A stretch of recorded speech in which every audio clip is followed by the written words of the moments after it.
In 1995, my grandfather died in Conwell Springs, my hometown. I returned for the funeral after being away since childhood. I learned that my grandpa had been investigating strange occurrences surrounding a mysterious presence in the forest. However, something happened to him in the woods, putting him in a vegetative state for over a decade. To solve this mystery, I teamed up with Eileen Summers, my college roommate. A Christian nerd and a biker badass. It was a match made in heaven. A local church turned out to harbor a secret cult worshiping the malevolence in the woods, referring to it as the Old God. An endangered hallucinogenic flower, the red scythe, was somehow connected to the Old God's power. As we came closer to the truth, a servant of the Old God made himself known in dreams and visions, the Crimson One, a scheming trickster. Things came to a head when the priest of the corrupt church, Isaac Price, abducted Eileen, intending to offer her to the Old God. I managed to track them down and have Isaac thrown in jail, but Eileen was in a catatonic state and was about to suffer the same fate as my grandfather. I continued alone and found my way into a great field of red scythes in the depths of the forest. Greeted by the Crimson One, I descended into the Old God's bizarre realm, a place straddling the line between the physical and the otherworldly. The powers of that place tried to break me. My past trauma was manifested and turned against me, including my shadow, an evil doppelganger. I defeated these foes and emerged back into the real world. As I left Conwell Woods, I set the flowers ablaze to eradicate the evil at its root. In my absence, Isaac Price took the coward's way out in his jail cell. When I returned, Eileen had awoken. She was safe. It was time for us both to go back home.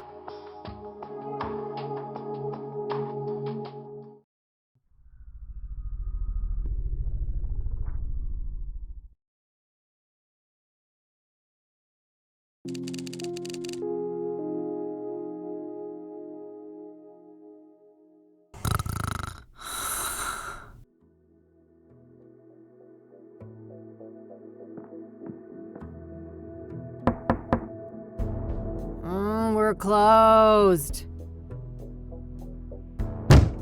For fuck's sake.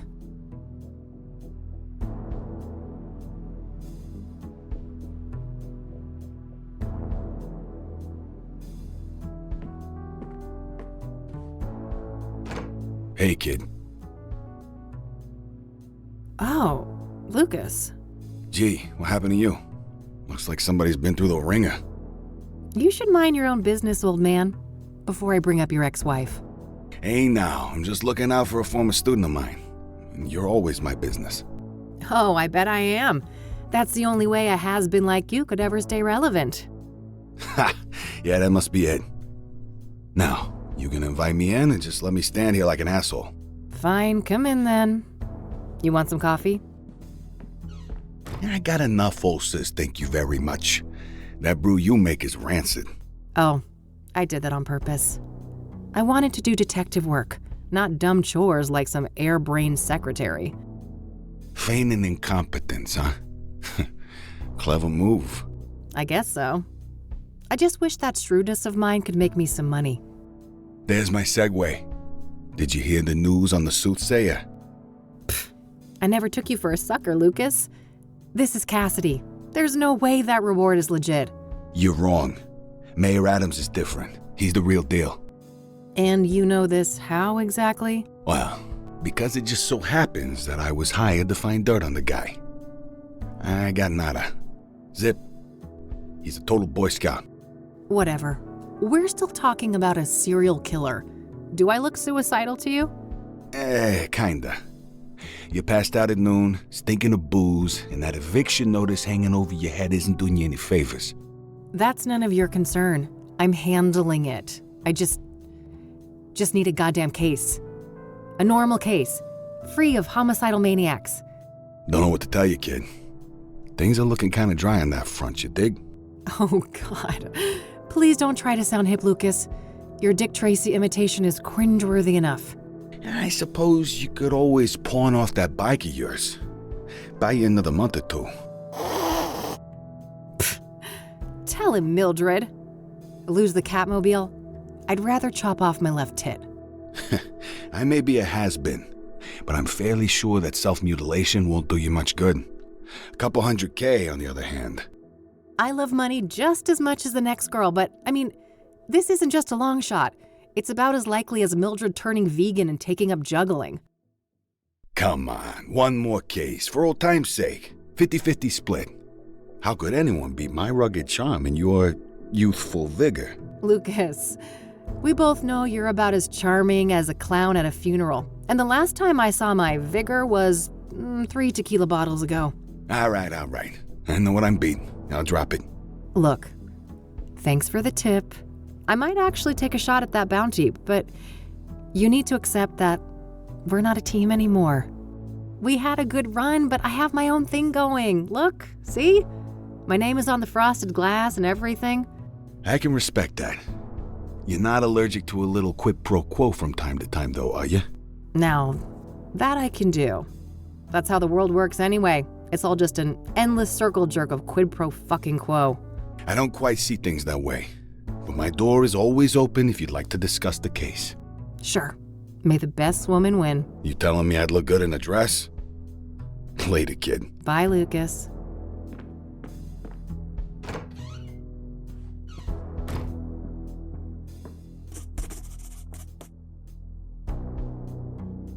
Well, it's not like I have anything better to do. I should have information on the Soothsayer somewhere in this room.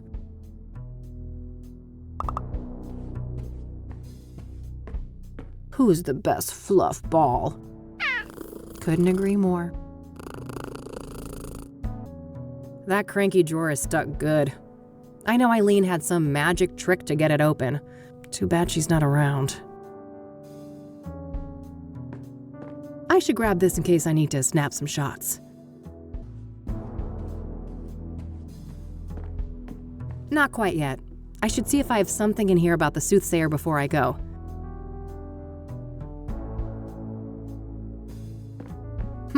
Yeah. Maybe there's something about the killings in these papers.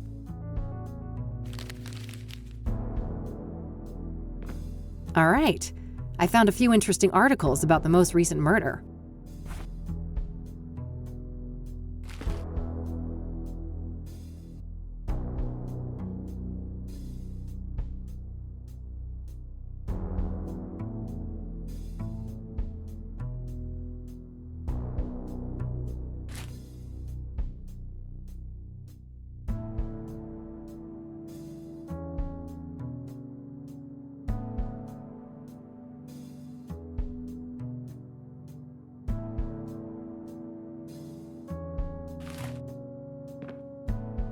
All right, I think that's everything I've got on Deborah in here. When I'm ready to leave, I should be able to learn more about the other victims at the library.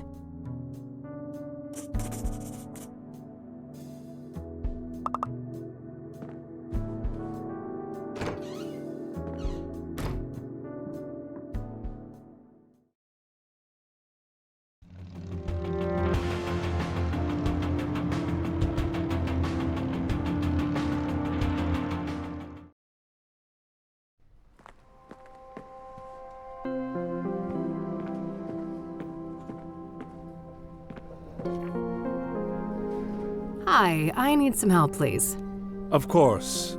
How can I be of assistance? What do you know about Deborah Sinclair? Quite a bit. Do you have a more specific line of inquiry? What do you know about Deborah's private life? She had quite an interesting life. Adopted as a child, and her adoptive father, Sebastian Willis Sinclair, was an accomplished author in his own right. Deborah's birth mother was a young homeless woman, and her father was a Native American. Deborah spent much of her life trying to track down her biological father, unsuccessfully. Perhaps in some part due to her roots. Deborah's books have often contained subject matter inspired by Native American religion. She was childless and unmarried when she passed away. Rumors say she was gay, but God knows tabloids are quick to jump to conclusions. I don't think she ever clarified that matter to the public. If you are curious to learn more, I would highly recommend her acclaimed autobiography, Unbound. Oh, I might check that out. Thanks for the information. What do you know about the murder? I believe she was killed at her writer's retreat, stabbed to death. The police say the MO was similar to the other victims, with the shattered mirror and all that. Where's this writer's retreat located exactly? There's an area called Bear Creek, just on the border of the national park. Sinclair owned a small cabin there. All right, got it. That's a decent drive, so I think I'll head out there tomorrow.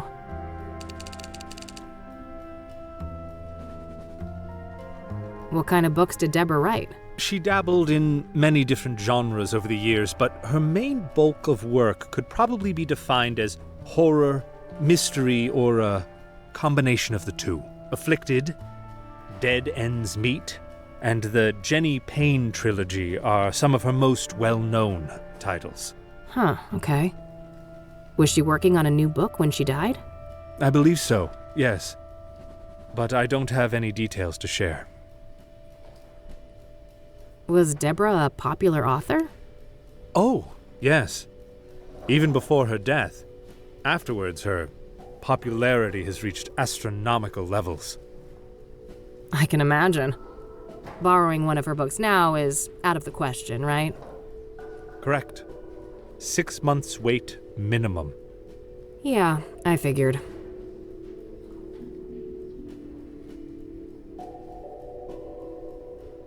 I'm looking to find some information on the Soothsayer. Ah. Quite a few people have taken an interest in that case lately. That's so.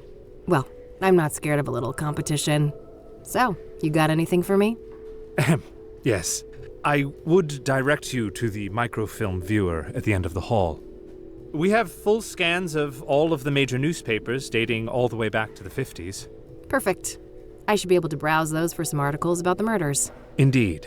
If I may ask, what is your own interest in the case? You probably heard there's a reward, right? I'm a PI, and money is tight, so... I see. I suppose we each have our own ways to make a living. This place has been around for a while now, hasn't it? Well, that depends on your frame of reference, but the library turns 110 next year. Damn. Must be one of the oldest buildings still standing in the city then. Most likely, yes. Thanks. I'll come back if I have more questions. Very well. Good luck.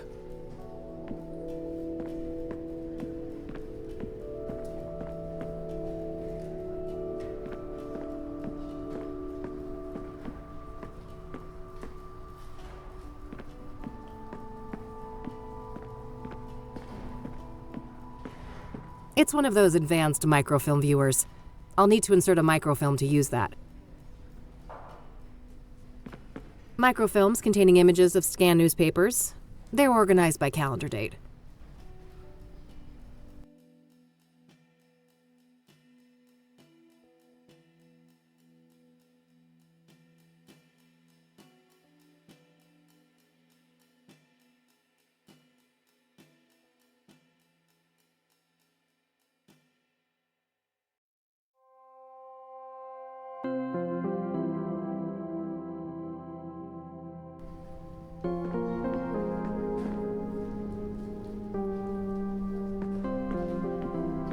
If I need a book, I should use the computer.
Microfilms containing images of scanned newspapers.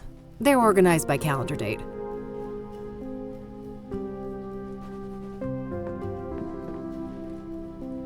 Okay, let's see here. It would take ages to look through all the microfilms since the killings began, so maybe I can figure out on what date the murder prior to Deborah's occurred. Hopefully I can deduce the date of the previous murder from the articles I picked up at the office. When I have a good date written down, I can view the corresponding microfilm and look for useful information.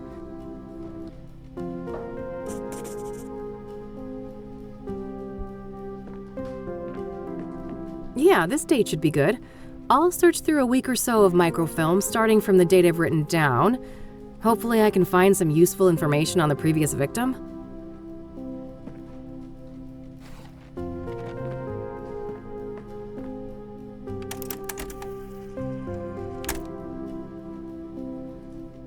Yes, there we go. I'll have these printed.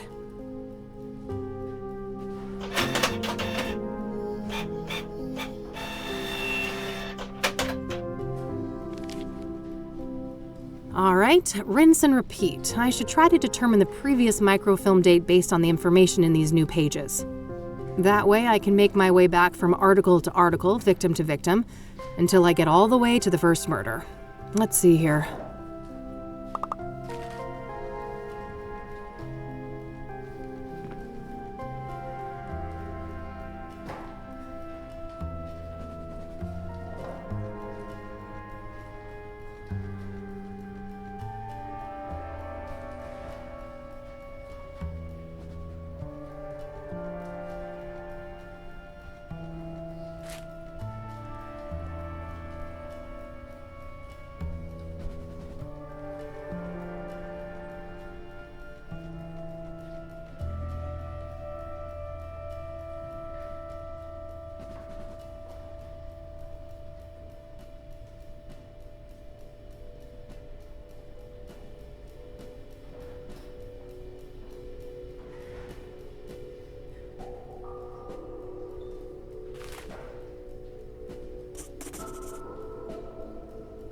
I know where Constance Hill is, but that's a fair distance from the city. Better save it for tomorrow. For now, I'll put Jane Doe on hold and see what I can find about the previous murder victim. Jane Doe was the fourth victim of the Soothsayer. She was burned alive. I think I'm done with that victim for today.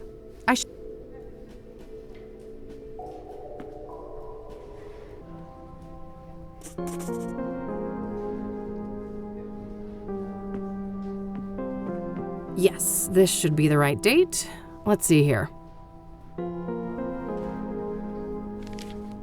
Okay, let's have a look.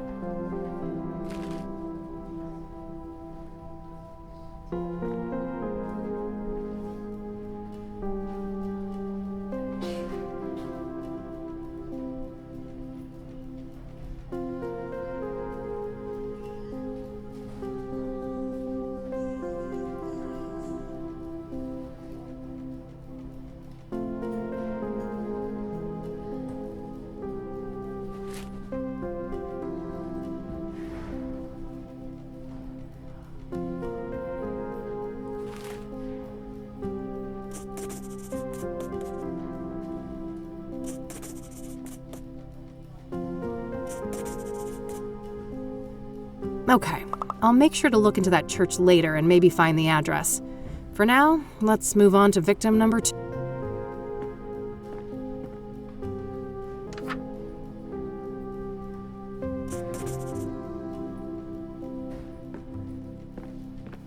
Yes, this should be the right date. Let's see here.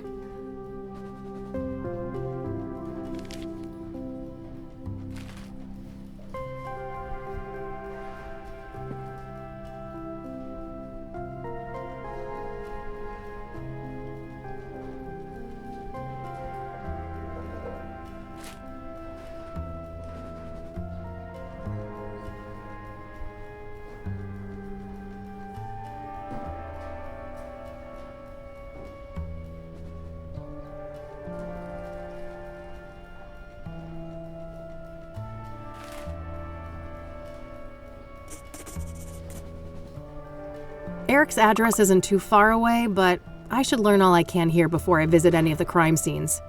Coming up last, the very first victim of the Soothsayer.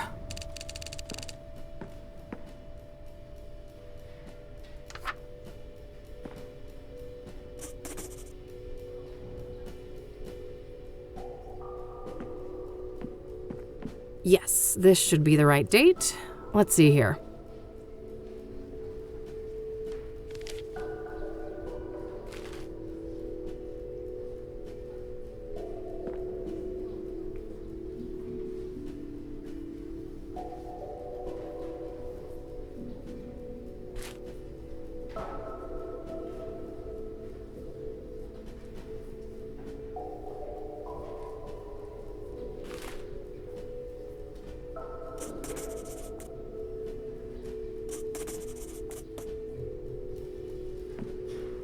All right, that should be everything on the microfilms.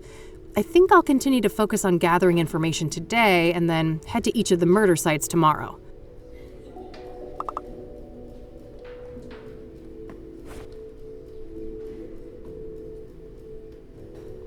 I think I'll look into that church next, the King of Kings. There was no mention of an address for it in the newspapers.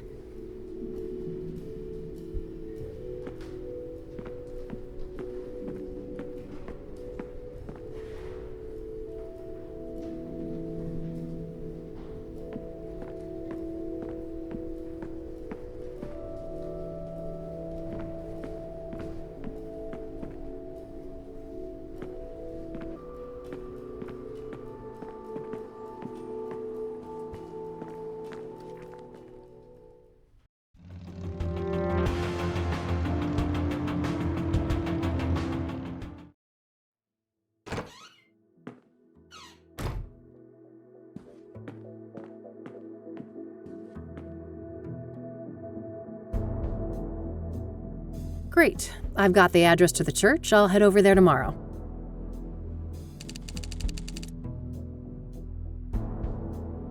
Got the number. I'll call first and see if a visit makes sense. God knows I have to be careful with those last drops of gas left in the bike.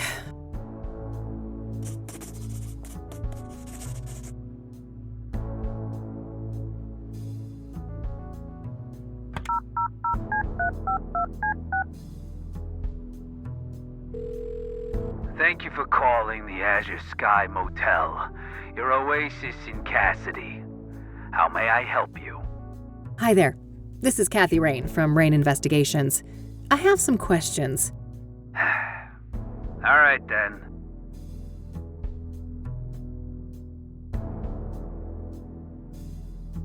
What can you tell me about your motel? The Azure Sky is a long-time family business.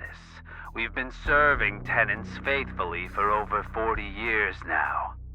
Oh, wow, quite a while. So, how many tenants do you have? We don't keep records of the number of tenants, but we have 50 rooms of varied sizes. We're about 3/4 full, but expecting to be fully booked during tourist season in the summer. Wait, tourists actually come to Cassidy? Somebody deserves a raise for one hell of a marketing campaign. No patriot of the community, huh? That's a shame. This city has a lot more to offer than people like you give it credit for. To each their own, I guess. So, I hear that one of your tenants was murdered back in February? Rose Taylor. No shit. Here I thought the boys in blue ransacked this whole place just for shits and giggles. That happens more often than you'd think. Come on, man. Help a girl out. Sorry for the attitude, but you know you're the umpteenth person to ask about that, right? I get that, so how about we stick with the short version? Fine. No, I don't know anything that isn't in the papers. No, you can't see the room. It's rented out, and even if you did go in there, there's nothing that the cops or cleaners haven't removed since friggin' February. Understood. So what about the next of kin? She had a husband, right? Yeah, he came by later to pick up the personal effects. I just met the guy for a few minutes. Did you catch his name? I did, but I don't think he'd appreciate me giving out his name to some random lady on the phone. No offense, I am a bit offended, actually. I'm not some random lady. I'm a licensed private investigator and a renowned one at that. Ever hear of the Whitmore affair? That does sound familiar. Well, that was me. Now, here's a friendly piece of advice. Choose the path of least resistance. I can be a much bigger pain in the ass than this Mr. Taylor, believe me. All right, fine. It's Orson. Orson Taylor. That wasn't so hard, was it? Thanks, buddy. Appreciate it.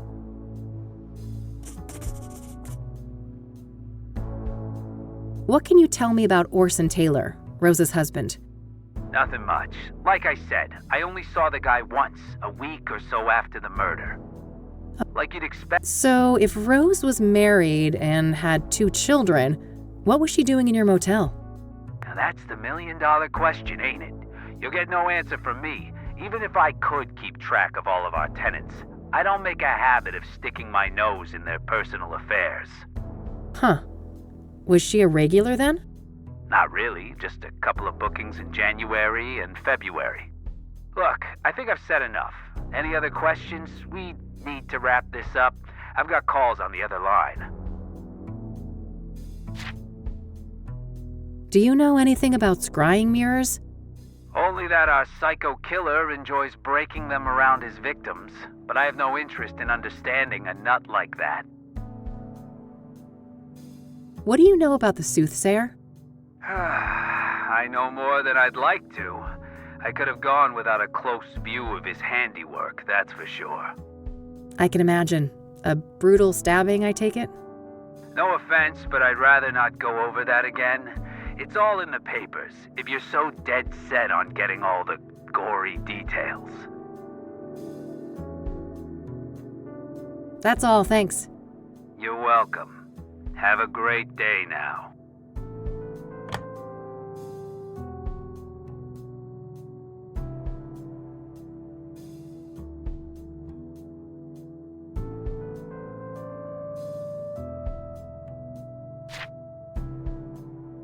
All right, found the husband's number. Here's hoping he's willing to talk to me.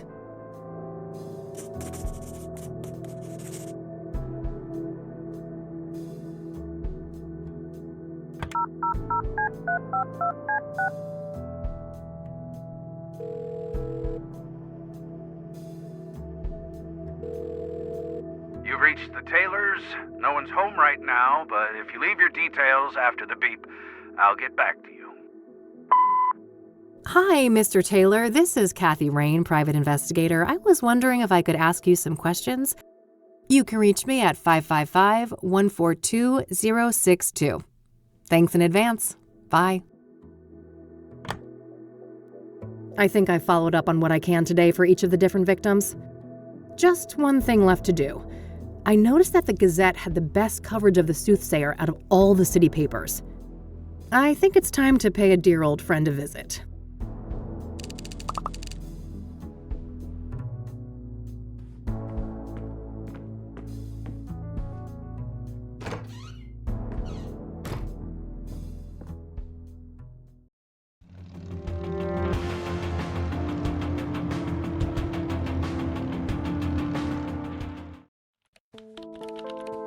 All right, here we are. Let's see how E is doing. Hello, sunshine. How's my favorite Christian reporter? Oh, what do you want, Kathy? I'm on a deadline here. No small talk, huh? Can't I check in on a friend? I wish, but we both know you only show up when you need something. Ouch. Well, I did have something I wanted to talk to you about. Let's hear it then.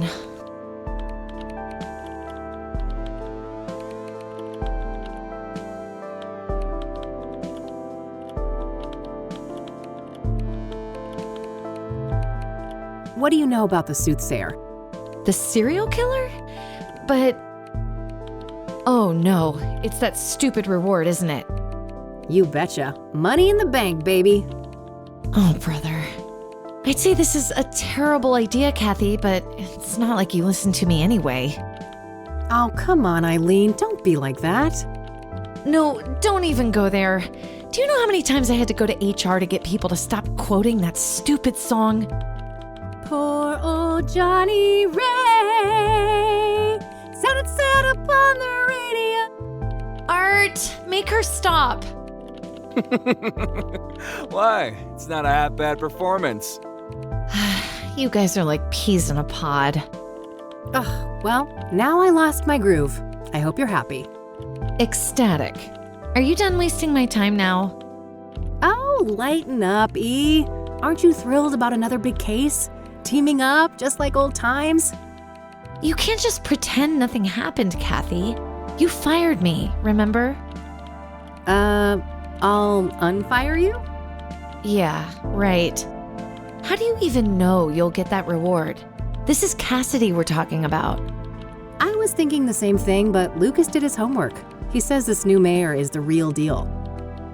That silly old man.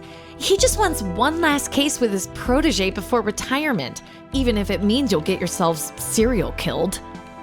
And I'm all here for it. Of course you are. It's not like self-preservation is anywhere on your hierarchy of needs. Can't argue with that. So, speaking of my, needs, what do you know about Cassidy's most prolific murderer? Not much. You should ask Art. He's much more up to date on that stuff, being our crime correspondent and all. What do you know about Deborah Sinclair? I like her books, but I don't care much for celebrity gossip. Awful thing that happened to her, though. What's your opinion on Art? Oh, he's a great journalist. I have a lot to learn from him. But No buts, Kathy. Stop trying to stir up trouble.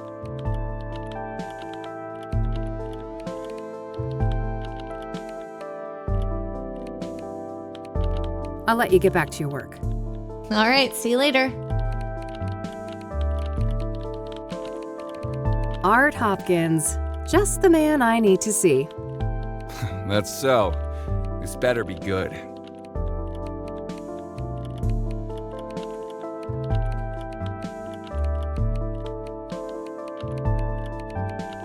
What do you know about the Soothsayer?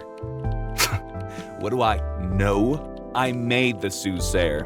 Before me, he was the Mirror Murderer, the Cassidy Ripper, or whatever derivative moniker those dullards at the Times or the Sun can muster up.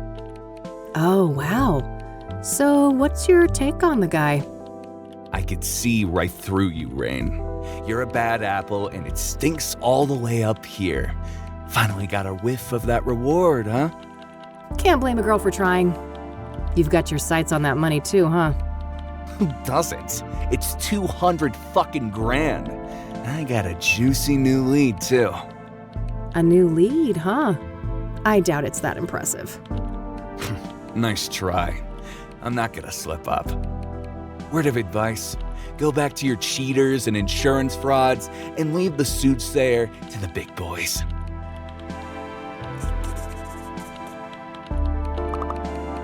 A new lead, huh? I doubt it's that impressive. Nice try. I'm not gonna slip up.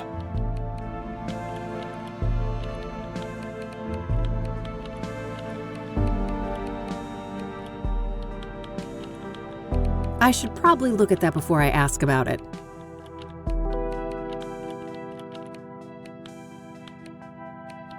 All right. Okay, then. I remember that. Something about a corrupt church. When the story broke, the place was shut down and some of the higher-ups went to jail. The Cassidy Gazette, Hey, a mid-sized paper and one of the oldest still active in the city. Your outfit? Now that's just mean. Sorry, Summers, couldn't resist. Let me think. Disheartening, dismaying, dissatisfactory? I think I'm looking for a stronger statement. Then I'd go with depressing, distressing, or maybe demoralizing. Demoralizing. Yes, perfect. Thanks, Art. Anytime, kiddo.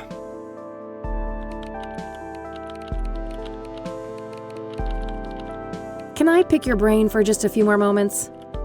You're lucky I'm in a patient mood.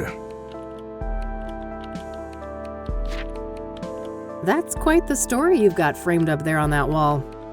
Oh, yes. One of my proudest accomplishments.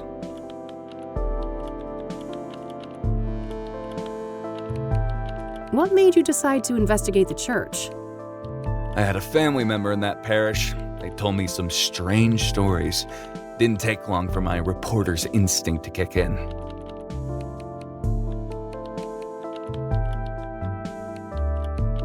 Oh. Must have been tough to ruin a loved one's place of worship. They're better off, believe me. I'd prefer to keep them out of organized religion altogether, but at least now they're no longer associated with goddamn criminals.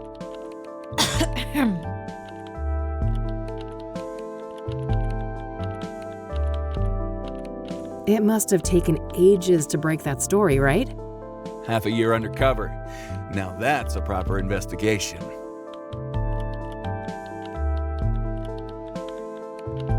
That's dedication. Lots of sermons to listen to, I take it? Ugh, too many. I could feel my gray matter shrinking with every psalm, hymn, and other delusion thrown my way.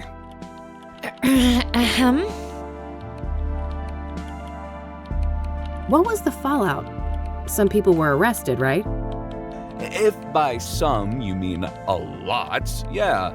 12 people charged, 9 convicted, and about 100 years of prison time sentenced in total. Damn. The state shut the church down too, right? Oh, sure did.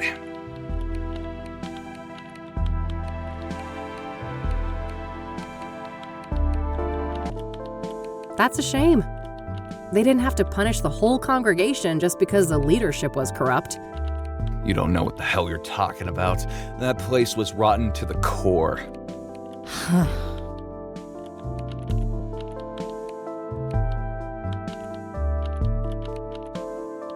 All right. That's all I need. Okay, then. Oof.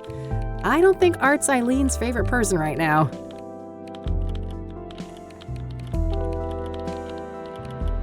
Hey, E. Yeah? Man, I'm itching to know what Art's new lead on the Soothsayer is. I bet, but I wouldn't know anything about that. Not that he's been my favorite person lately. You could still find out, right? Don't you want to ruffle that arrogant prick's feathers a bit? Oh, well, Pretty please. okay, fine.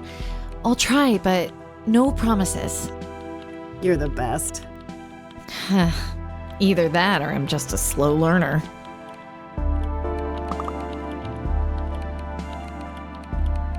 I'll let you get back to your work. All right, see.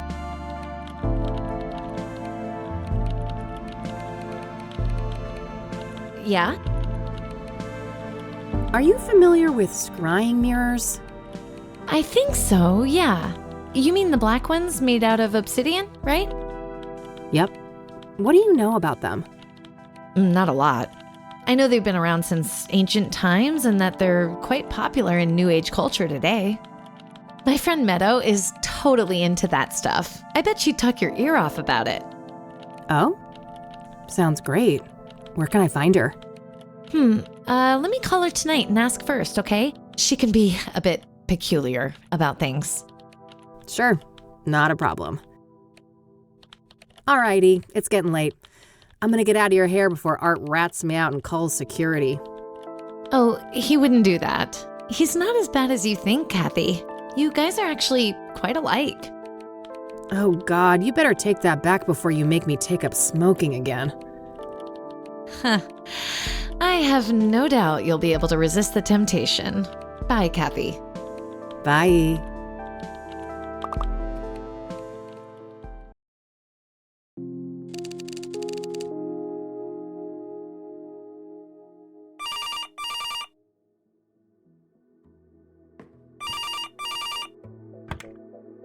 Rain Investigations. Kathy? It's me, Eileen. Hey, E. What's up? Oh, just burning the midnight oil. So, I wanted to let you know that I found Art's new lead on the Soothsayer. Amazing. Do tell. Well, you know those people who were killed? Apparently, they were all under the influence of some sort of illegal drug. Interesting. What type of drug?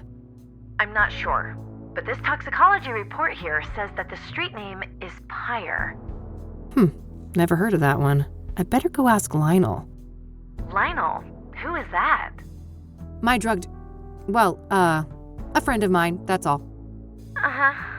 Yeah, I'd say you should take better care of yourself, Kathy, but you've heard it all before.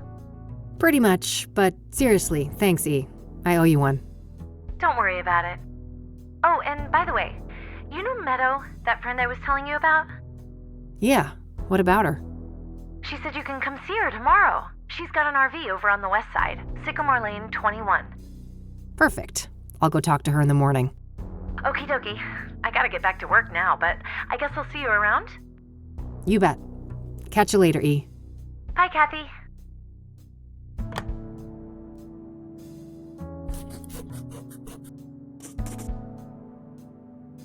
Pyre, huh? I better call the cop shop and ask Josh about that.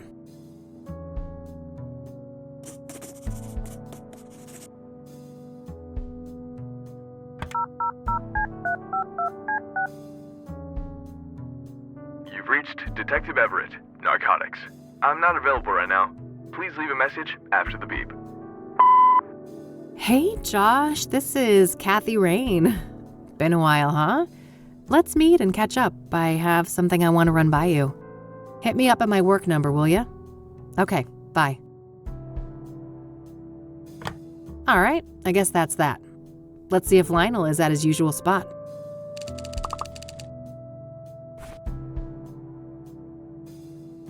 If anyone, Lionel should have some information to share about Pyre.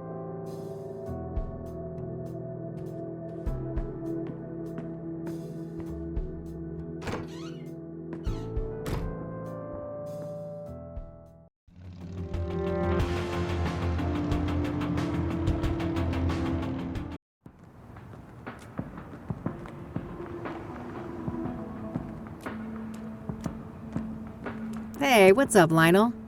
Hey, girlfriend. You here for the white stuff? Not this time, buddy. Oh, you broke? Well, I am, but that's not... You just broke. Well, I ain't giving you a tab. I'd never see my money back. No offense. I don't want a fucking Coke tab, Lionel. I just had some questions. Whoa. What's with the hostility, girl? There's no reason to be unsavory among friends. Sorry, rough day. Can I run something by you? Go on, then. I suppose I got some time to spare. Do you know Pyre? Oh, yeah. Strong trip, they say. I'd love to get my hands on some of that. Hard to come by, I take it? No doubt. I never got so much as a whiff of the stuff. Oh, really? Who's slinging? No one I know. Sketchy motherfuckers, though, whoever they are. How so? Well, for one, you won't find them on the corner like us, regular hard-working candy men. Yeah, you're all salt of the earth. How do they conduct business, then? Well, they pretty much don't. I'm not following. Well, join the club, 'cause it's some real candid camera shit. Every now and then, one of them dope fiends starts yapping on about some creepy fucker giving them Pyre, and it's always on the house. Trying to run an honest pusher out of business. Some kind of obtuse marketing tactic? If it is, those people sure as hell ain't capitalizing on it. Some half-assed DEA honeypot operation, then? No way. The feds don't give a fuck about Cassidy, trust me. Who are these fiends, then? Got any names? Nah, I don't ask for names. And the junkie clientele all look the same to me, no offense. Ha. So you don't know anyone who could get Pyre? Some drug dealer you are. No, I didn't say that. There is this one person who just might be able to pull it off. Yeah? A friend of the boss. Ultra wealthy connoisseur. Tries everything once, apparently. Rich. I mean old money rich. Deeply connected. Quite the sales pitch. Are you gonna give me a name or just leave a girl hanging in suspense? Now, let's not get ahead of ourselves. Surely a gumshoe such as yourself is well aware that information is a commodity. I told you, I'm fucking broke, Lionel. And I ain't deaf. We're talking a simple exchange. If you find out who's slinging pyre, you send the Love Lion a word. Deal. Loaded guy's name, please. It ain't a guy, strictly speaking. It's one of those, transsexual types. Prefers to go by the name Hannah Verdue. Verdue? That rings a bell. Some French family, right? Mine owners? You tell me. Sounds about right.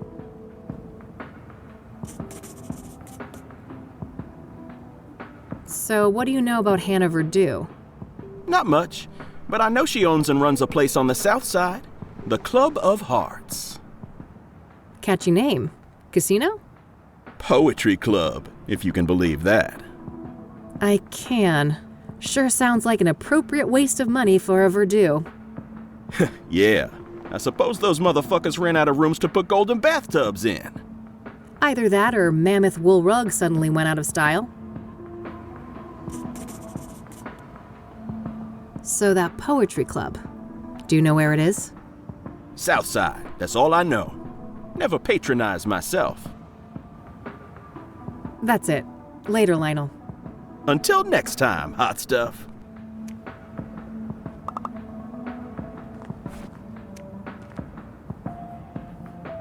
I better look up that poetry club in the phone book.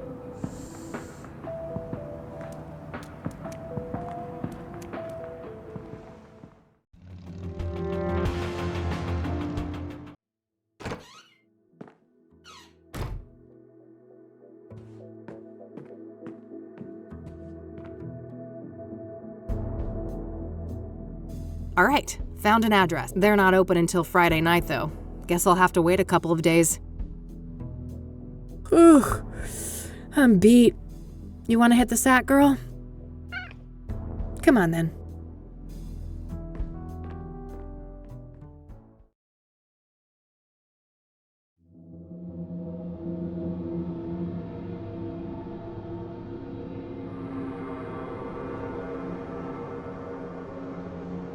So, there's something I need to tell you. Yeah, I know, kid. Time to move on, huh? Yeah. Is it that obvious?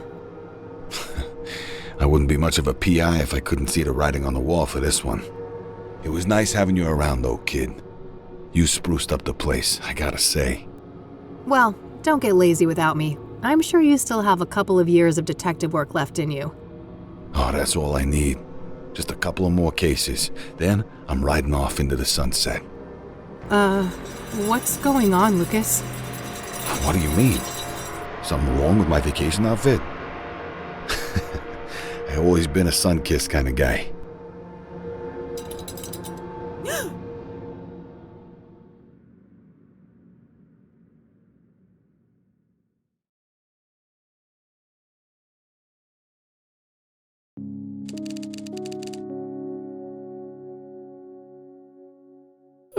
Okay, Kathy. Enough loitering. Time to get back out there. You've got places to be.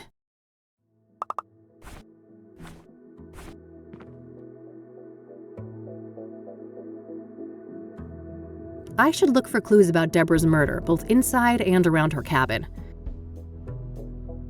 I should try to learn everything I can about Eric and his murder at the Verdant Street apartment building.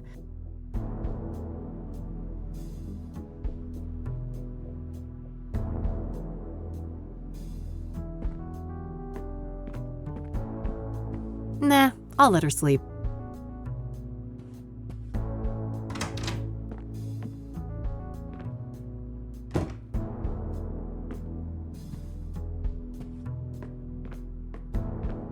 Let's see here. This is Orson Taylor. I only have one thing to say to you. Eat shit and die. Yeah, you heard me. I'm sick of being harassed by vultures like you. Stay the hell away from me and my family. Yeah, I get it, bud. No need to be an asshole.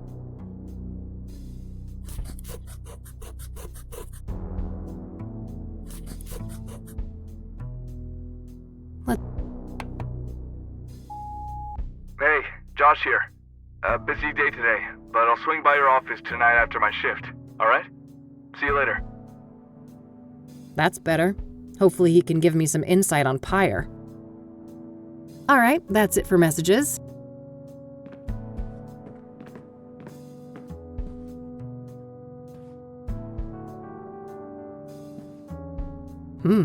What's this?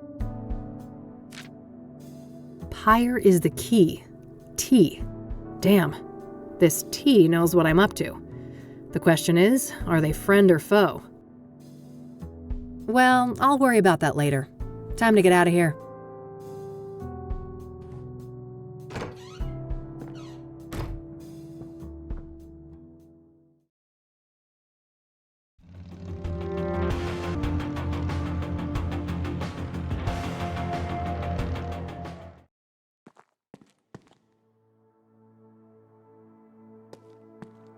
A missing cat, roommate wanted, junk for sale. Oh, and a Rachel complaining about neighbors blasting satanic death cult metal music. I gotta meet this neighbor and maybe bring my boombox for good measure.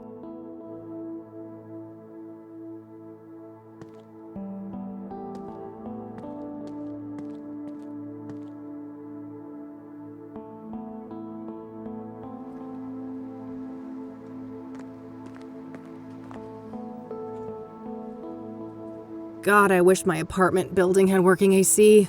Been nagging my landlord for months about it.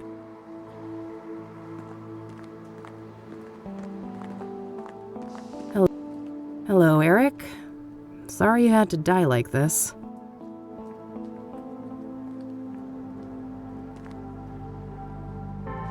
It's all generic condolences, except this note here. I miss you. It should have been us. May God watch over you. R.W.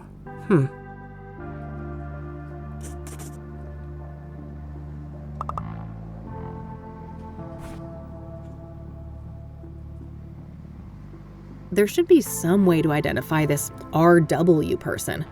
I better look around the apartment building for clues.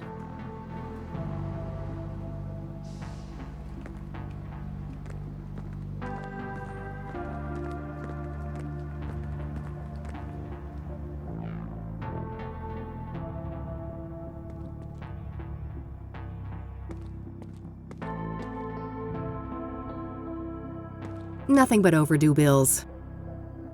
Eric's apartment under lock and seal.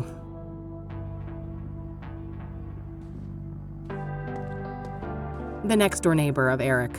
No reason to bother them unless I have reason to believe they knew Eric well. Standard issue mail slot. I have the same type back at the office.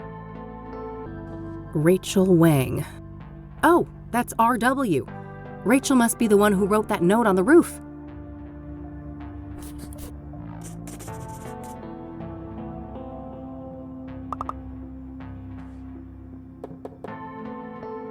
Who is it? Hey, I just want to talk about Eric. I'm a private investigator. No. No more detectives. Please, go away. Well, that went well. I guess she doesn't trust people in my line of work.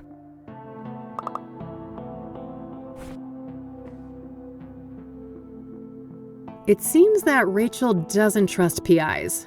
Maybe I need a different approach.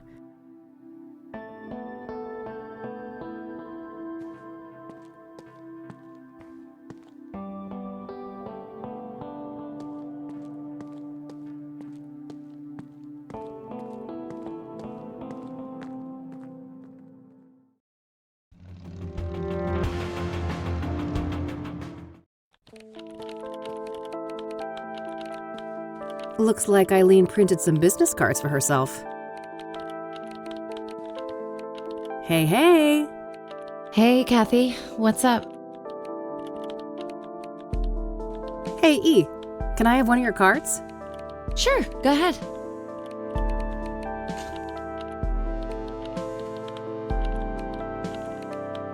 I'll let you get back to your work. All right.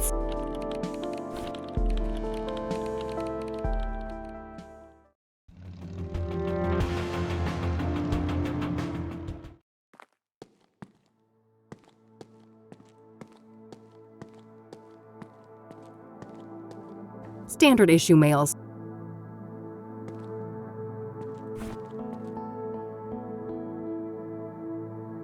I better look at the card first. It's Eileen's business card. Eileen Summers, junior reporter. Her work number here might be useful. I'll add it to my notebook.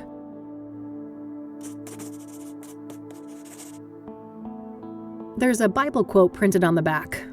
You will know the truth, and the truth will set you free. John 8:32.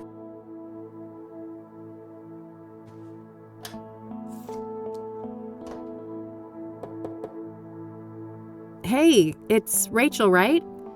I dropped my card in your mailbox. I just want to talk. You're a Christian reporter? What do you want? Only to talk to you about Eric. It's for a story, a respectful one. Oh, I suppose that would be all right. I'm glad.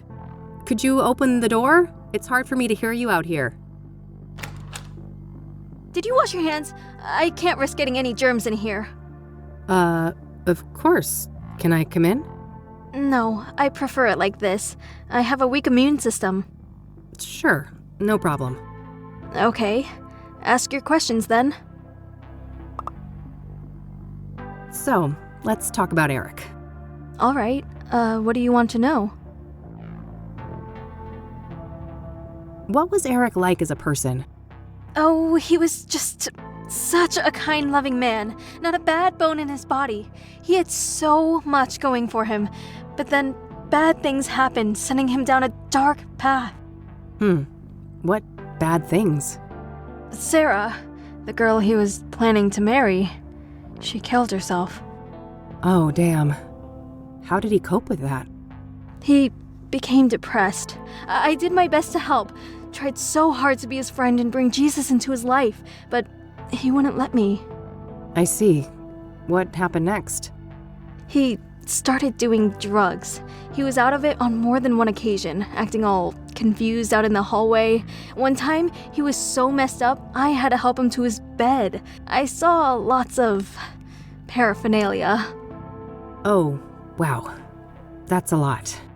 Well, then there was all the women, of course. All those filthy harlots and temptresses. They just couldn't leave him alone.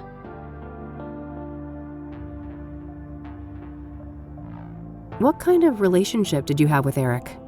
I loved Eric. I truly did, with all my heart. But it wasn't reciprocated? I know it was, deep down. He just couldn't find a way to convey it.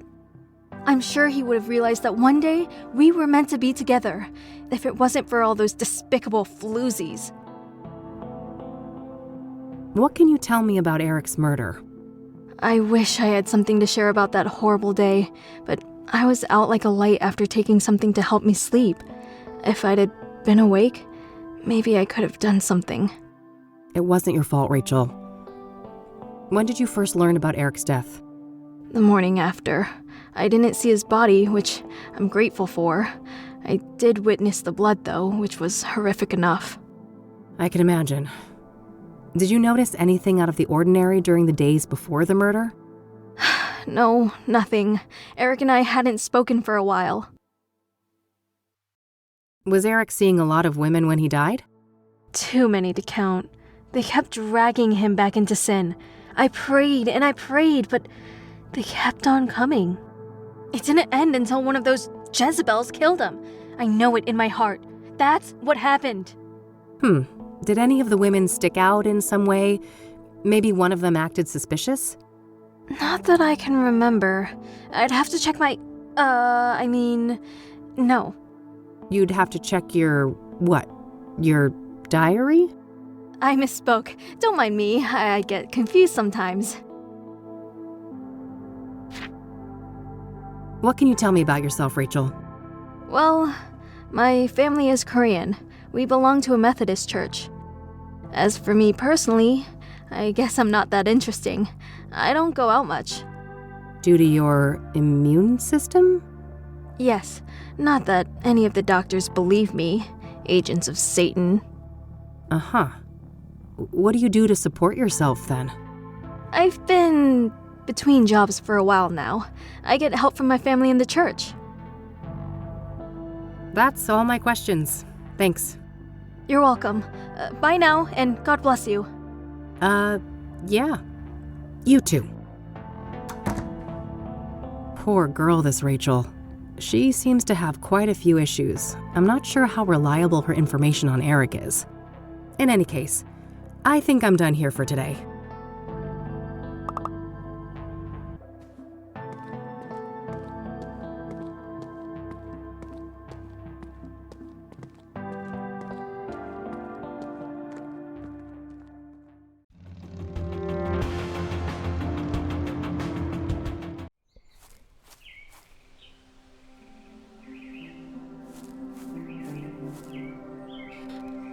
Hey there, buddy. Welcome, visitor. You may place your tribute to our lost legend, Deborah Sinclair, on this rock. To your right. Oh. Great. I'll get on with that in a minute. Who are you? Name's Randy Mulkins, president of the one and only SSS. SSS? Sinclair's Saga Squad, of course. From whence do you hail, fair lady? Oh, I live over in the city. Cassidy. Ha! I mean, which fan club do you belong to? Oh, Sinclair Aficionados Supreme, of course. Never heard of it. Must be local? Yep. Yes, quite local. I'm Kathy, by the way. Kathy Rain. Oh, that's a lovely name. It sounds like a character in a book. Well, I certainly have days when I wish I was made up. Whoa, that's deep. Huh. Do you mind if I ask you a few things? Always happy to talk to a fellow fan. So, let's talk about Deborah. My favorite topic. Don't mind if we do. So, her death. Do you know what happened? Well, I follow the news like everybody else. I didn't think much of the killings. These things happen. But never in a million years would I expect poor Deb to become a victim. So, do you know the sequence of events exactly? Supposedly, some maniac came out here and stabbed her, right in this cabin. No sign of a forced entry, so either the door was open or she let him in. Any idea of who would want to do that to her? Did she have any enemies? No, everybody loved Debbie. Whoever did this is a twisted, sick person. We still have to consider the possibility that it was, one of us. A fan? No way. I refuse to believe that. Well, what about the fact that one of the victims was killed on the anniversary of Storm Chaser? Yeah, that's an odd one. Not sure what to think, but in the end, only the killer knows why he chose that date. Would anyone benefit from her death then? Some relative who would get the book royalties, maybe? She had no close relatives, so I'm not sure who would be next in line. I'd be surprised if she had no written will, though. I bet most of that money will go to charity, benefiting Native Americans. Do you know if Deborah was writing a new book when she died? Oh, yes. Years in the making. Enshrouded in mystery. Now we'll never get to read it. Do you know what it was about? I wish, but no. Deb was tight-lipped about that one. All she stated publicly is that it wasn't a sequel. Have you ever met Deborah in person? Oh, for sure. A bunch of times. Only briefly, though. At fan gatherings, book signings, and things like that. What's your favorite Deborah Sinclair book? Oh, man. That depends on my mood. But I generally have a weak spot for her early experimental work, like Evermore and The Guidance.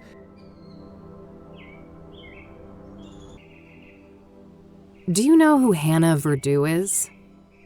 Oh, sure. She's a leading figure in the Cassidy poetry scene. I always try to drop by the Club of Hearts when I'm in town. Ah, I see. Have you met her? An average guy like me? I wish. I've seen her from a distance in her club, but that's about it. I'll let you get back to your reading. Don't be a stranger.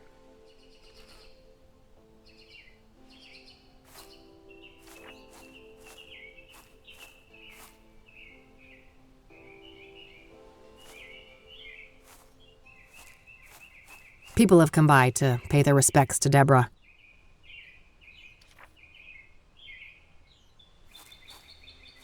Shoot, the cops didn't leave the door open. Just my luck, huh?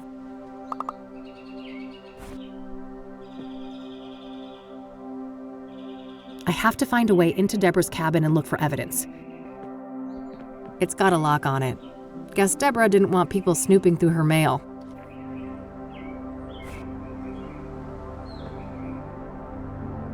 Hey, what the heck do you think you're doing?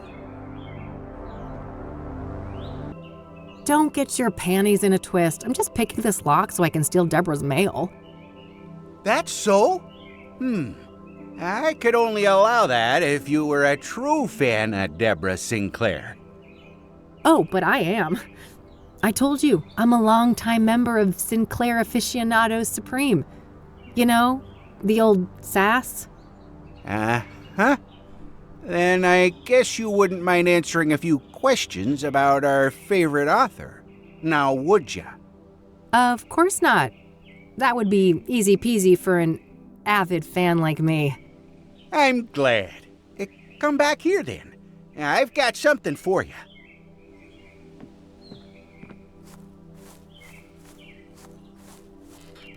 Behold, the official SSS membership application form. A written quiz? Are you fucking serious? You chicken? Yeah, I figured you were just a poser. Oh, shut up and give me that thing. There you are. Let me know when you're ready to hand it in. Yeah. I guess I need to read up on Deborah. There's probably some useful information at the library.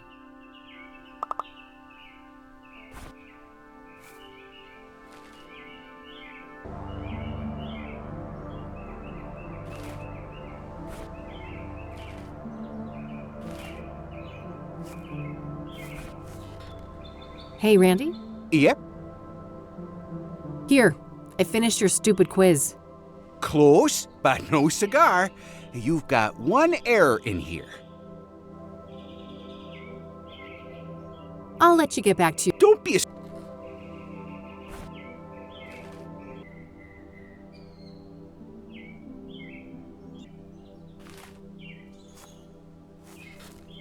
Hey, Randy? Yep. Here, I'll be damned. All right, go ahead. I'll keep a lookout. You better share your findings, though. Yeah.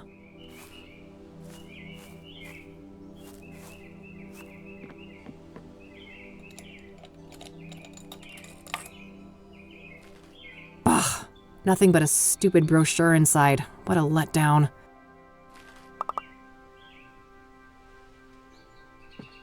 These are the local rangers, huh? Probably not worth trying to question any of them right now. They're as likely to be tight-lipped about Deborah as the cops. I'll keep the brochure, though. It might be relevant later.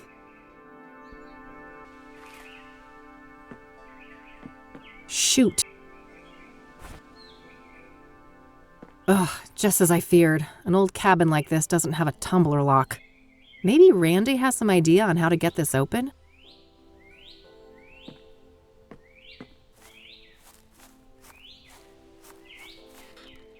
Hey, Randy? Yep.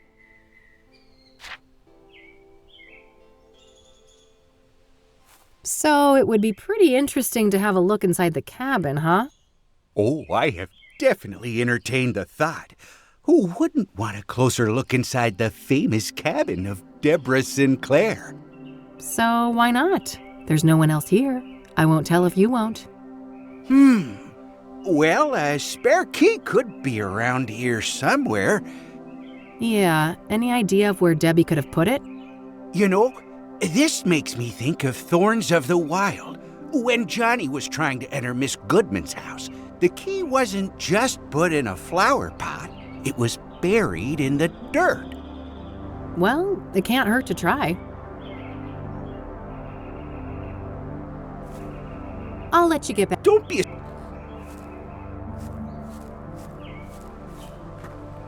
Moment of truth. Score. Shoot, the cops didn't leave the door.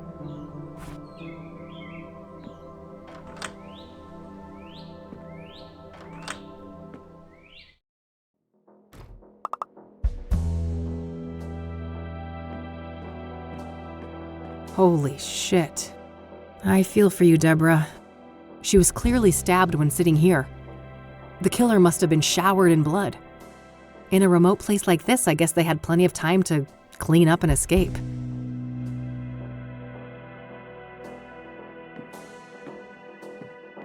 I can see marks in the dust on the lower shelf, so the police probably took some items from here.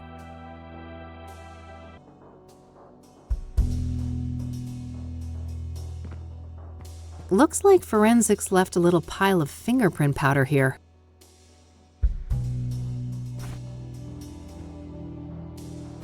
All right, I've got plenty of powder on the brush now.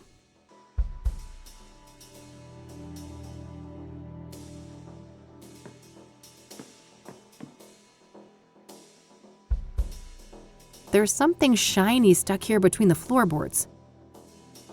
Gah. No use. I'll need something thin and hard to pry it loose.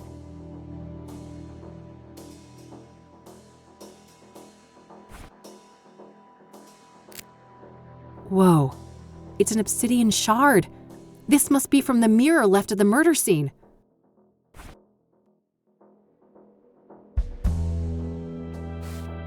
Wow, there's an actual print.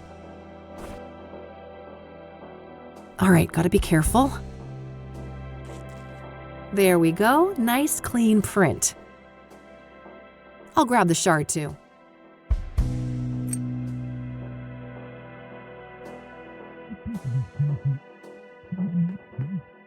Oh, good day, officer. Mr. Mulkins, the forensic seals have been broken. Are you responsible? Me? Of course not. Look at me. Do you think I could even manage those stairs? I will investigate. Don't go anywhere. As if I'd get far. This thing ain't got a rocket engine strapped on the back, you know? Ever the quipster, Mr. Mulkins. Shit! I can't let him come in here and find me. No way, he's right there.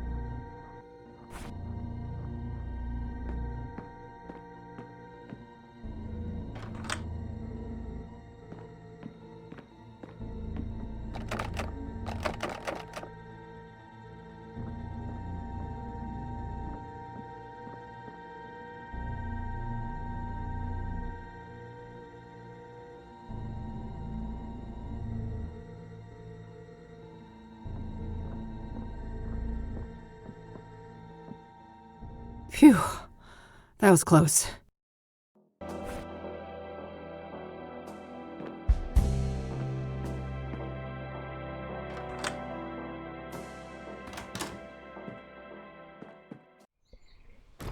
Better lock this up. Close one, huh, Kathy? Sure was. Thanks for the assist, Randy. You're the man. Ah, shucks. Couldn't let a fellow fan get in trouble.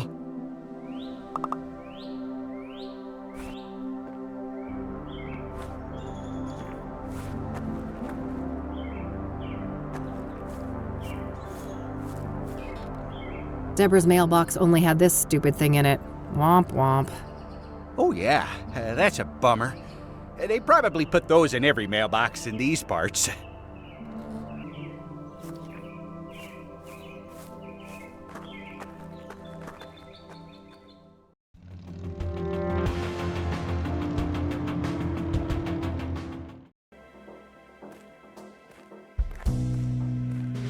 A fire pit for grilling food, but there's nothing but ashes inside.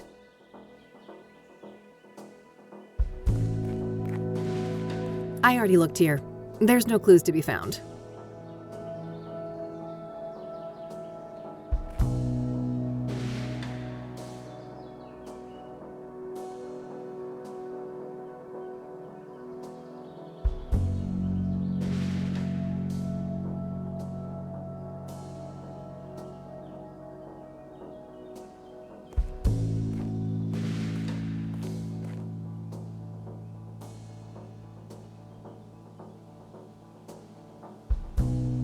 Looks like this place was a party spot.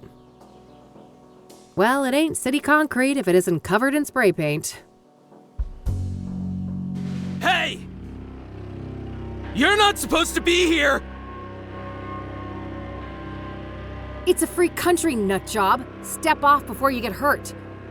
Your face is all wrong! Take it off!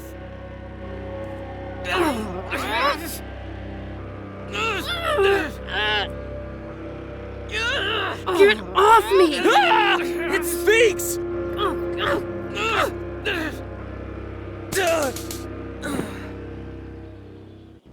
Christ. Cassidy junkies never disappoint.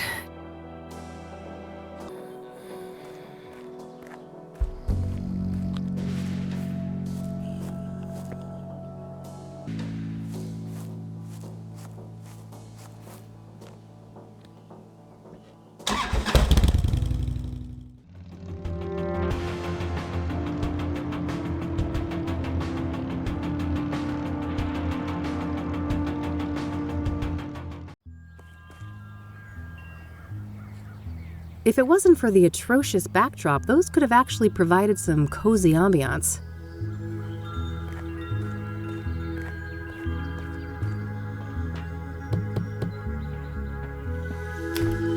Oh, my lord. What? Did I step in something nasty on my way here? Have you attended to your root chakra lately? I can't say I've been keeping tabs on that one. Oh, you're such a treasure. Oh, how do I put this? Your root chakra is dog shit. It's a really crappy chakra. If I was a doctor and we were talking about your knee or shoulder, I would suggest just cutting it off. Just cut it right off. It's that bad. Tell me how you really feel.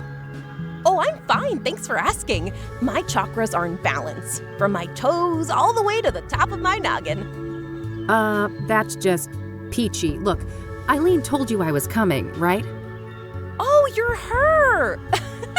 Oh, that's marvelous! Oh, wow. Okay.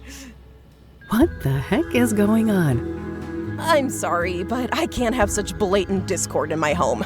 Take this pendant, love. I need a single photograph of you wearing it. Lotus position. Find a place in nature touched by fire, earth, and wind. I have no idea what you just said. That's funny. See you later. What a weirdo. If I want her help, I guess I need to find a spot to take that photo. Fire, earth, wind.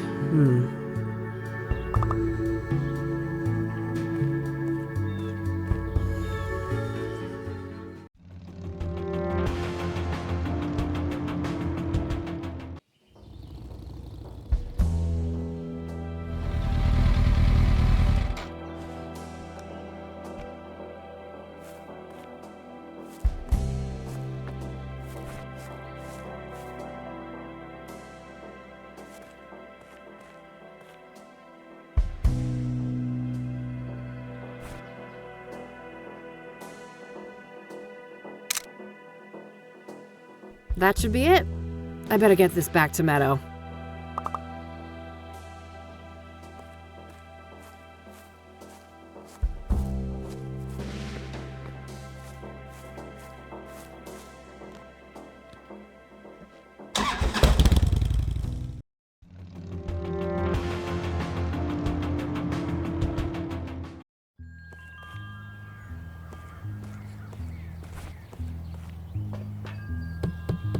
Enter! Wow, look at you! You're positively glowing! Thanks, I guess. I took that picture you wanted. Oh, that's okay. I can see that your chakra is well taken care of. Oh, aren't you supposed to have scars, though? Scars? What are you on about? I've got plenty of emotional ones, if that counts. Oh, never mind. I must be confusing you with someone else. Have a seat, love.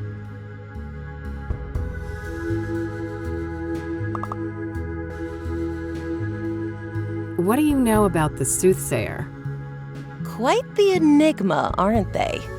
A soothsayer is a seer, a pursuer of wisdom. An obsessive search for truth often leads down a dark and twisted path. Perhaps that is what happened to our killer? So do you think the Soothsayer is legit? The business with the mirrors isn't just for show? Oh, I'm just a silly Wicca. But wouldn't it be goofy to go through all of that trouble just to make everyone think there's something they're not? Yeah, I guess. So, Eileen tells me you know a thing or two about scrying mirrors? You could say that. I am a practicing clairvoyant. What do you want to know? What can a scrying mirror be used for? A scrying mirror is a powerful artifact that can be used to channel the astral realm, perform divination, and even commune with spirits. Ah, can you walk me through your scrying process? Sure. First off, the room should be dimly lit, preferably by candlelight. I like to use sage smoke to cleanse the air, and then I establish a protective circle to keep any negative energies at bay. I gently place the mirror in a steady position where I can look into it without using my hands. I make sure that the surface is clean and polished. I sit down, relax, calm my thoughts, and close my eyes. I visualize my intent, the knowledge I seek. When I'm ready, I open my eyes and gaze through, not into, the mirror. I see. And this is when you're supposed to get the visions? With some patience, yes. The scrying is not always successful, mind you. Spirits are a fickle bunch. Why is obsidian used in traditional scrying mirrors? Because of its rich mystical potency, of course. Obsidian is strongly grounded in the astral plane, which makes it ideal not only as a vessel for divination, but also for protecting the scryer and cleansing any negative energies. So it's pretty much spiritual duct tape? Spot on, sister. Where can I get a scrying mirror? You're in luck. I have a spare one right here. Someone I don't like left it after a botched divination, so I'm totally fine with giving it to you and pretending I never saw it. Sure. Thanks. Oh, and just so you know, this is just made of painted glass. All serious practitioners use obsidian mirrors, so don't expect too much, okay? I'll try to keep my expectations in check. Can we do a scrying session together? Sure. I charge $250 per session. I can pen you in next week? I think I'll pass on that one.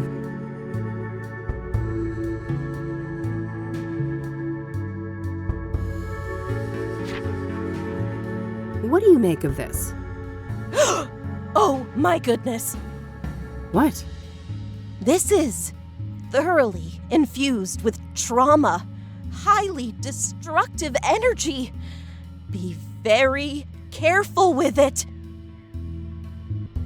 Time for me to go. See ya. Bye now.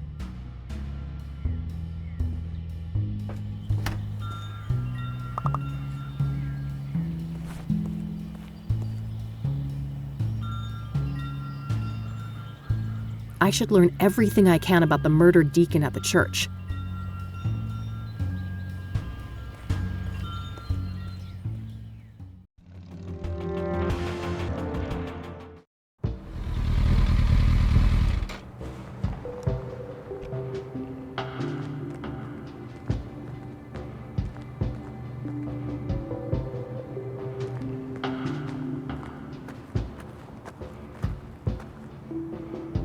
Hey there.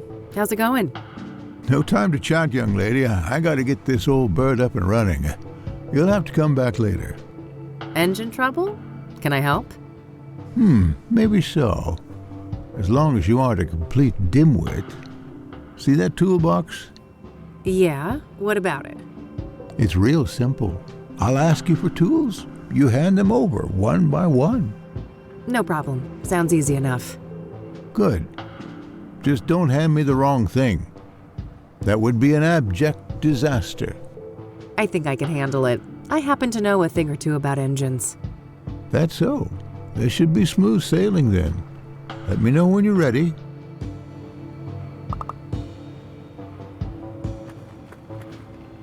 All right, I'm ready. What do you need? Hand over the medium-sized wrench, will ya? Not the rusty one.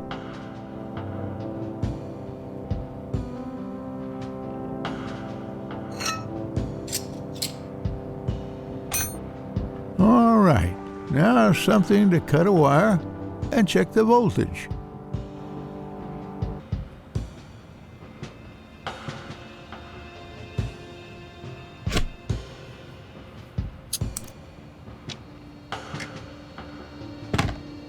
Okay, that part is handled.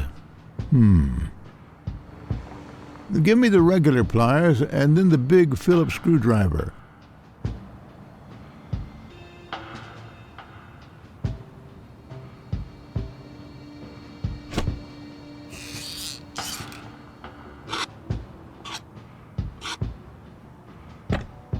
Now I need the key set, the mini wrench, and the other big screwdriver, not the one you gave me before.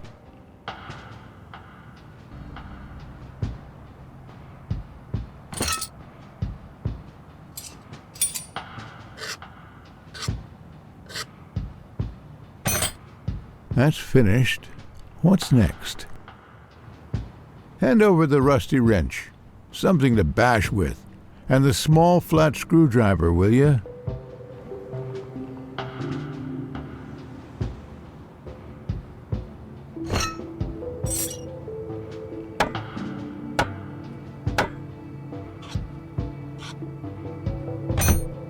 I got a 6-inch bolt here, a real oily little thing.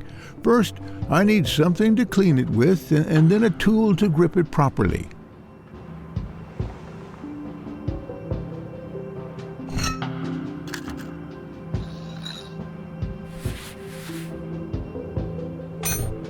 Hand me the other type of screwdriver. Same size as the last one you gave me. Also, I need a wrench 2 sizes smaller than the last fixed-size wrench.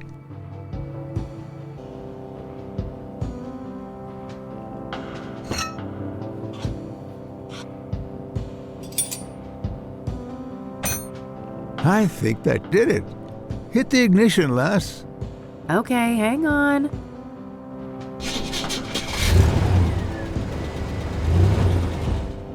Praise the Lord. I prefer to go by Kathy, but thanks. I didn't quite catch that, young lady. Oh, never mind. Now I think I've deserved a little chat. You're Reverend Winters, right? Indeed. Hugh Winters at your service. And who might you be? The name is Rain, Kathy Rain. I'm a private investigator. Oh, I see. Another one. Very well, ask your questions then. So, the reason I really came here was to ask about the Soothsayer. Very well, go ahead. Were you the one who found the murder victim? His name was Ben. Remember that, and yes, I was. It was in the rectory, right here behind us. Do you mind if I have a look inside? Yes, I mind. It's my home. But the police already ransacked the place, and we had the whole room refurbished for the reconsecration. I understand.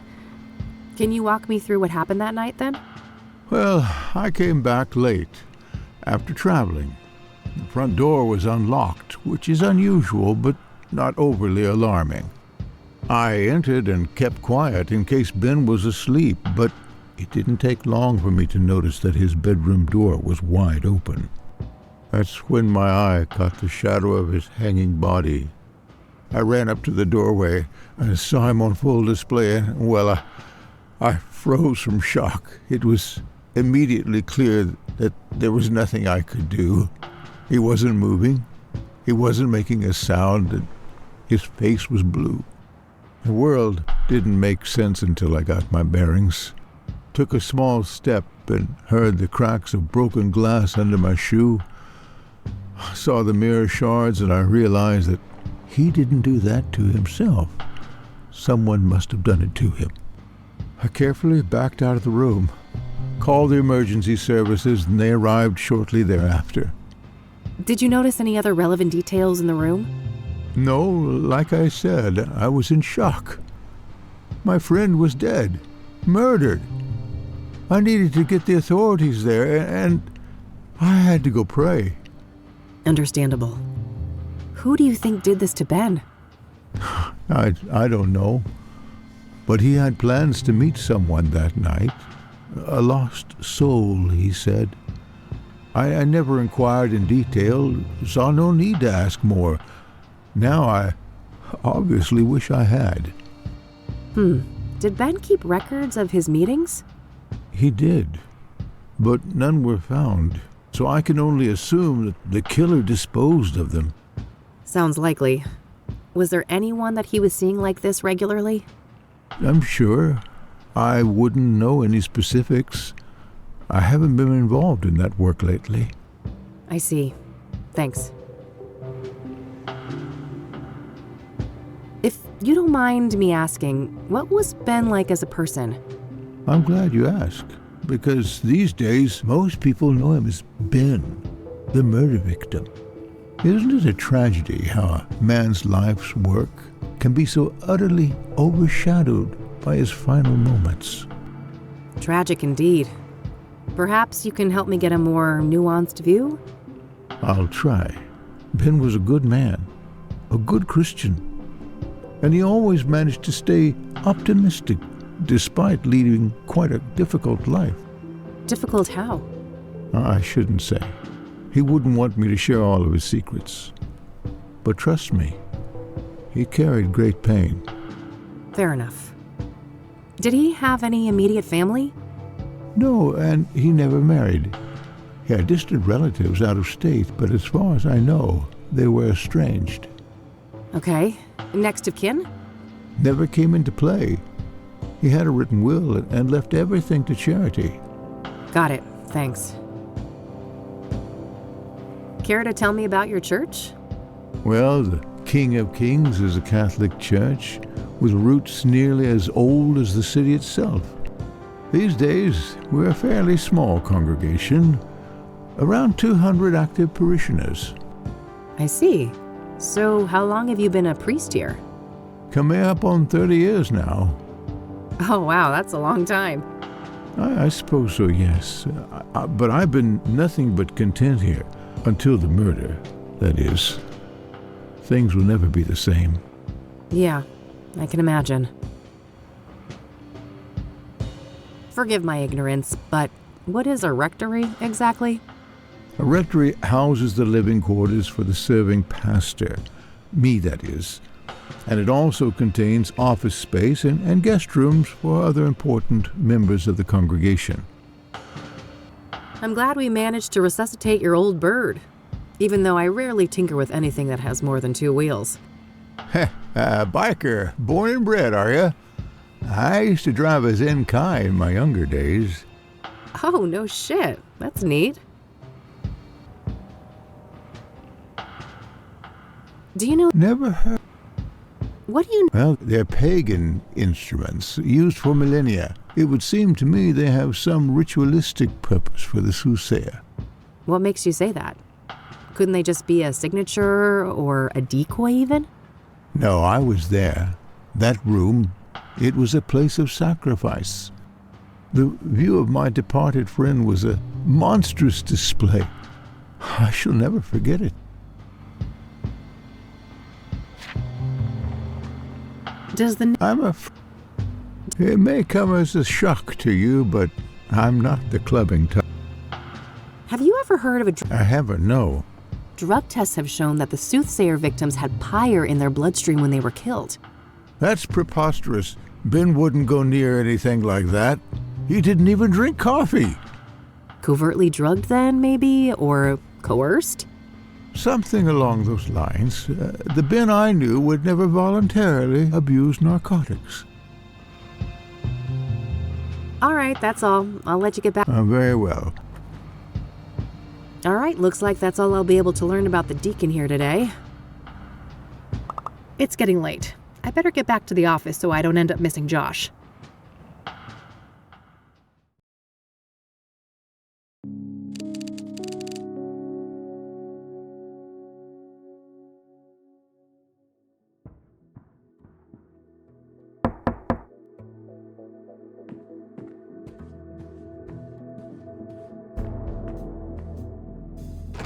Hey, gorgeous. Oh, hey, Josh. Come on in. How are you, bud? Everything going okay over at the precinct? I guess. Things are tense. The higher-ups are breathing down our necks with all this Soothsayer bullshit. Yeah, I can imagine. But don't you worry. I'm gonna get the Soothsayer out of your hair. That so? You know something we don't? Maybe. Let's start with a few questions. This should be good. So, the Soothsayer. Got any juicy inside info to share? I wish, but the press is all caught up with me now. I'm not part of the task force, so. Ah, they're keeping things compartmentalized? To the extreme. After the press leaks, they put a big lid on the case. Everything's handled on a need-to-know basis. I see. The feds still aren't involved, though, are they? Nah, not last I heard. The chief fought tooth and nail for that. What do you know about Deborah Sinclair? Like I said, I'm out of the loop on the Soothsayer. I can't give any. What do you know about scrying mirrors? Not much. I didn't even know they existed before they popped up in relation to the killings. So, you're in the drug unit. You must have heard of pyre. Yeah, that's an odd one. Novel narcotic, highly hallucinogenic. What is pyre exactly? It's a new product, so we don't have a chemical breakdown yet, but early analysis suggests a synthetic compound. It's usually encapsulated in pills, but supposedly some injected too. What do you know about the origins of pyre? Less than I'd like. We suspect it's locally made, but that's just our working theory based on the territory we found it in. And what territory is that? Within the city limits and surrounding areas. Do you have any leads on the pyre dealers? Nope, and not for lack of trying. These fuckers are friggin' Houdinis. Every meth head has a story about them stranger than the next. Alien abductions, government experiments, you name it. Huh. What do you think the deal is, personally? My gut feeling is that this is a new actor on the scene, and they're being real careful not to rustle any feathers. Whose feathers? Rival gangs? Yep. My informants tell me that there are some bad people out for blood. They don't like competition. Interesting. Someone told me that pyre was handed out for free. Is there any truth to that? Yeah, I've heard similar stories. I wouldn't read too much into it, though. Things like that are common business tactics in these circles. What about pyre being connected to the Soothsayer killings? That's news to me, but they have seniors from narcotics on the task force, so it's possible they're looking at that angle.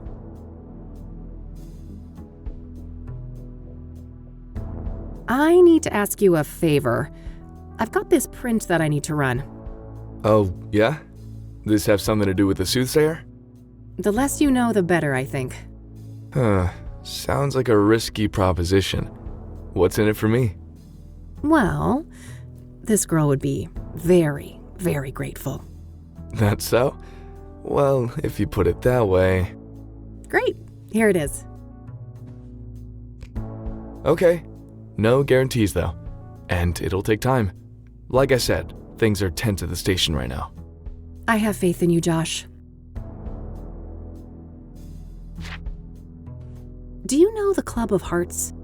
Yeah, I'm aware of it. Never seen the place myself, though. Do you know who Hannah Verdew is? Sure. Rich socialite with ties to organized crime. She's been on our radar for a while now. Interesting. Can you elaborate? I've already said too much.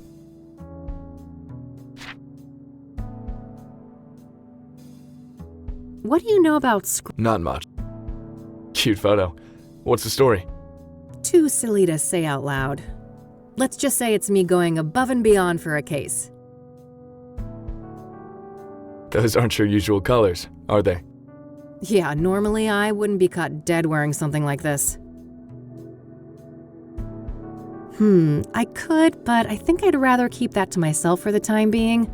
It's the one clue advantage I have over the cops right now.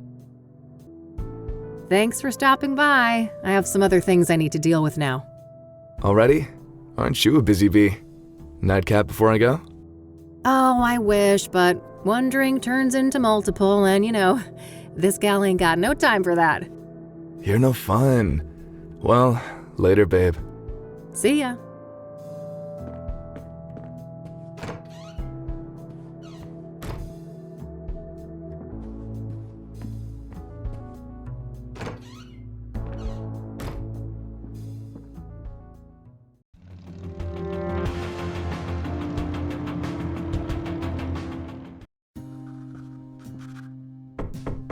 Come on in. Hey, kid, solved the case yet? I wish. I just, happened to be in the neighborhood. Thought I'd stop by. Uh-huh. Make yourself at home. Let me know if you want to discuss the case. Sure thing, will do.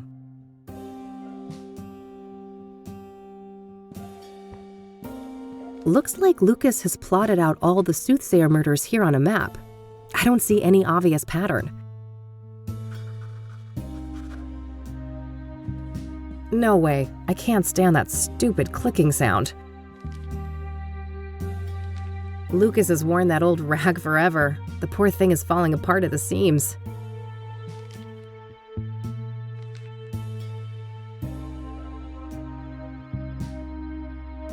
Man, I can smell those thick, juicy ones from here.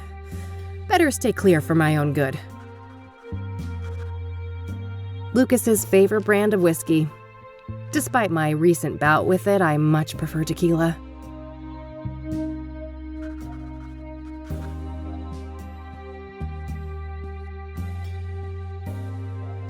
So, you were in my dream yesterday. Oh, my condolences. Yeah, it was creepy as hell. You kept ranting about your retirement and turned into a zombie. Ha! Sounds like every other day at the office. You sure you were dreaming, kid? Huh, yeah. I guess it could have been real life. Anyways, wanna discuss the case? You bet. What you got? The Soothsayer is turning out to be quite an absorbing case. Uh-huh. Are you sure it's the case? I can see those dollar signs in your eyes. Oh, don't get me wrong, I am itching for that money, but I mean, it's not every day we get to investigate a serial killer, right? It's definitely a first, even for this old-timer. Anyway, I haven't found any solid links between the victims, have you? They seem arbitrarily chosen to me. A varied bunch indeed. Different genders, ages, occupations, social class. Not much in common between the 5 murder scenes either. I'm as stumped as you.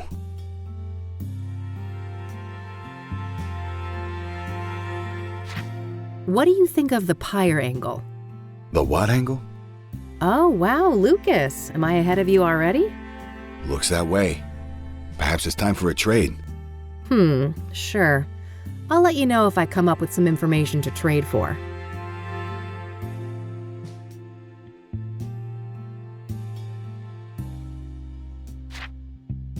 So, Rose Taylor, the first victim, I hit kind of a brick wall there. Yeah, been a while since that one. The husband wasn't very agreeable, I take it. He told me, and I quote, "Eat shit and die." Ha! Well, I caught the guy before he got fed up with us. He had some interesting things to say. Oh, do tell. Now, quid pro quo, remember? What do I get? Well, how about I spill the beans on the pyre thing? Sure, that's a fair trade. Ladies first? If you insist. So, apparently, there's this new drug on the street called pyre. And the Soothsayer victims all had it in their bloodstream when they died. Whoa, if this information is good, it must be part of the Soothsayer's MO. Yes. It could also explain why some of the victims didn't resist, right?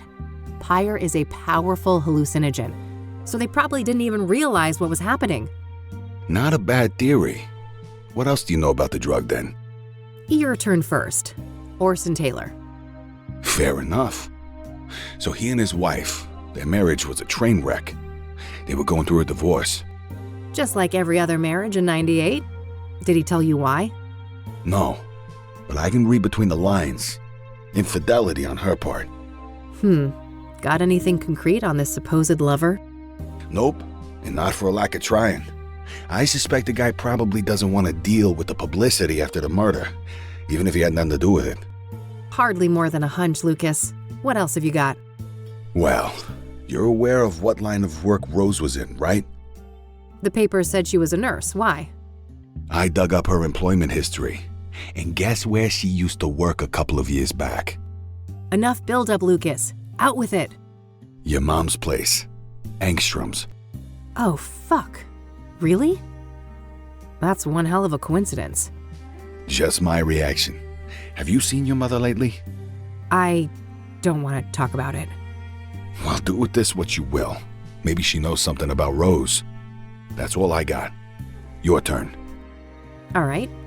So the pyre dealers like privacy, and they've managed to stay out of reach of both the law and rival criminals.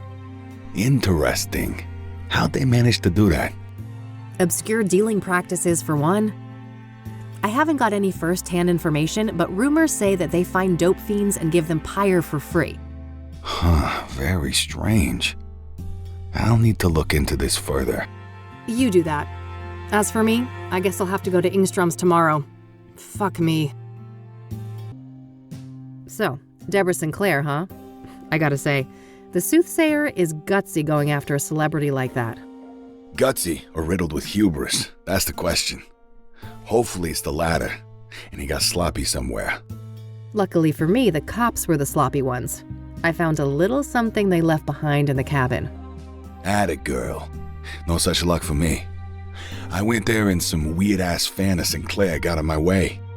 Oh, God. Bested by Randy? You're losing it, Lucas. Bah. I bet that chubby paraplegic took a quick look at a girl like you and let you do whatever the hell you wanted. You wish. Take your sexist excuses elsewhere, old man. Yeah. What'd you find anyway? Oh, nothing big. Just a fingerprint on a mirror shard. Holy moly. That could break the case wide open. Don't I know it? I asked a contact at the KPD to run it for me. Trustworthy, I hope? You might as well take that shit to the task force. Nah, it's all good. Unlike my boy Randy, this guy actually wants to get in my pants.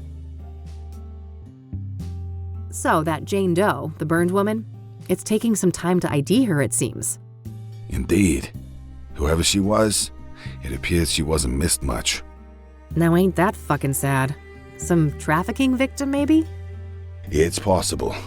Vulnerable people like that are often preyed upon by serial killers. I guess so. But I don't know, this guy seems more unpredictable than your average murderer. Agreed.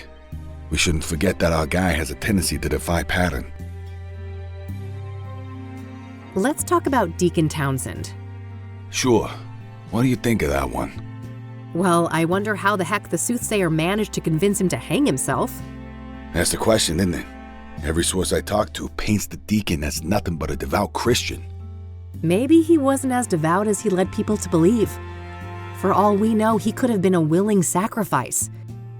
I don't think so. My gut says he was betrayed by our bad guy. Your gut, huh? We should probably trust that. It's pretty sizable after all. Oof. Low blow, kid. What's your take on the scrying mirrors? Well, I don't think they're just calling cards.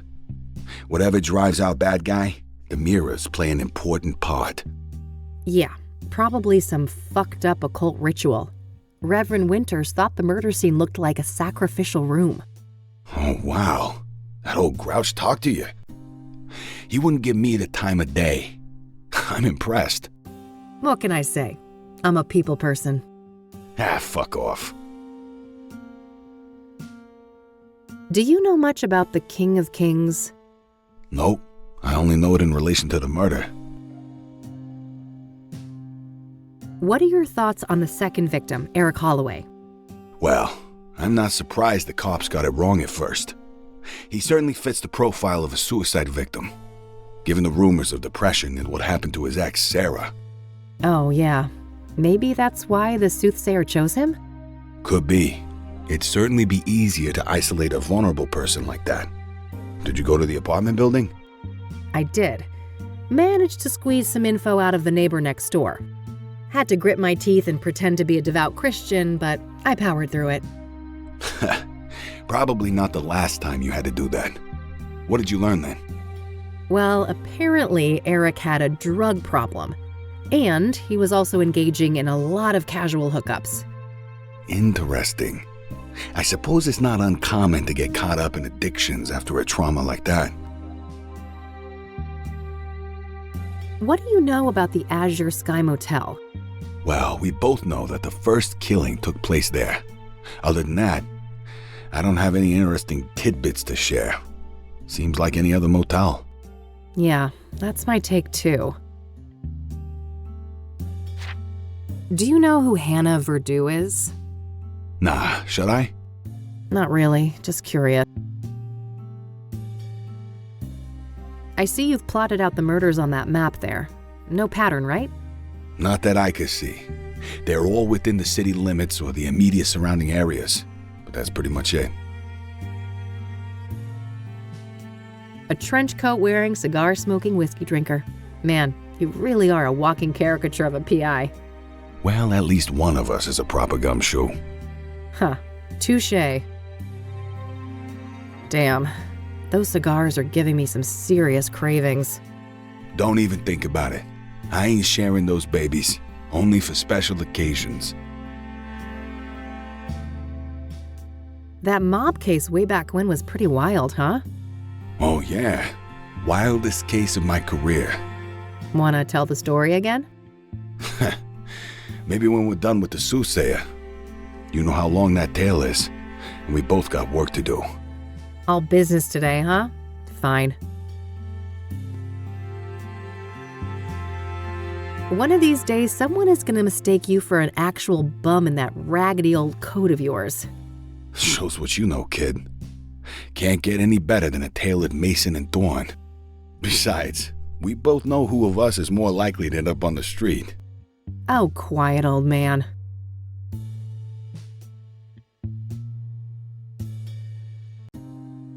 Okay, I think that's it. Alrighty. I'll be here if you need anything else.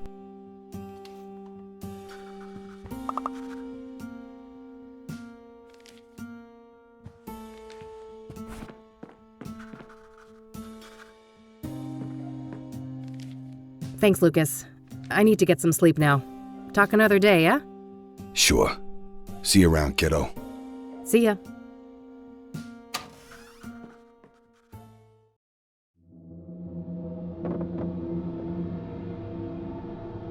Huh? What's that noise?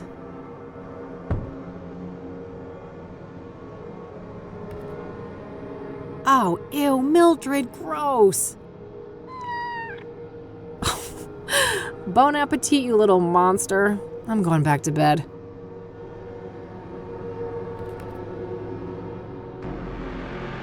Everyone's here. It's been a busy house.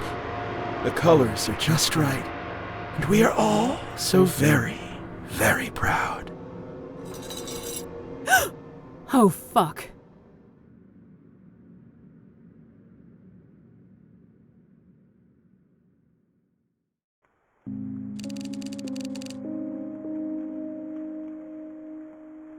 Ugh. Okay, Kathy. Time to get out there and confront the rain. And Mom.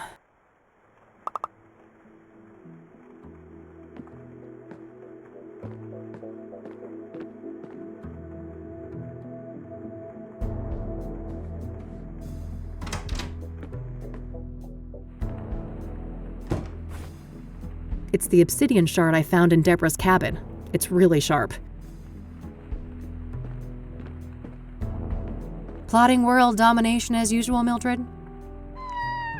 I better get those pets in then.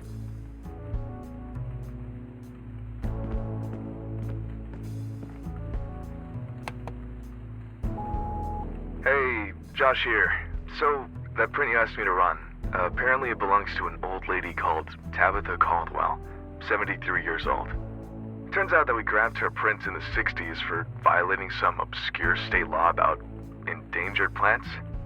Apparently she owns a small flower shop now, Tabby's Garden. The address is 11 Pine Road. Hope this helps. Gotta go. Very interesting.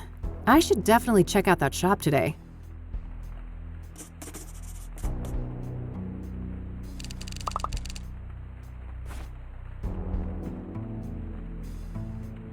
I should try to learn more about Rose Taylor at Ingstrom.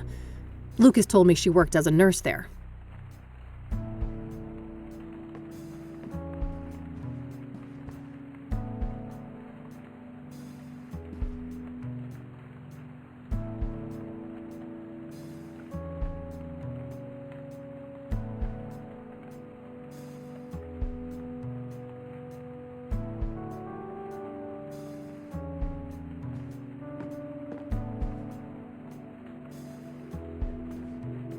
Another one of these.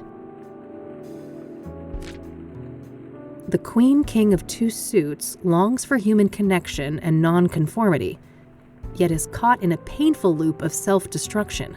T. What is this cryptic nonsense? Somebody is messing with me.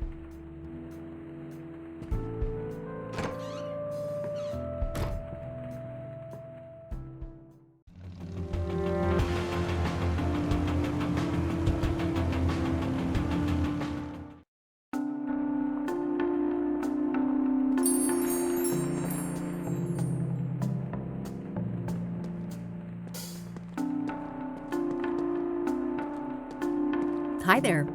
Hello, and what? Wait, you look familiar. Have we met? No. I'd remember that. Oh, never mind then. What can I do for you, youngin'?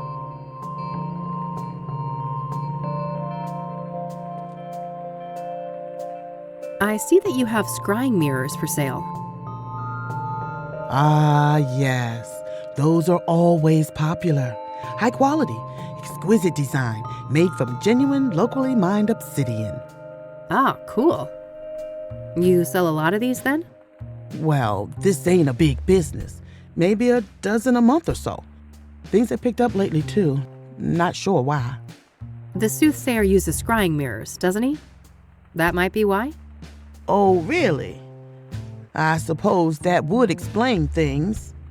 I'm too old to stay up to date with this latest newspaper boogeyman. Boogeyman, huh? You think the Soothsayer murders are blown out of proportion? Well, child, how many stiffs we talking about? 5, I think. So far. Nothing but a bad weekend in the projects.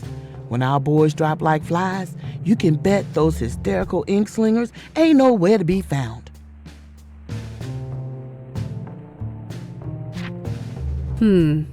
I guess I could confront her about the fingerprint, but I think I'll play it cool for now. Tabitha doesn't know what I'm up to yet. I should use that to my advantage for as long as I can. You're Tabby, right? I am. Tabitha Caldwell, but everybody calls me Tabby. Flower Tabby. I see. Have you had this place long? 40-something years. Why? You looking to enter the business? Oh, God, no. I kill everything I touch. That would be an abject disaster. No such thing as hopeless. And you better believe my precious nephews tried to prove me wrong. I see that you have scrying mirrors for sale. Ah, yes. Those are always popular. High quality. Ah, cool. You sell. Well, this ain't a big business. Maybe a dozen a month or so. Things have picked up lately, too. Not sure why. The Soothsayer uses scrying mirrors, doesn't he? That might be why? Oh, really? I suppose that would explain things. Thanks. I'll go browse. You do that. I'll be here. Holy shit.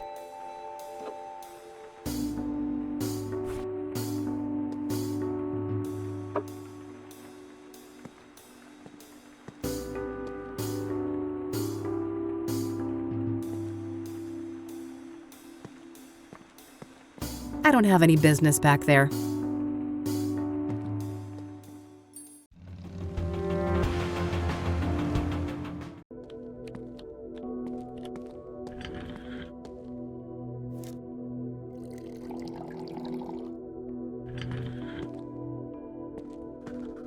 Hey, Oscar. Oh, wow, amiga. It's been a while, huh? I like the new hair. It pops. Thanks, bud. They've got you on desk duty, huh? Yeah, just recently. I don't mind. Got me addicted to crosswords, though. Huh. I guess there are worse vices to succumb to. So, how is she? Better. New meds, and she's moved down a security level, so, you know, progress. All right, that's good news, I suppose. You want to see her? I can buzz you in. Maybe in a minute. I actually wanted to speak to you. Sure. Happy to chat. What do you know about the Soothsayer? The killer? Man, nothing. I don't care for all that morbid stuff. What do you know about Deborah Sinclair? Writer, wasn't she? Murdered by that killer? Yeah, that's her. Well, that's all I know. Haven't read any of her stuff. So, I hear that a certain Rose Taylor, the woman who was killed by the Soothsayer, used to work here? That right? Yeah, that's public record. She was employed here a few years back. All right. Did you know her? Why'd she leave? Look, I can't go there. Company lawyers ain't messing around. They rip me apart if I leak something like that. Come on, Oscar, how would they know? Don't go too far, chica. I like you, but I like this job more. Can you buzz me in? Sure, go ahead. Thanks.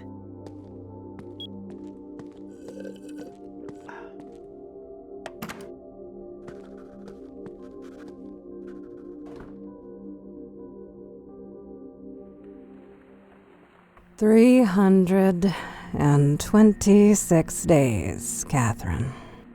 I know. It's been a while, Mom. 326 days and 22 hours, to be exact. I heard you. It's not like you make it easy to come here. Oh, you're the victim, are you? Boo-hoo, my mom won't treat me like a princess when I bother to show up. I'm not doing this again. Can we have a normal conversation? You know, act like we're family for once? Fine. No reason to squabble. I see that you changed your hair. Again. Sure did. I'm guessing you absolutely adore it, right? You know, I'm old-fashioned, honey. I adore what you hide under those clown colors. The gorgeous jet black that your father gave you. You know my only rule, Mom. Don't mention him. Please. Of course, how dare I. Did you bring my royals then? No, Mom. They stopped selling those. Other Rockports are around, but not the purple ones. They're out of circulation. Lies and excuses. You can't even be bothered to get your own mother some goddamn smokes, can you? Maybe next time, okay? I'm told that you're doing better. Is that right? I guess. Earned myself some small freedoms. I've been handling my temper well. And these new pills, they keep me grounded. That's great, Mom. You'll be out of here one day. One day. One day. One day. Yeah. Hey, Mom. Can I ask you about some other things? Huh? Sure. Go ahead, honey. So, I hear that a woman by the name of Rose Taylor used to work here. You heard right. Quite a piece of work, that lady. A shame she got herself sliced up, though. Quite a piece of work, was she? How so?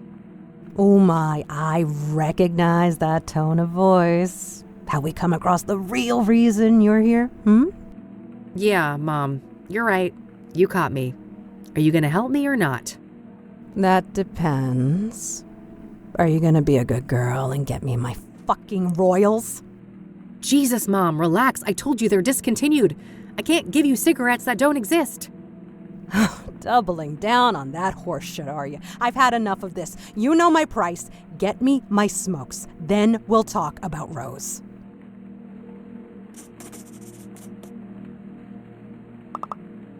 We already discussed that. She won't listen to reason, so I'll have to figure out something else.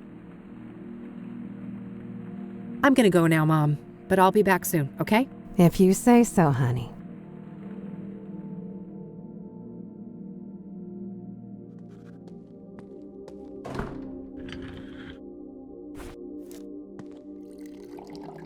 Mom has demanded her favorite cigarette brand, Rockport Royal.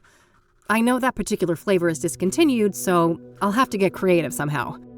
I remember that the packs were purple, but that's about it.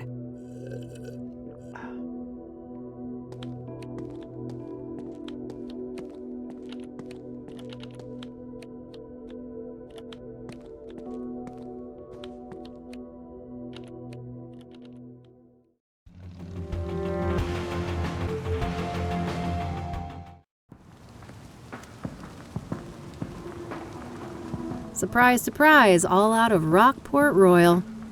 Not a shocker. They've been out of circulation for a while now. I'll take a pack of Rockport White, though. Maybe I can get it close enough to fool Mom.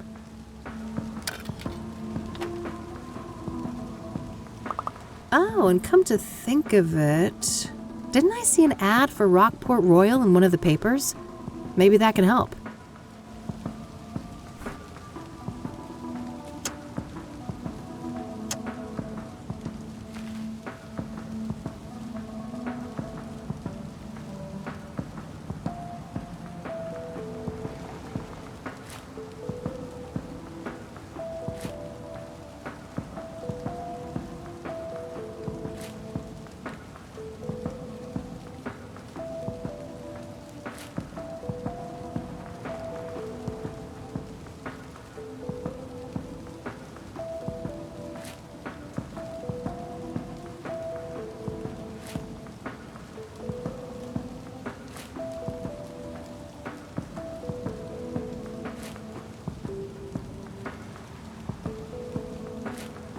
Ah, there's that ad. The description might be useful.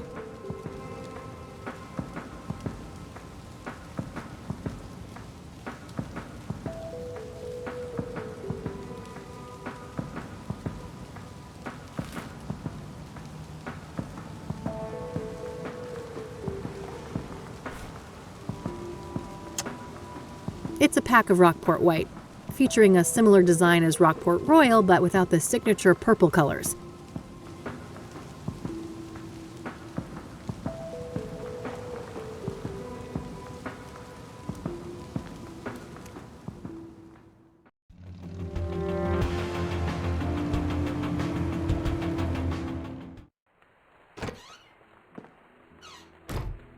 That cranky drawer is stuck good. I know Eileen had some magic trick to get.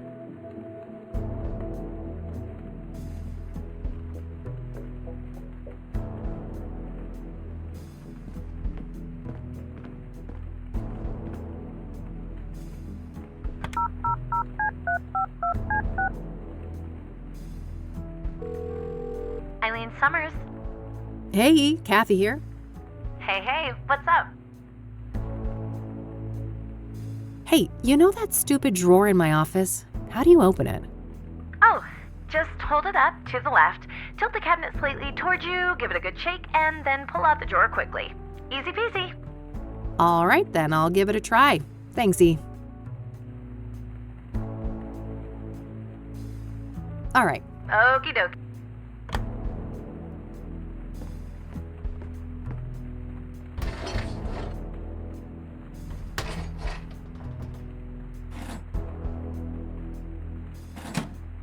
Found a pair of scissors and a couple of markers in there.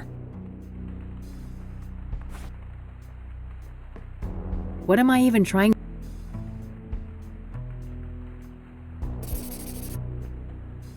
I think I've got the shape of the coloring close enough, but the hue isn't quite right.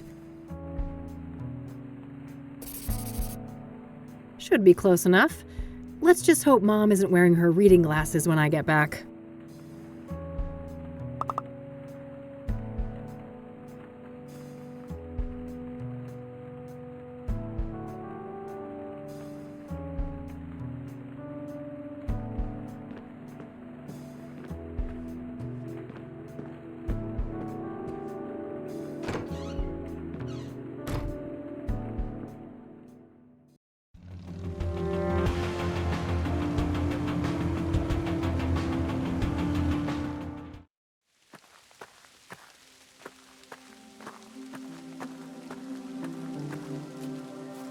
Oh yeah, that's right. Rockport Royals contain lavender. I'll take some and see what I can do with it.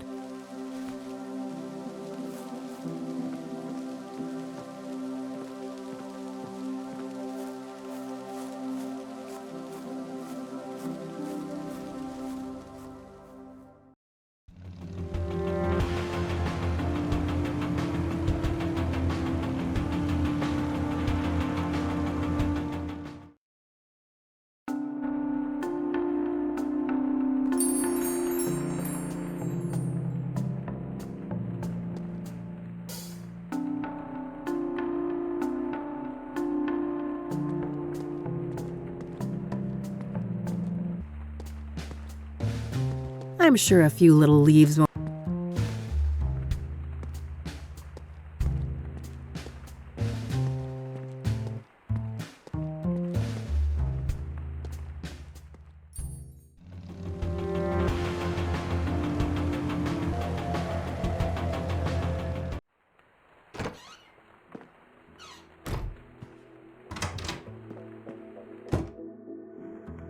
Standard electric oven. Standard electric. Might as well dry up both the mint and lavender. Let's see here.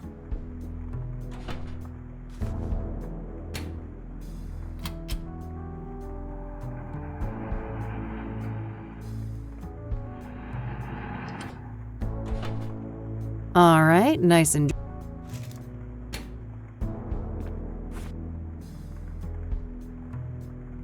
what? All right, let's see here. Getting close now, but I think it's still missing one last thing.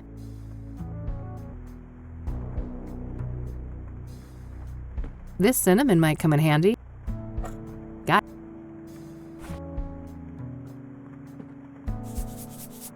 Now that's the smell of Rockport Royal.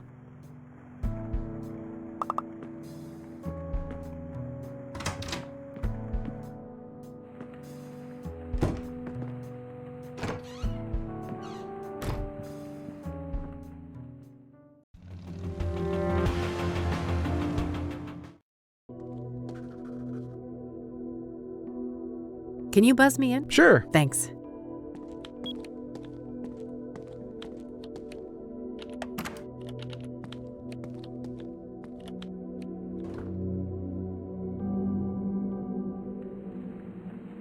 Back already. Ain't I spoiled? I was expecting to have to wait another year to see my only daughter again. Nice to see you too, Mom. I brought you some smokes, Mom. Just like you wanted. Good. Hand them over. Well, That wasn't so hard, was it? No. A real breeze. You got your wish. Rose? What's your obsession with her, anyway? It's complicated, just work stuff. I held up my end. Your turn. Well, Rose was a bully. Pure and simple.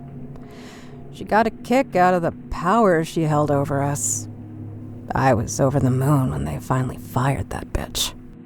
Fired, huh? For the bullying? Nah, she got caught fucking a patient. Apparently it'd been going on for a while, too. She got the boot the next day. Oh, wow. So, who is the patient? Is he still around? I don't know. Happened in a different ward, supposedly. All right. That's useful info. Thanks, Mom. You're welcome. So, I guess that's that then. What do you mean? No reason for you to stay. You're gonna fuck off for another year, aren't you? Keep this shit up and I just might. You will. You're no daughter of mine. I didn't want to see it at first, but you're not her. That's real nice. You're an imposter. A fake. My Catherine would do everything in her power to get me out. I can't deal with this. Nurse, we're done here. Yeah, nurse, time to get this Jezebel out of here! Take care of yourself, Mom.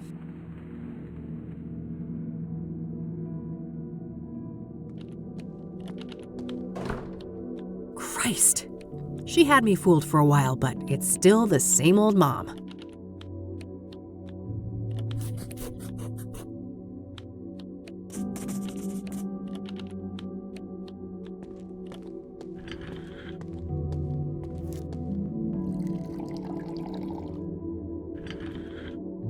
Oh, Yeah? A little bird told me that Rose was fired for a relationship with a patient. Sound familiar?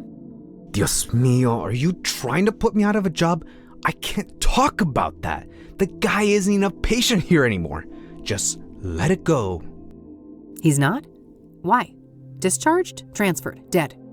Ow, fuck, my stupid mouth. No, I'm not saying anymore. Get out of here. This shit ain't appropriate.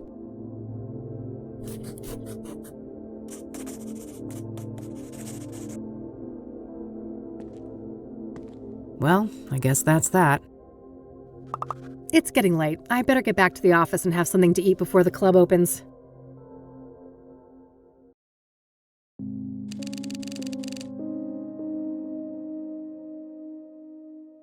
All right, I better head to the Club of Hearts. Hannah Verdu awaits.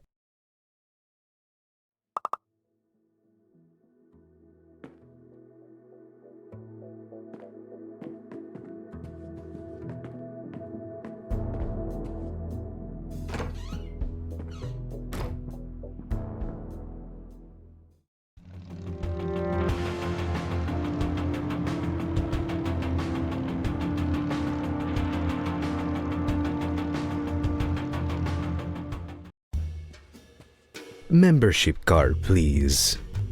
Oh, shoot. I must have forgotten that. No card, no entry. I'm going to have to ask you to leave, ma'am.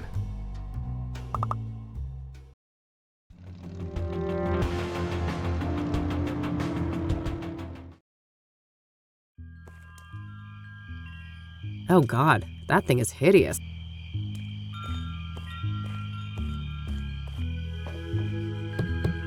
Enter! Hello again, love. Oh, come join us. Oh, evening, girls. Wow. Isn't this quite the crowd? Hey, Kathy. Meta was just doing my reading. This gal right here, her chakras are off the charts. I'm well aware of those chakras of hers. Can I talk to you guys for a sec? Sure. It's not like we're offended by your biker smell or anything. Huh. That's good, I guess.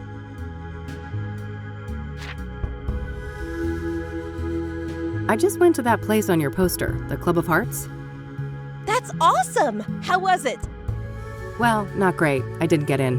Members only, apparently. Oh, yeah, it's pretty exclusive. I'm one of the lucky ones. Really? You're a member?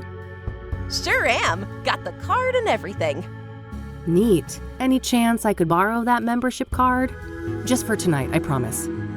Oh, I'd lend it to you, but I wouldn't want your chakra to get all over it. No offense. You're killing me. Not this again. I took that photo you wanted. What's next? Dance like a fucking poodle? Oh, wow, so much rage. This is the root of your problem, love. She is right, you know. You need to learn how to handle your anger, Kathy. Oh, geez, not you too. Well, fine. What can I do to fix my chakras again? There isn't enough green in your life. I need you to bathe in green and immortalize it in a photo. Bathe in green? I guess I'll go and try to figure out what the hell that means. That's the spirit. Catch you later, girls. See you. Take care, Kathy.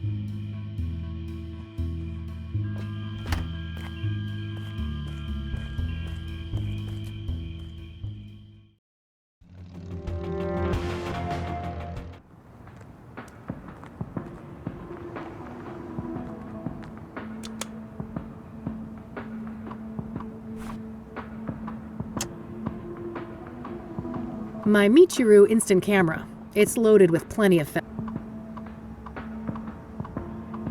I guess that could work, but I should probably put on the pendant first.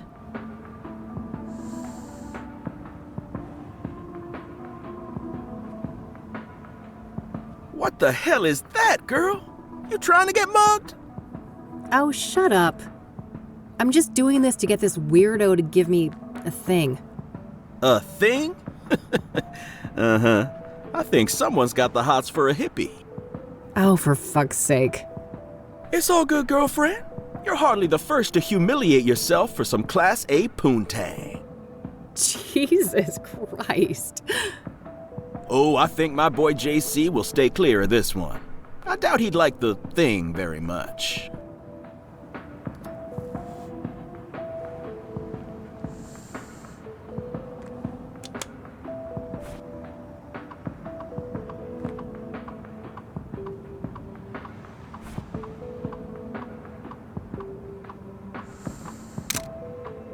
Yes, that should be it.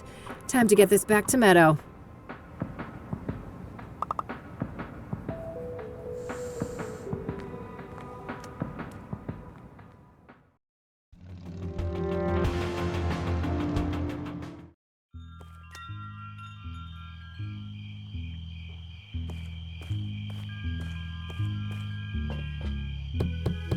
Enter.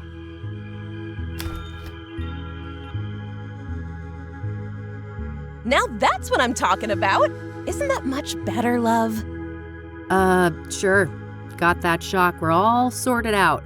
Wasn't humiliating at all or anything. Here you are, as promised. This card has got your picture on it. Well, of course. What did you expect? It's my card. Ugh, seriously, how do you expect me to enter the club with this? Plastic surgery, maybe? And a wig? Ugh, great plan. I'll get right on that. Maybe start by sticking my head in the oven to melt my face off. Now, I'm sure you'll figure something out.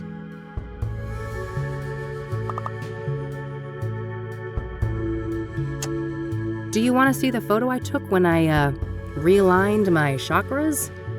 Oh, no need. That photo was... Catch you later, girl. See you. Take care,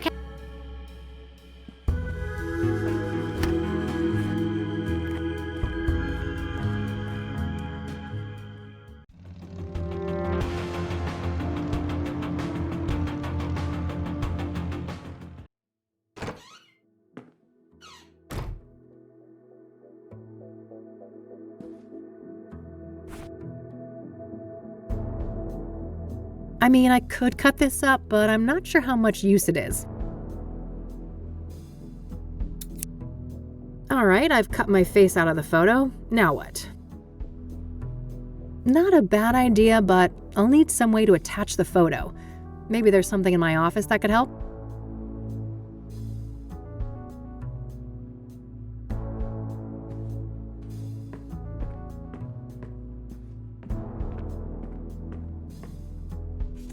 All right, the card is placed in the laminator. I can now use the machine to attach something to it.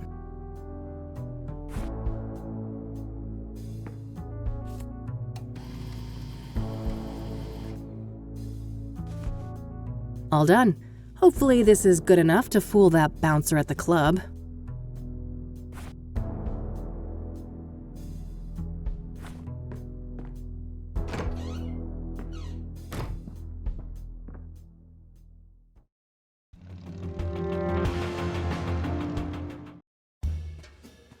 Membership card, please. Here you go. Thank you. Enjoy the Club of Hearts.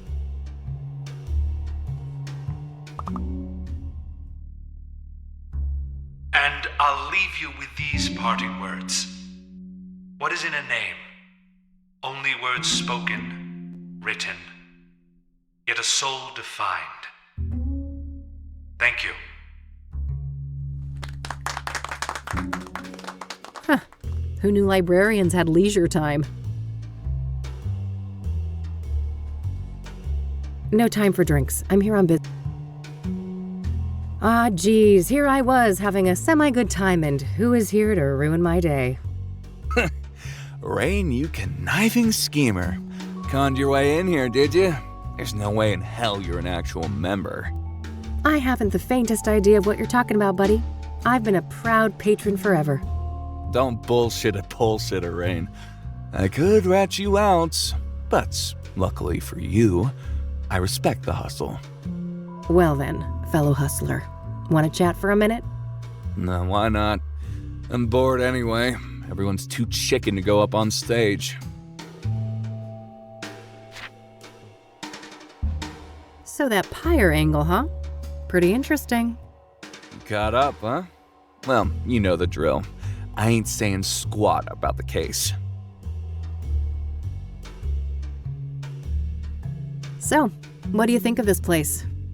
It ain't bad. I first came here for work when I was covering the arts beats, and I grew fond of the place. Poetry is your jam, huh? I honestly find that a bit hard to believe. Believe what you will. I don't give a crap what you think. So, Hannah Verdue, got any juicy gossip to share? Well, you know, dude looks like a lady. Can't get much juicier than that. Guess I walked into that one. I only have myself to blame for expecting you'd have anything substantial to add. Sucks to be you, Rain. This got you in? Jesus, what a half-assed forgery.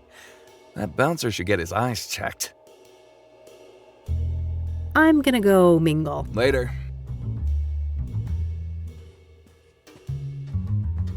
Hannah? All right, move along. Madame Verdue doesn't want to be disturbed. Oh, but I just need a quick word. Yeah, you and everybody else. Unless she asks for you, it ain't gonna happen. Feel me? All right, fine, relax. Guess.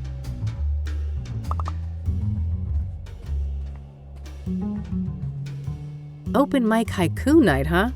Looks like anyone can go up on stage and perform.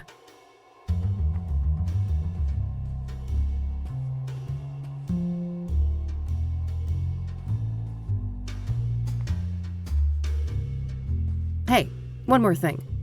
Yeah? Open mic tonight, it seems. How does one write a haiku anyway? Well, lass, Mr. Hopkins is about to teach you a little something about poetry. 3 stanzas, 5 syllables, then 7, then 5 again. Rain is a dummy, whereas Art is a shrewd man. Universe aligned. 5, 7, 5. All right, let's see. Receding hairline, arrogance personified. It's Art Hopkins, folks.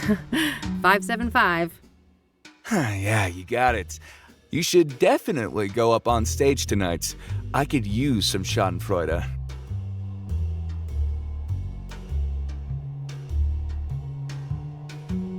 Later.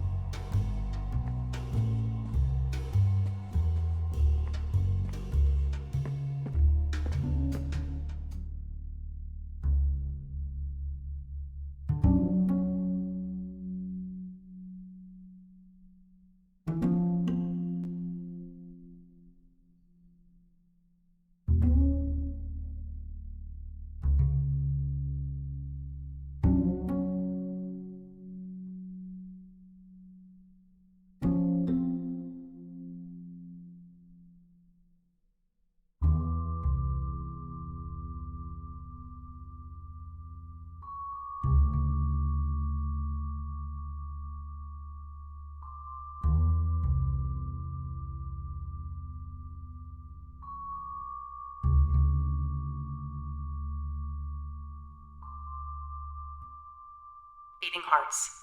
Scream loud. Beyond the norms. Stars align. Struggle. Justified. Oh, just lovely. It had it all. Indeed. Felt that one. Who is she? Get her up here. For sure, boss. Hey, you. Yes?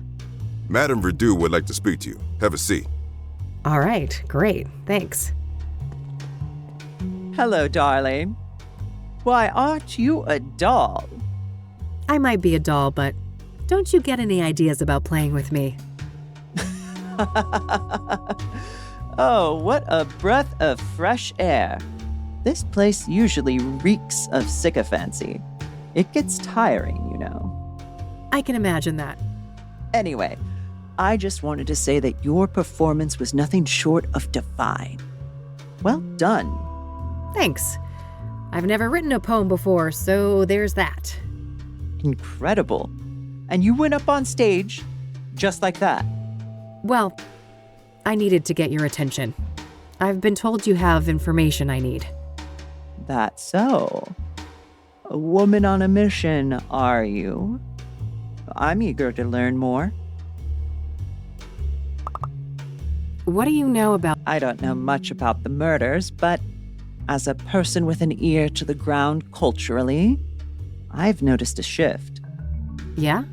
In what way? People are more nervous, distrustful, on edge.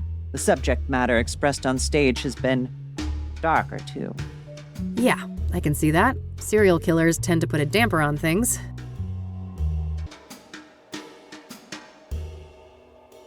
Do you know Deborah Sinclair? Of course. Lovely woman. She will be missed.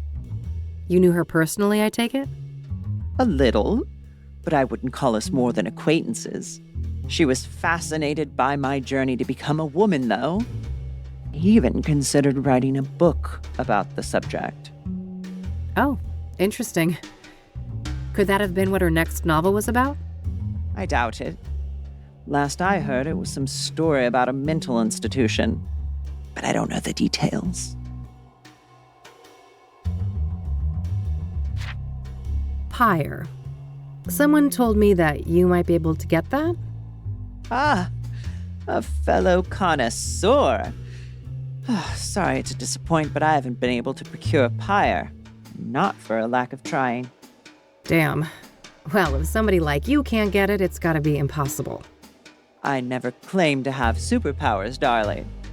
But from what I have gathered, a curious nameless duo is behind pyre. A man and a woman. Interesting. What can you tell me about them? Very little. The man is supposedly tall, bold, and an intimidating figure. The woman stays in the background, from what I understand. There are rumors circulating about their unusual behavior, too. Apparently, they are quite picky with their clientele, conducting some sort of interviews to separate the wheat from the chaff. Strange. How close have you come to tracking these people down? Not very. My best lead is a graffiti artist by the name Faze. That's F-A-Z-E. Okay. What's his deal? Well, the word on the street is that he had direct contact with the pyre dealers, and his experience with pyre had a profound effect on him. Supposedly, he's quite obsessed with it. I see. Know where to find him? Alas, I don't. Well, this is still very useful information. Thanks.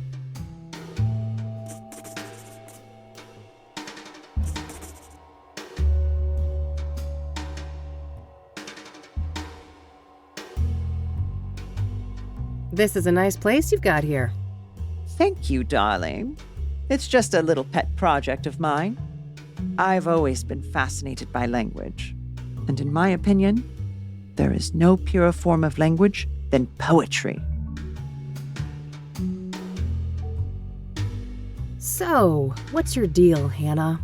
You come from a wealthy family, right? Oh, how dull. I've enjoyed our little foray so far, and this is my leisure time. Let's not turn this into a boring interview.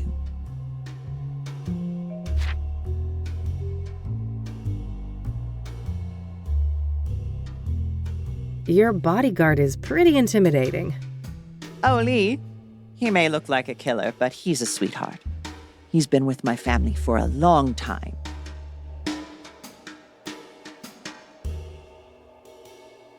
This is a nice place you've got here. Thank you, Doc. Not a very hot stage tonight, is it?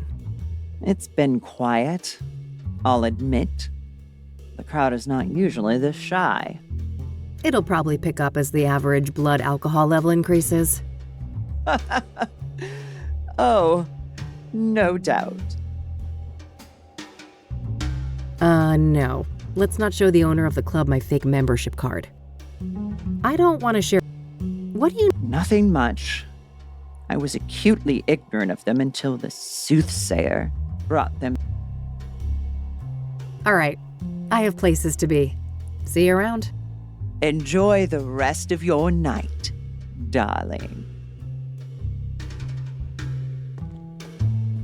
All right. I think I've got what I needed from here.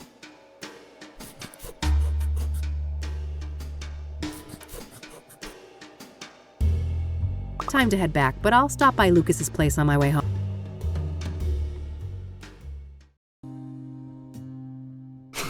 Wish I could have seen that performance. Never figured you for the artistic type. When there's this much money on the line, my type tends to be of the flexible variety. Wow, sounds like it paid off. This Verdú person give you some good info, right? Oh, you betcha. Let's talk. So, Rose Taylor, I've made a little progress, but I was hoping for more. All right. If you want, we can try to untangle it together. Well, okay. Apparently, she was fired for screwing a patient, but that person is no longer at the facility for reasons unknown. That would explain the failed marriage. She's caught in the act, they fire her, the husband files for divorce? Makes sense. And then sometime after that, she's murdered in the azure sky by this lover of hers, possibly? If the husband was cleared, this paramour, if released at the time, would certainly be a prime suspect, yes.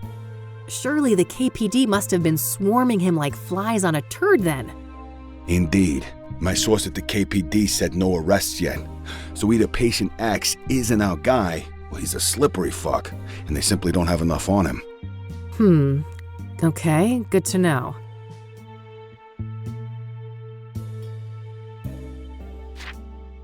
This pyre business is just getting stranger and stranger. Yeah? How so? I learned today that the dealers don't just give out the drug for free. Their clientele has to pass some sort of test first. Yes, I've heard those rumors too. The drug dealers quiz the junkies before they get a fix. Bizarre. Bizarre indeed. This is looking more and more like organized experiments. I agree. It seems like these dealers are carrying out a deliberate plan. The question is, was murder always part of that equation? Yeah, that's the million-dollar question. Do you happen to know a lady by the name of Caldwell? No. Should I? If you're interested in solving the Soothsayer case, yeah. Bold words. Care for a trade? Maybe. Let's keep talking and we'll see. Have you been able to learn anything about the people behind Pyre? Nada. They're a fickle bunch. You? I did hear that it's supposed to be a man and a woman working together. Small progress, I suppose. Does the name Phase mean anything to you? It does, actually. Do you have his real name? Nope. I just found out that he existed an hour ago. Then I'm one step ahead of you on that one. Quid pro quo? How about Caldwell for Phase? Deal. You first. Fine. So there's this old African-American lady, Tabitha Caldwell. She owns a flower shop, Tabby's Garden. She was fingerprinted in the 1960s for some stupid, harmless crime. Now get this. Her prints ended up on an obsidian shard that I picked up in Deborah's cabin, right next to where the last murder occurred. Holy moly, is our killer an old lady florist? Sounds pretty far-fetched. But maybe that's how she's been able to evade the authorities. My thoughts exactly. Well, don't leave me hanging. Have you followed up yet? We'll get there. Your turn. All right. Phase's real name is Corey Finnegan. He's one of those underground anarchist types. A junky graffiti artist with no fixed address. His name kept popping up when I was doing research on Pyre. Supposedly, he's met the dealers in person. Nothing new to me except his name. Surely the bombshell I just handed you is worth more than that. I'll tell you what. I got a few contacts looking for Finnegan. If I hear anything about his whereabouts, I'll let you know. All right, Tabitha. I went to her shop, and I shit you not, she's got actual obsidian mirrors for sale right up front. Whoa. Either we found the most arrogant killer of all time, or... These were accidental prints left on mirrors that the Soothsayer bought from her at some point. Did you confront her? No, I didn't want to tip my hand so soon. I plan to follow up on my other leads first. Good idea. Even if she's involved in the murders, you need a stronger case to hand over to the KPD. Lots to think about.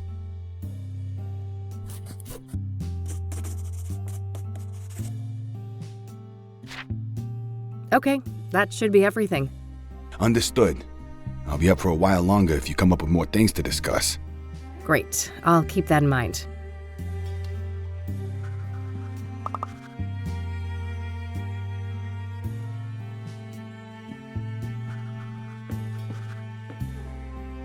All right, that's all I had for today.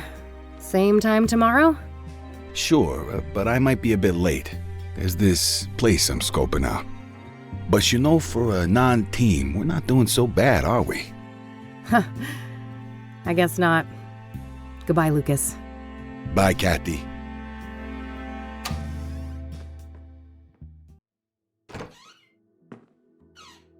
Hey, you little menace. Miss me? You better.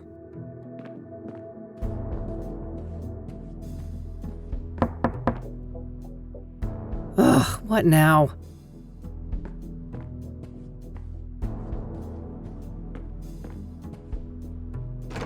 Hey, how about that drink? Beautiful. Jesus, Josh, buddy, it's late. Maybe another time, all right? You know what I fucking think? Nope, but I have a feeling you're gonna tell me. There's never gonna be a fucking another time, is there? You'll just keep squeezing whatever you can out of people. It's what you do. Let's talk about this when you're sober. You need a bed, Josh, not more drinks. Why? You got one, yours available? It's the least you could do, seeing as what your little fucking stunt cost me. What are you babbling on about? The fingerprint thing? Yeah, they suspended me. Why do you think I'm shit-faced like this? I aced up my ass, and those bastards want to make an example out of me. I could lose my job. Shit, that sucks. But I didn't force you to do anything, did I? That's so... so easy for you to say. You knew I still got a thing for you. You knew you could use me. Like you use everyone. You've known me since high school, Josh. I've always been a bitch. Miss a fucking memo? I guess it seemed like you changed. I don't know why. People never change, Josh. They just get better at hiding their inner asshole. Go home before I call some actual cops. Christ almighty, what a train wreck. Time to get our asses to bed, Mildred.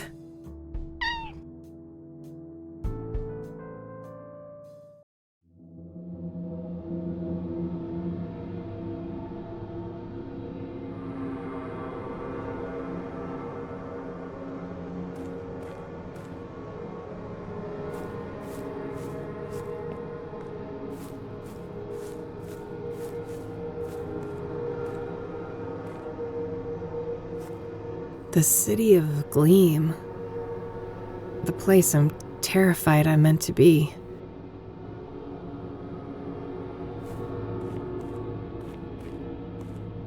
Ugh. What's burning? It stings my eyes. My name is a room. Oh my god. Are you Jane Doe? I don't understand. You will. When you reach our house, you will.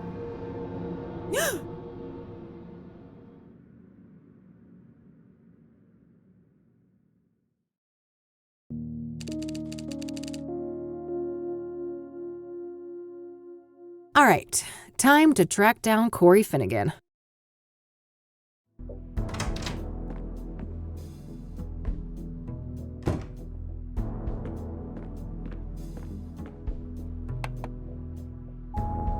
Hey, it's Lucas.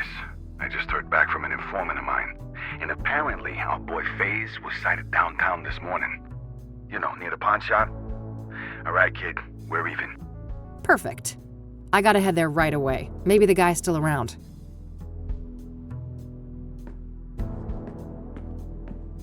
Here we go again.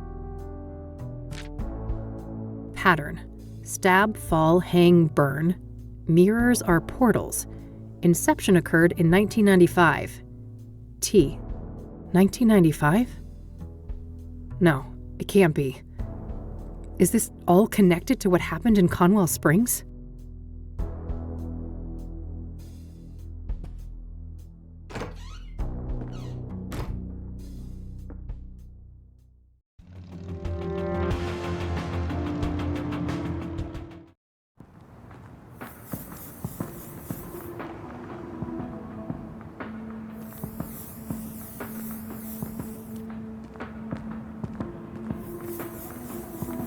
Hey, Corey, right? Only Ma calls me that. It's FaZe, homegirl. Sure thing, FaZe homegirl. You one of those sassy-ass chicks, huh? I've been known to mouth off on occasion. But wait a minute, you look familiar. Huh? What are you on about? The FaZe ain't ever seen you before. Yeah, you're that raving lunatic I electrocuted up on Constance Hill. Damn, that was you? Oh man, my bad. I was fucked up that day. No doubt, yo. No shit you were. You better keep your distance, buddy. Oh, come on, I'm all good now. I just had a tiny little pick-me-up this morning. That's it, I swear. Uh-huh. At least you're lucid enough for a fucking conversation. You got me good, though, no joke. Look at this sick bump on my head, and I still can't feel some toes on my foot, for real. Well, you had it coming. Look, FaZe, people have been saying that you're a guy with some useful information. Oh, yeah, I guess the FaZe knows a thing or two. Alright then, speak. I've been told you scored some pyre. Is that right? Oh man, yes, just once. I'd do anything to feel that high again. Yeah? What's so special about it? You'd have to be a junkie to understand. The FaZe has tried every psychedelic under the sun. LSD, DMT, shrooms, none of them compare to pyre. Mind at large, pure and simple. Mind at large. What does that mean? That we have like a filter in our brains, keeping us from seeing what's really out there. Drugs like Pyre numb that filter, allowing us to see alternate realities, astral realms, all kinds of wild shit, yo. Interesting. And what did Pyre make you see? Man, most of it can't be described with words. One thing is burned into my mind, though. The eye. The eye of the universe staring back at me.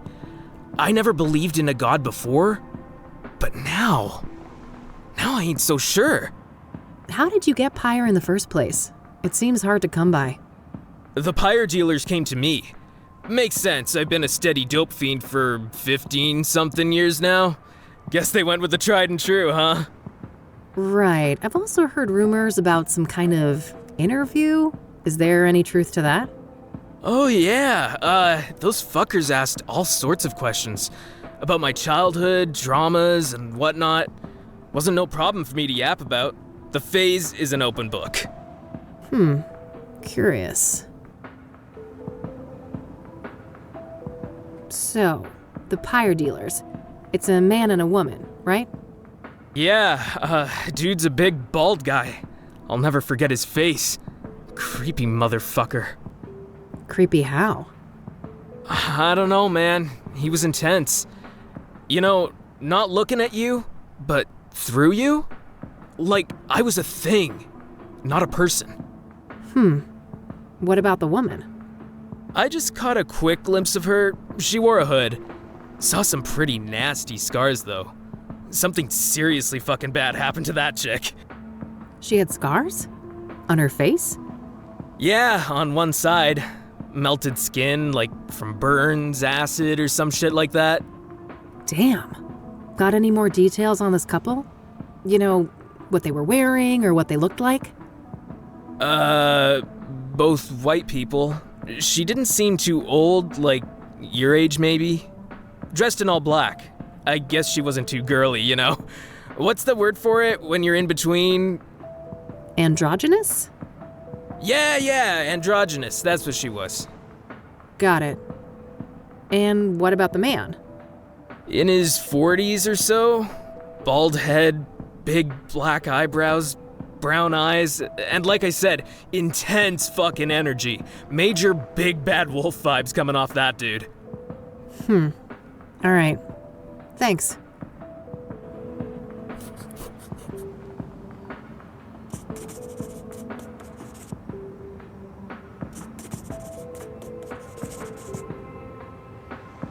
So, what's your deal, FaZe? Me? Well, you know, just another street dog trying to get by. Yeah? How's that going for you? Well, fuck, not great. But I mean, could be worse. At least it's summer soon. I see. Have you been making graffiti long? Forever. The FaZe always loved drawing, even as a kid. Art was probably the only subject I ever passed. Hey, have a look at this. Do you recognize any of these men? Oh, fuck! That's him! The tall, bald guy! You sure? The man called Vic? 200%. That's the Pyre dealer. Well then, I guess it's time to go visit the ranger station.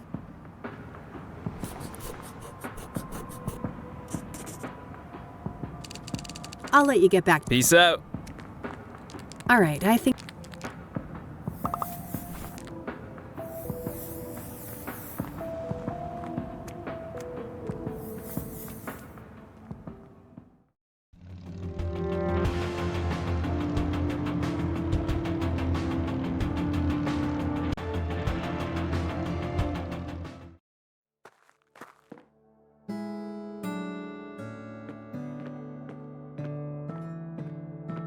Hello there, and welcome to the Bear Creek Ranger Station.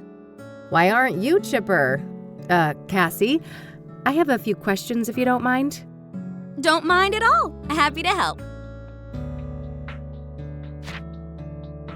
I came across one of these brochures of yours. Nice, isn't it? I was the one who came up with the idea. I love community building. So I saw in this brochure that a park ranger called Vic works here. Is that correct? Sure. Ranger Cooper is one of the rangers assigned to this district. Ranger Cooper, huh? What's his full name? Can I talk to him? It's Victor Cooper, but he's off duty right now. Off duty? For how long? Why? Oh, shoot! I don't have any of those details. Well, what about a phone number or an address? I'm not allowed to give out that information. Sorry. You'll have to run it by the chief. Well, fine. Let's talk to the chief then. Oh, double shoot! He's not here on Saturdays. He'll be back on Monday morning. Well, all right.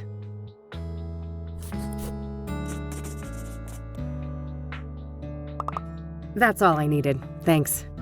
You're more than welcome. Have a nice day now. Since I have a better description of both drug dealers now, it's probably worthwhile to return to some of the earlier witnesses.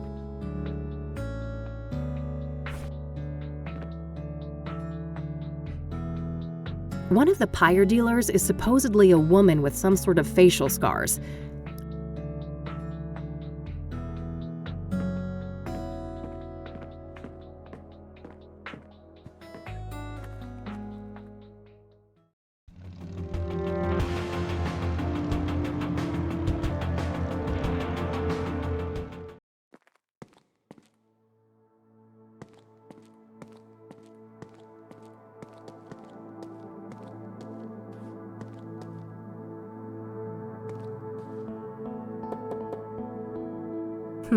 No answer.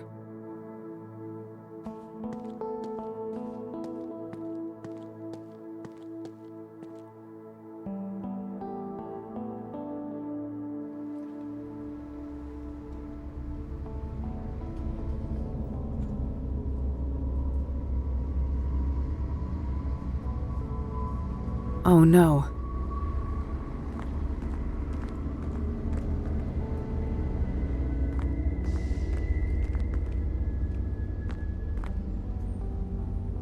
Hey there, Rachel. Oh, it's you. I wonder what went through his mind as he fell. Was he confused?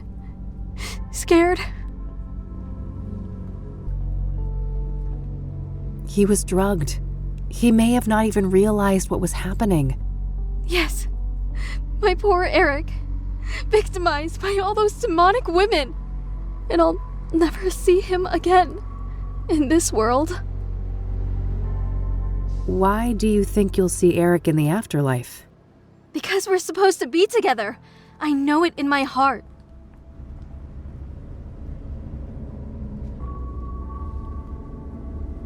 If Eric would reunite with anyone in death, it would be Sarah. He did love her. He talked about her all the time. Yes.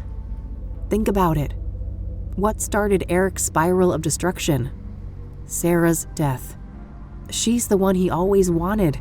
Everything he did was to try and distract himself from that fact. You're right. What am I doing? This can't be God's plan. It can't.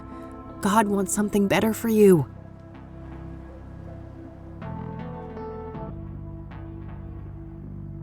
I can't believe I came so close to doing that. You didn't go through with it, and that's what matters. You need to promise you'll get some help, though. I will. Promise. I suppose you had some questions for me, though, since you came back here. Oh, I guess I did. I almost forgot, given everything that just happened. Okay. What did you want to know? I'm looking for a young woman with some kind of facial scars. Can you recall a person like that? Oh, yeah. Her. Looked like burn scars to me, but she wore a hood and wasn't facing me, so I couldn't tell for sure. Wow, really? Tell me more, please. She was one of Eric's girls, I think. I saw them a few times out of the hallway. A real harpy, that one. Yeah? Why do you say that? This is off the record, right? I could get in real trouble for what I'm about to tell you. Of course, you have my word. Well, I was really worried about Eric, So I made sure to write down everything he was up to, so I could help him better. And I overheard them talking. Are you telling me you have a transcript? Yes. Well, Rachel, that would be tremendously useful to me. I've realized that. I'm not comfortable giving you all of my notes. Some of them are private, but I can give you a copy of the transcript with the scarred girl. That would be amazing. Thanks. Okay, wait here. I'll be right back. Here you go. Perfect. Thanks, Rachel. You're welcome. All right. I need to leave now. Will you be okay? I will. I think I'd like to be left alone now. I'll go call my pastor. All right. Take care, Rachel, and, God bless you. You too, Eileen. Actually, never mind. Bye.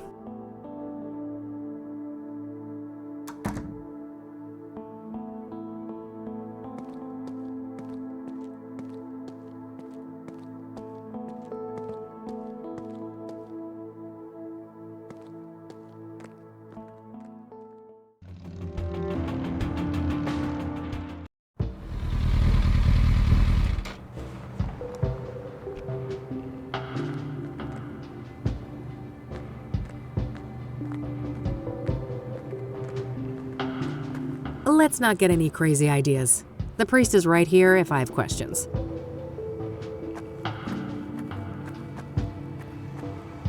Hello again, Father. Welcome back, my child. What can I help you with? I'm looking for a young drug dealer, a woman with facial scars. Ring a bell? I happen to recall a person like that. A homeless woman whom Ben was helping get back on her feet. Wow, really? Yes, about your age. No drug dealer to my knowledge, but she had some sort of scars on the side of her face, yes. Amazing. Is there anything else you can remember about her? I'm afraid not. My memory has seen better days, and this was years ago. Well, is there any more information about her somewhere? Maybe in Ben's records, if he had any. I suppose I could check, but I would need a name. Darn. Well, I'll keep that in mind.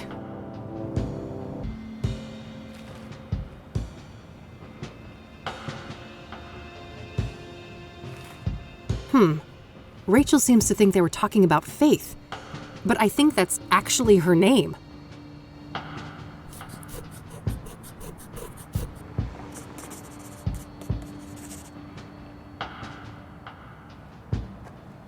Another Yes?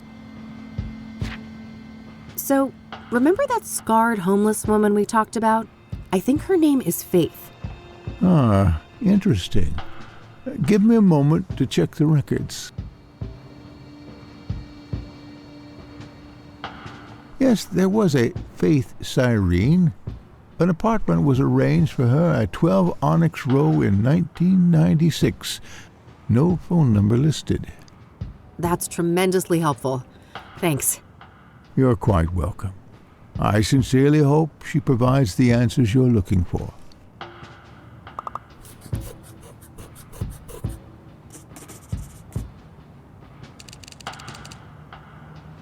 All right, I'm heading back. Goodbye, young lady. That's my best lead yet, but it...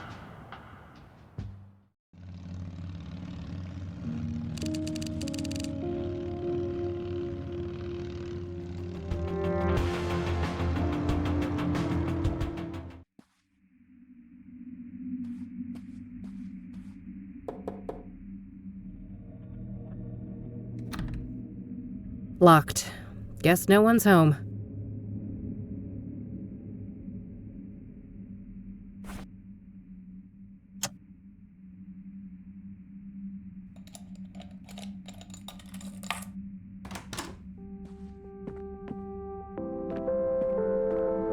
No proper bed, but a cell phone. This gal needs to get her priorities straight.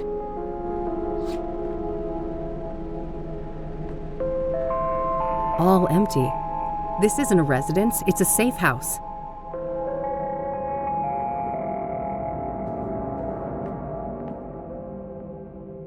Freshly eaten.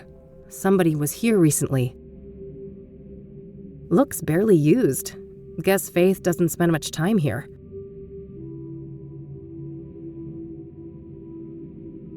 Huh.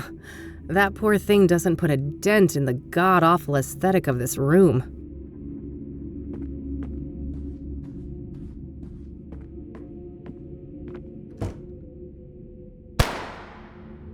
Fuck. That came from the roof.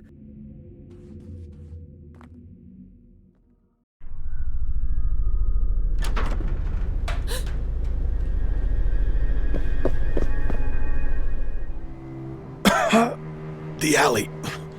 Watch out. It's fine. She's just trying to get away. We need to get you to a doctor. Too late. I won't. Lucas!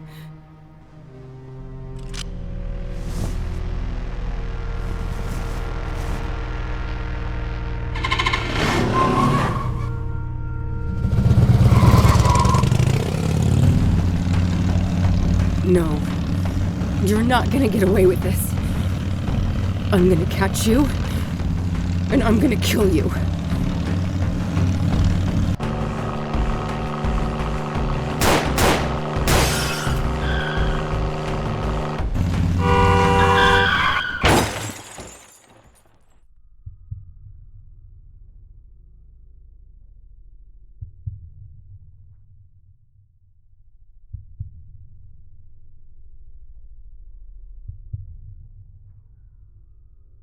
Come on, kid.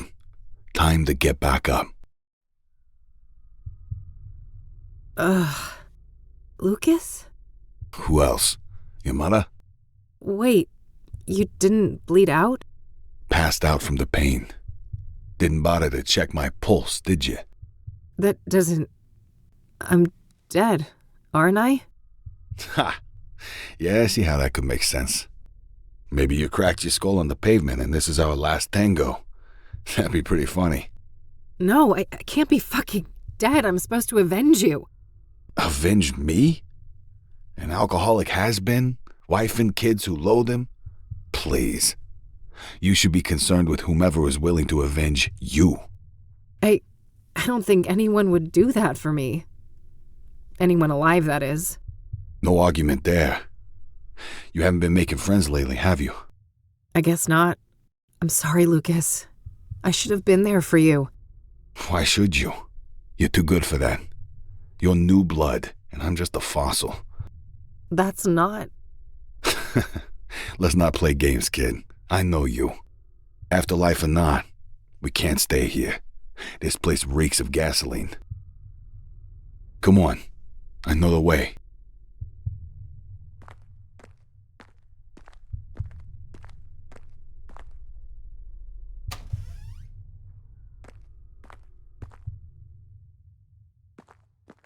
The bike is toast.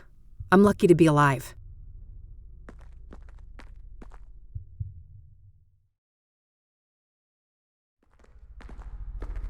Hey, wait up.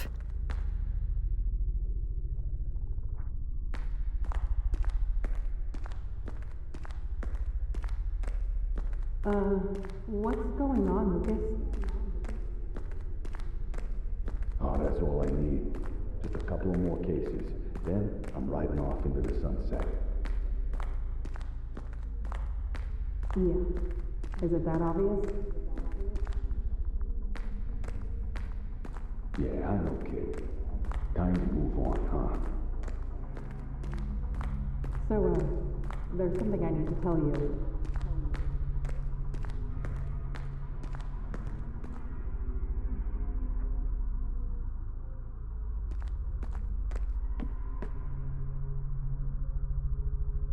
Lucas?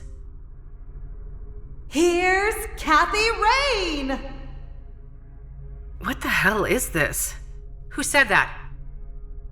Now, who's got something to say to the one and only badass bitch herself? I'm tired of being manipulated, Kathy. You've always got some hidden agenda. I've been nothing but a good friend to you, and there's only so much I can take. We were great together at Rain Investigations, and then you had to ruin it all by blaming me when things started to go downhill. That was so unfair, and it really hurt me. Will you ever change?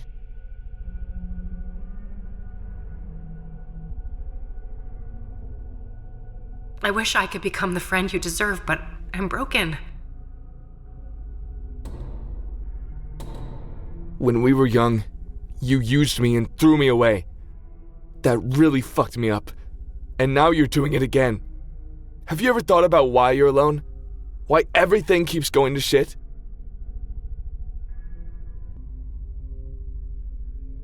I can't help it.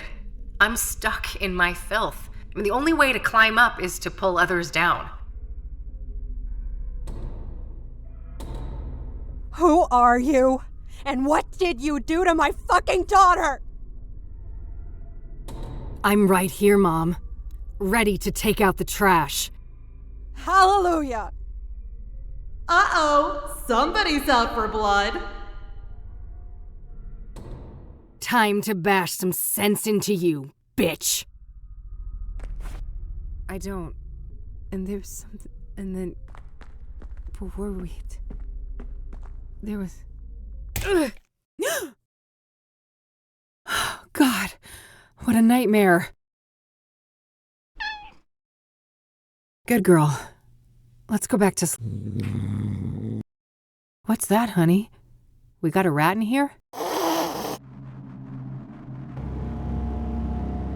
I am in you now. I know your flesh and your fiery heart.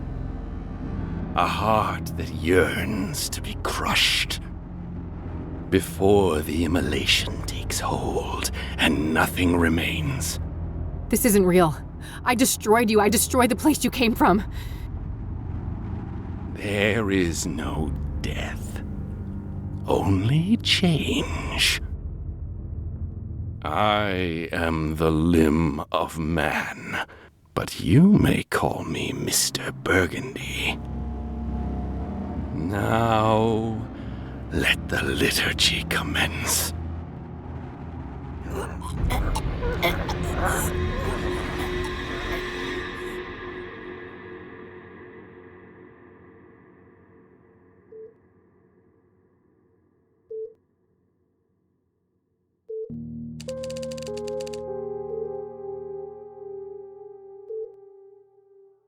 It was him, yet it wasn't. He realized that he had to be the one to pass through the threshold. He had to be the one to take responsibility. Ugh. Kathy?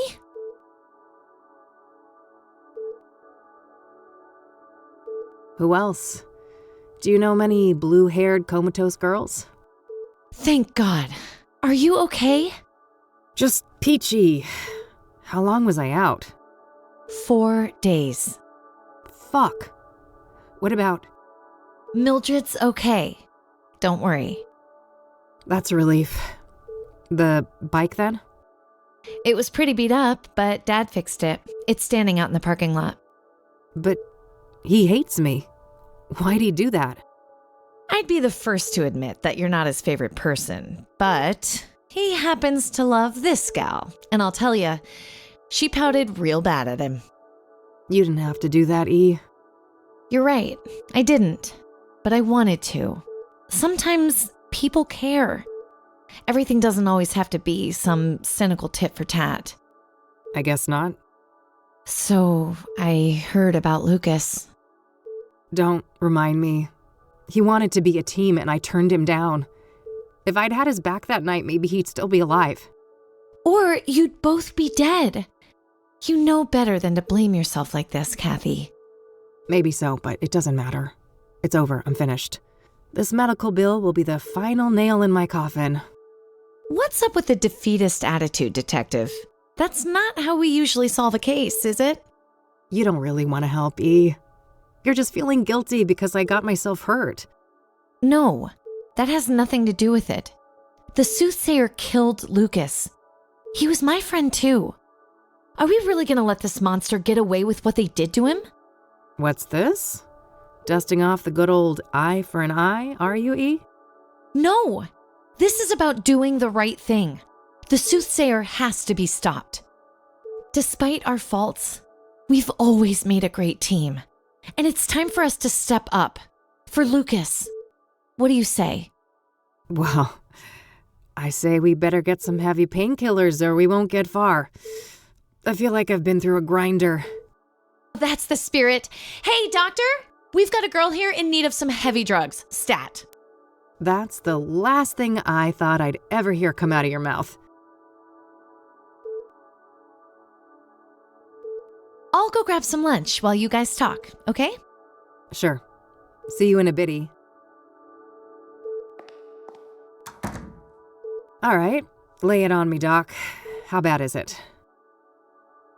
You've suffered 2 rib fractures and some cuts and bruises, but your most serious condition is what's called a subdural hematoma, a buildup of blood on the surface of the brain.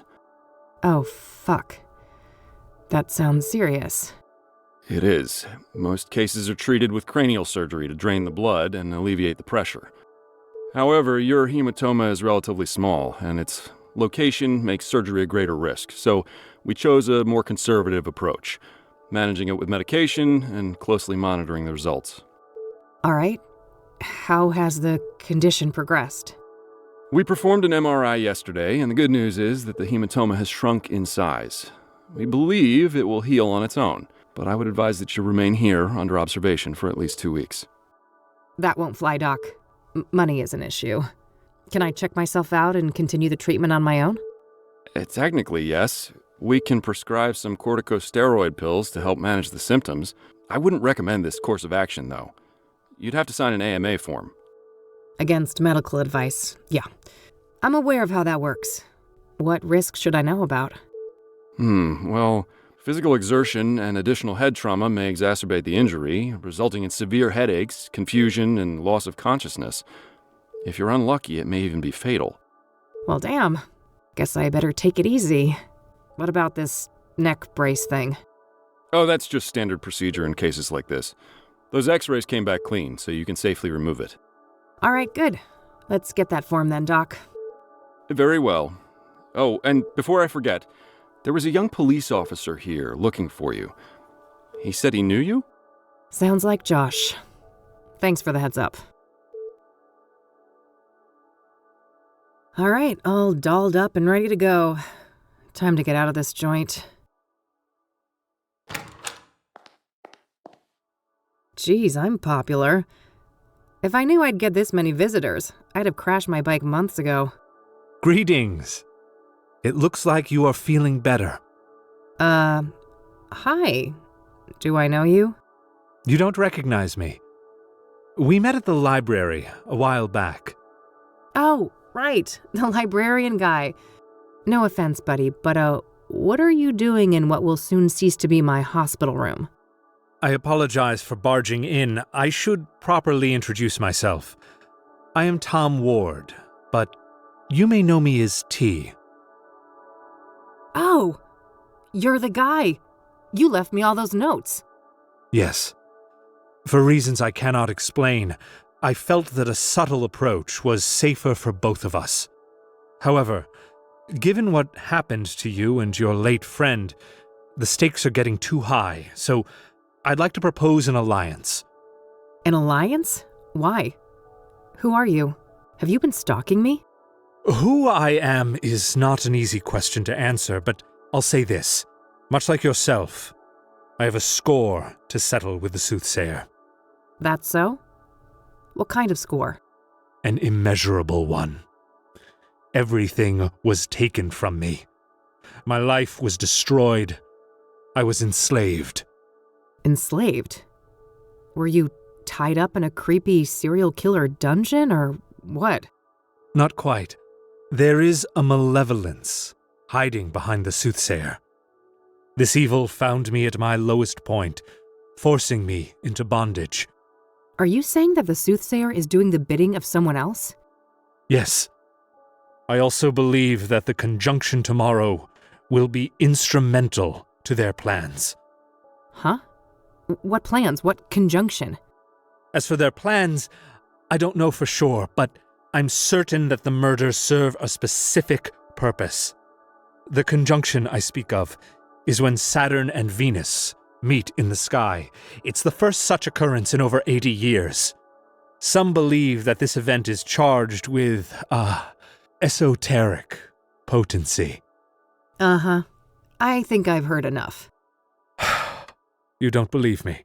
I feared as much. Very well. I will pursue the Soothsayer on my own. Perhaps our paths will cross again. Yeah, you do that. See you, buddy. There was something really off about that guy. Hey, what'd I miss? Who was that man? No one, just some creepy weirdo. Huh? Don't worry about it. I'm ready to head out. Let's go. Okie dokie. So, yeah, that about sums it up.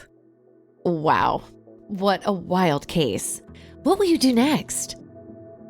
The Chief Ranger should be back now, so I think I'll go talk to him about Cooper. Yeah. It must be dangerous to confront Cooper himself, though, if he is who you think he is. Yes. Before I go anywhere near him, I should retrieve Lucas's gun. I wasn't kept under police surveillance at the hospital, so the cops couldn't have found it yet. It must still be somewhere around the crash site. Then there's Longhorn PI, right? Maybe Lucas left some things behind? Assuming the cops haven't ransacked the place, yes. But good idea. I should check there sooner rather than later. How can I help with all of this then? Well, there's this cell phone that I found in Faith Cyrene's apartment. Passcode protected. Maybe you could do something with that? You bet. I'll have that cracked in no time. Great. Guess we have a plan then. Meet up here tonight? Okie dokie.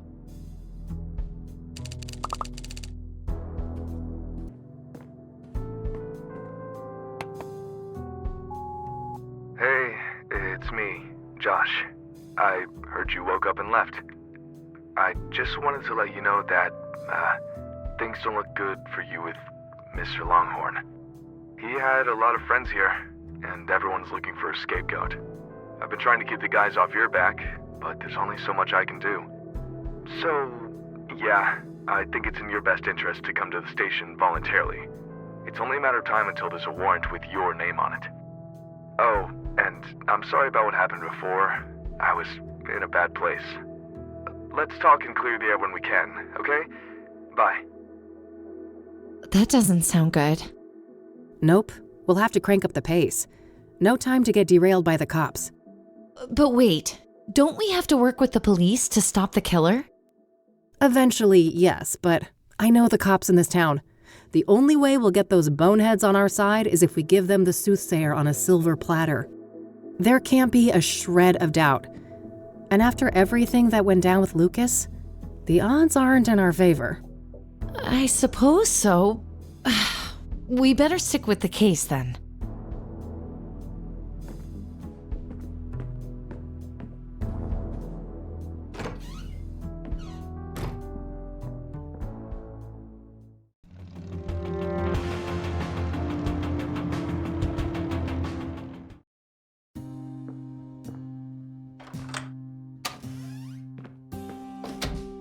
Good thing I still had my spare key. Looks like the cops haven't been here yet, so I better work quickly before they get a warrant and ransack the place.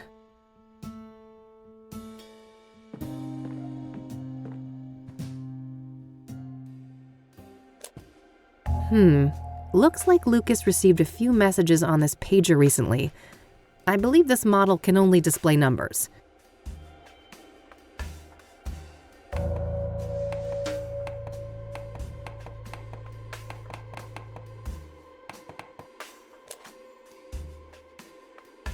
The Longhorn boys, Lucas and his sons. This photo must be several decades old. Weird note. Some sort of reminder?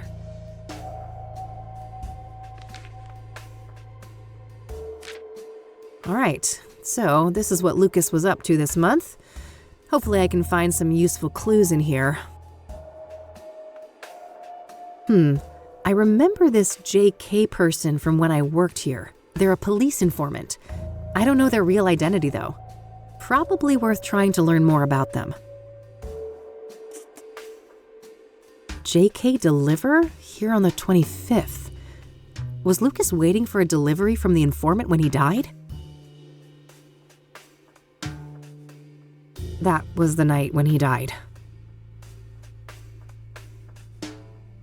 Looks like some meeting related to Lucas's ex-wife. I doubt that's relevant to me. That's the day when Lucas came to me to ask to team up. I wish I'd taken him up on it.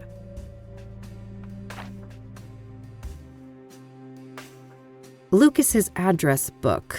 I can cross-reference it with my notes. Still just the initials, but a number for JK is listed here. I should give them a call.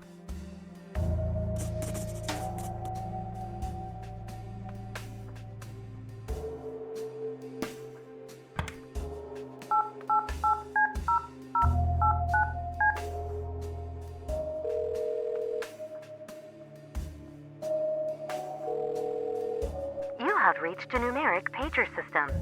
Please enter up to 12 digits and end your message with the pound key. Oh yeah, now I remember. Lucas used some kind of secret pager code to arrange meetings with his informants. I shouldn't try to leave any messages here until I'm sure I've cracked the code. Hopefully some of the clues here on the desk can help.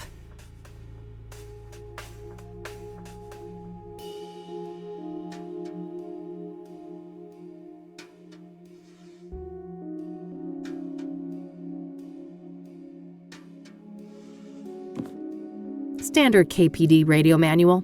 Lucas probably used this to decipher police communications.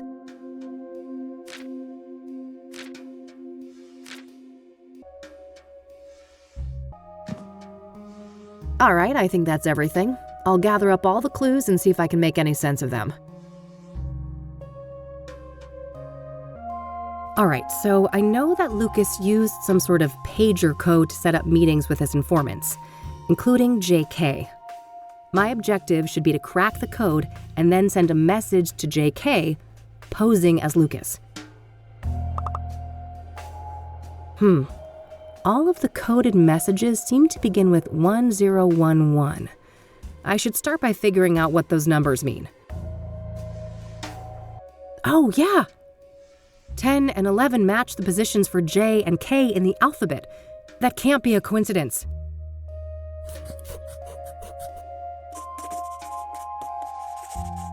The same letter mapping doesn't seem to be applicable to the rest of the messages, though.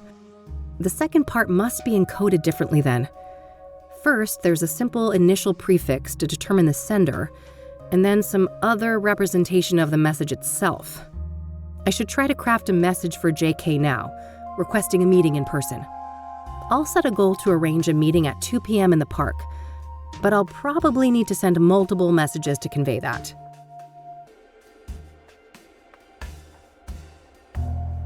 Yes, 1025 should convey that I want to arrange a meeting in person. I'll send that to JK's pager and see if I can get a response.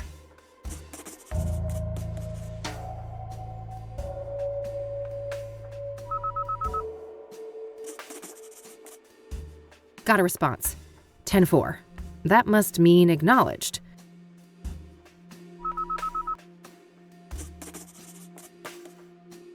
Another one. 10-20,000.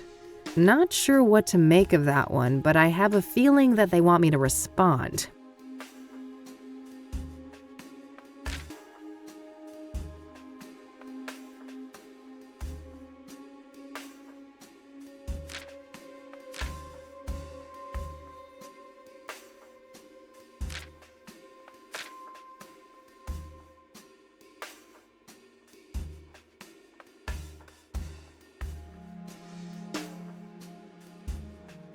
Yes, that should work. If the list on the post-it is correct, I think that this is the way to tell them that I'd like to meet at the park.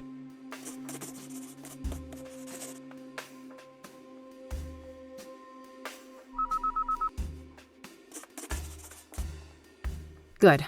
Another acknowledgement.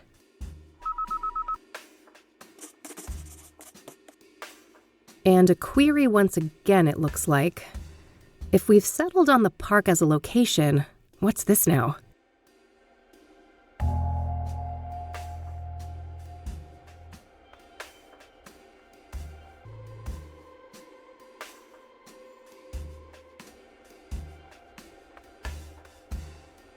Yes, that should work.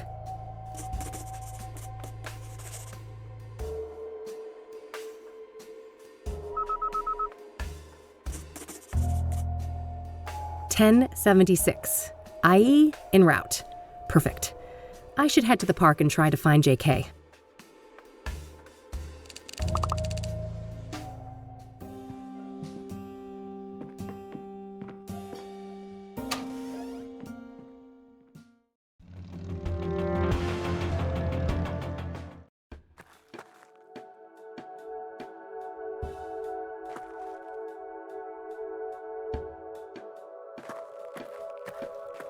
Hey there.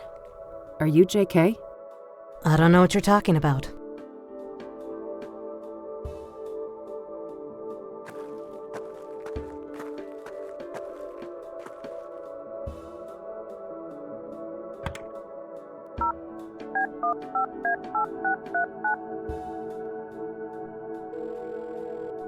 You have reached a numeric pager system.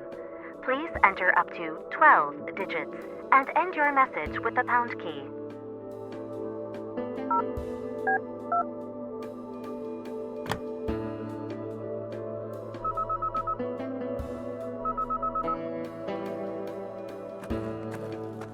Let's cut the charade. I heard that thing beep in your pocket. You're JK. That's so. Who am I talking to? I'm Kathy. Lucas couldn't be here. He sent me on his behalf. No, he didn't. We both know he's dead. All right. I guess you caught me. Why'd you even come if you knew I wasn't him? Wouldn't you? Part of me wanted to believe the poor bastard faked his own death.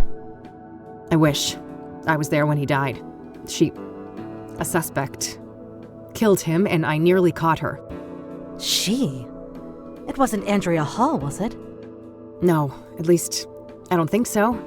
This woman used the name Faith Cyrene. Who is Andrea Hall? A senior at KCU. Lucas asked me to trace a motorcycle for him and... And what? No. Damn it. I've already said too much. We shouldn't be discussing this. Look, the damage is done. You already gave me a name. If I wanted to rat you out to the chief or whatever, I could. Oh, honey. I'm not trying to protect myself. I'm looking out for you. Me? You don't even know me. Why do you care? Because Lucas did. He stood up for me when no one else would. I owe that man a great deal. If anything, he'd want me to solve the case and destroy that harpy for what she did to him. No, I don't think so. He loved you like a daughter. You know that, right? Fuck off. Don't tell me that. Don't you think I feel bad enough already? That's what grief is supposed to feel like, hon. You're in a bad way, and I won't help you get yourself killed. Now go on. Get out of here. This lady can go to hell. She doesn't know Lucas. She doesn't know shit.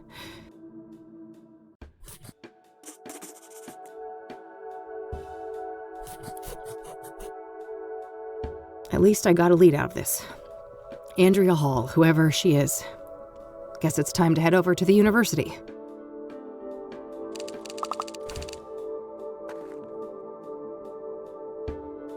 According to JK, Lucas asked her to trace a motorcycle which led to a KCU student by the name of Andrea Hall. I should learn what I can about her.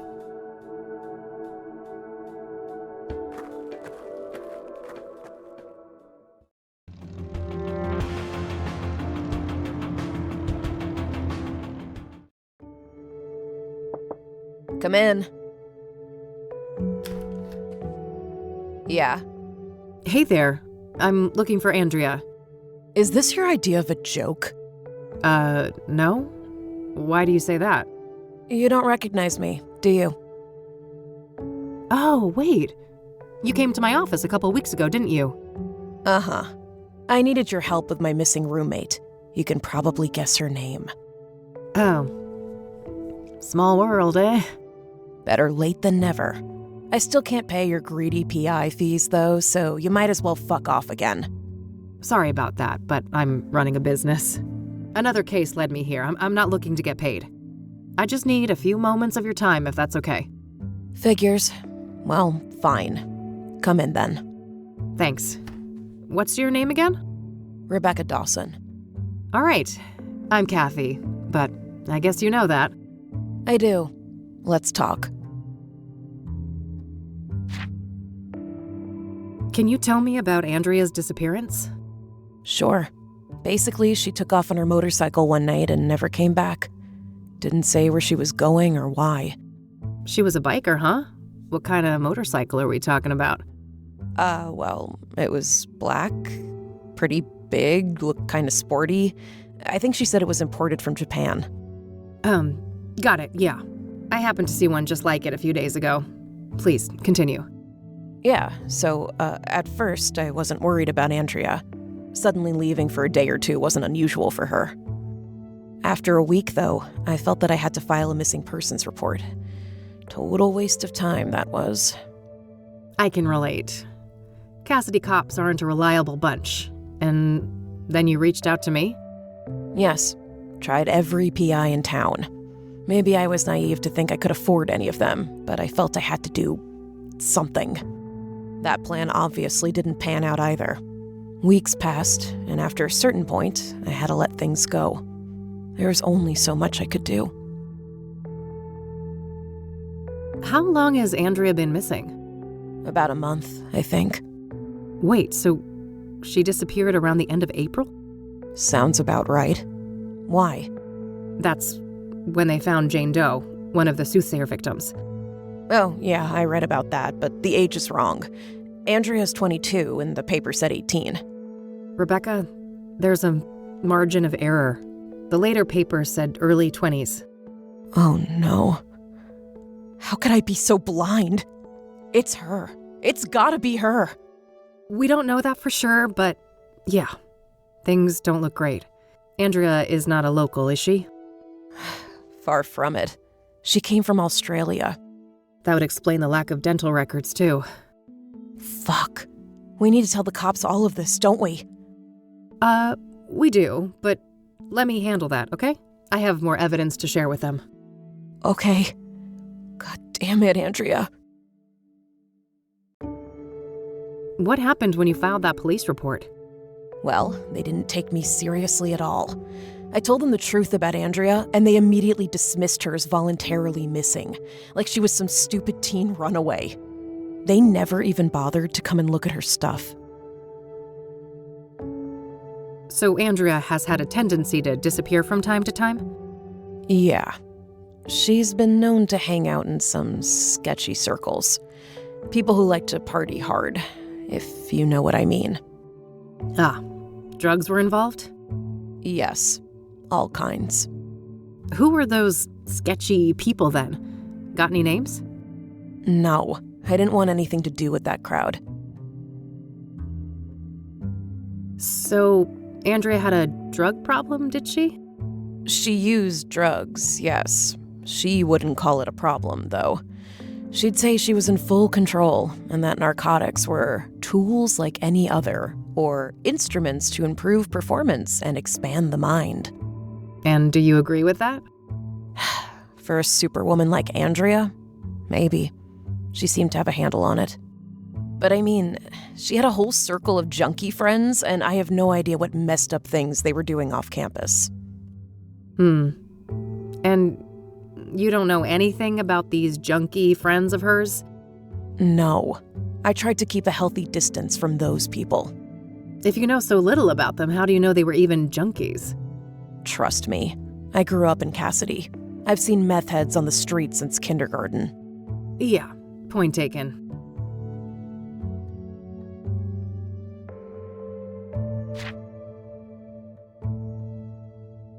Do you know a Faith Cyrene? She's supposed to have some form of facial scars. Nope. I'd remember a person like that. This might be a random question, but Andrea didn't have any facial scars, did she? No, not any obvious ones at least. Why? Oh, nothing. Just a wild idea. I should go examine the computer before I... A bit premature. I should ask more about Andrea first.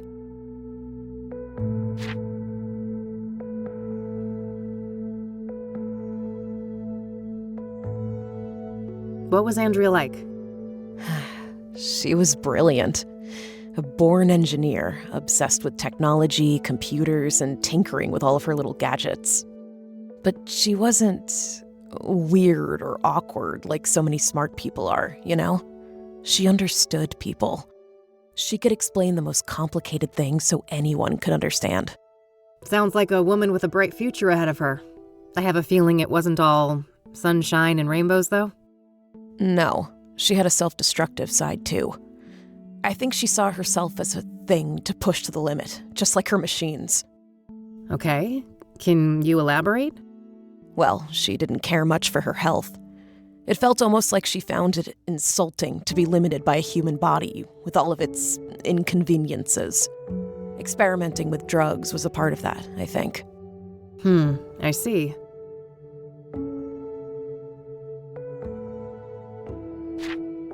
That's all for now, thanks. Mind if I have a look at some of Andrea's things? Go ahead. I'll take care of some homework.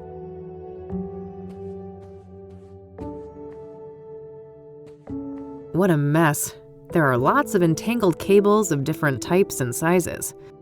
If I knew what I was looking for, I might be able to dig up something useful from here.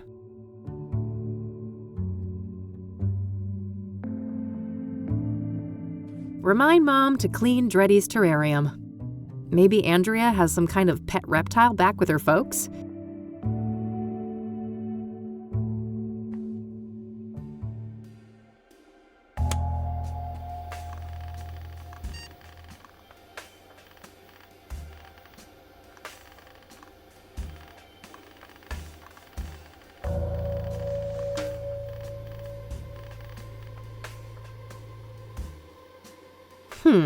This looks like some serious encryption. I better head back to the office and see what I can learn about that.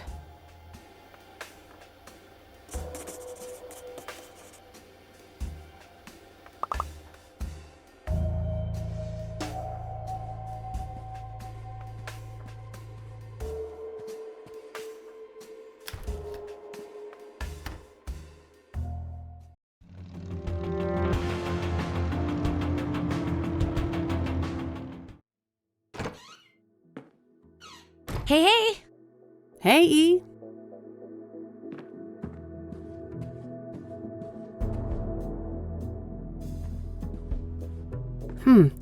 I think I might have something here about hard drive encryption.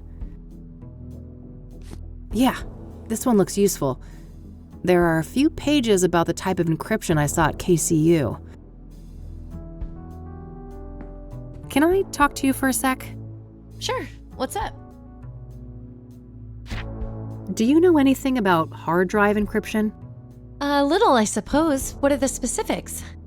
Basically, the whole computer is encrypted and it prompts a password when I boot it up. Is there any way to bypass that? Oh, that's tough. Maybe the computer book I bought for the office last year could be useful? Yeah, I found it. I haven't read it yet, though. Better do that soon, then. It should have all the information you need.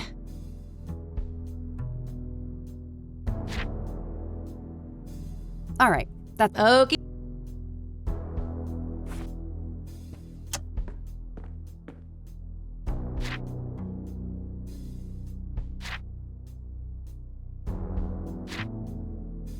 This should be useful. I think that's called leet speak. It's some computer nerd lingo. First things first, I need Eileen's laptop. She's using it to hack into Faith's Irene's cell phone.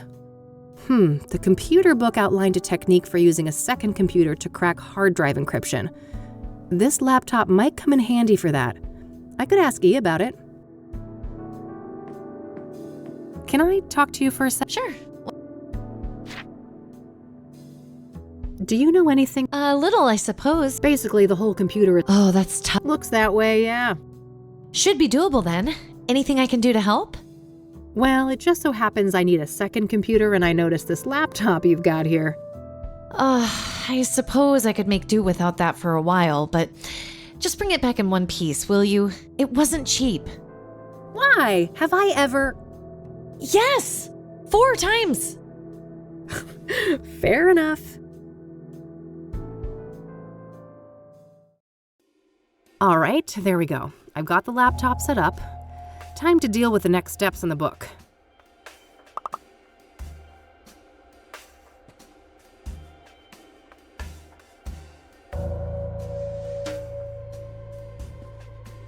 Ah, here's that type of cable that was mentioned in the computer book. Got it. It's pretty short as far as cables go, but it should get the job done.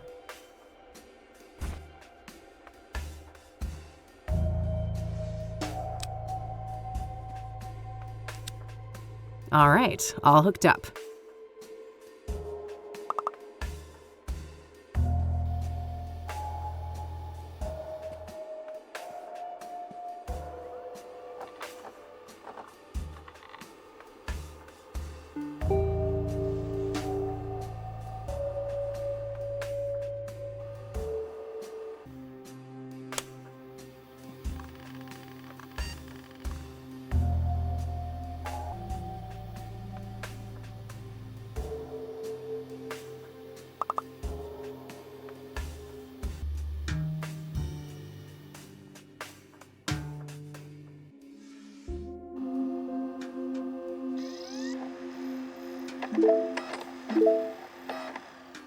All right, I should be done with all the setup for the hack now. Coming up next, capturing the password. I should have a look in the next section of the book.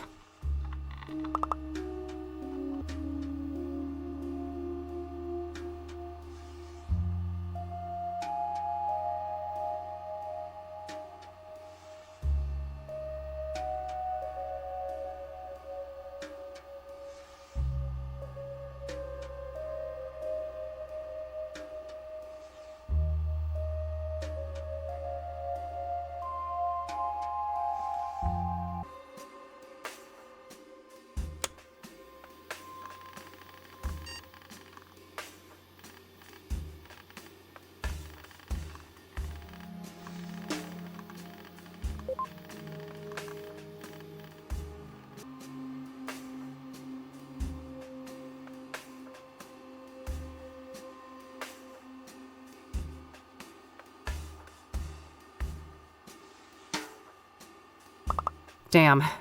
The decryption isn't an automated process. I still have to try different passwords against the encryption hash. After each attempt, the utility will spit out some information about how close I was to the right password, though. We're dealing with a 7-character password, including a mix of numbers, lower and uppercase letters.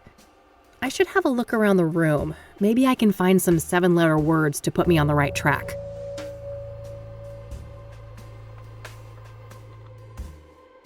Remind Mom to clean, maybe. Looks like some Rastafari thing. Damn, impressive setup. Andrea must be a hi-fi aficionado.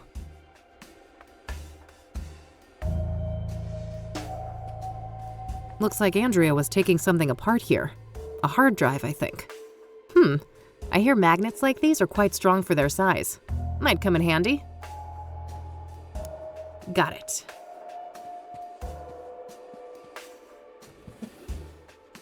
There's a spool of metal wire here. I could probably find a good use for that. Andrea's CD collection. There are a lot of records by Sunbeat, Route 6, and Perplex. Reggae music, based on the covers and song titles. University textbooks. Technical for the most part.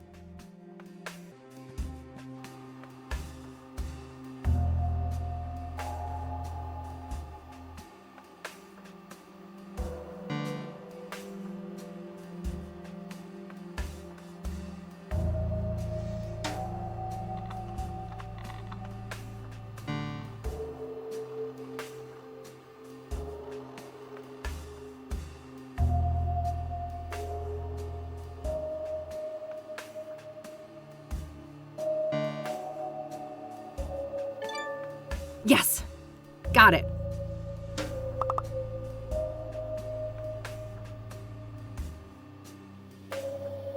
Moment of truth.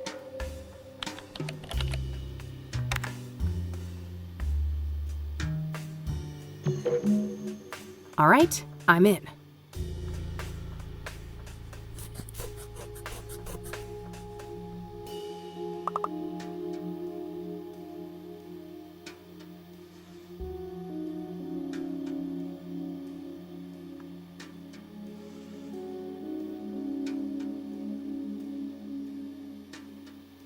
No, I shouldn't write anything on here. The old mines, huh? A good place to hide. They're enormous. Practically half the state is filled with them. I'll need more specifics to track down a site like that.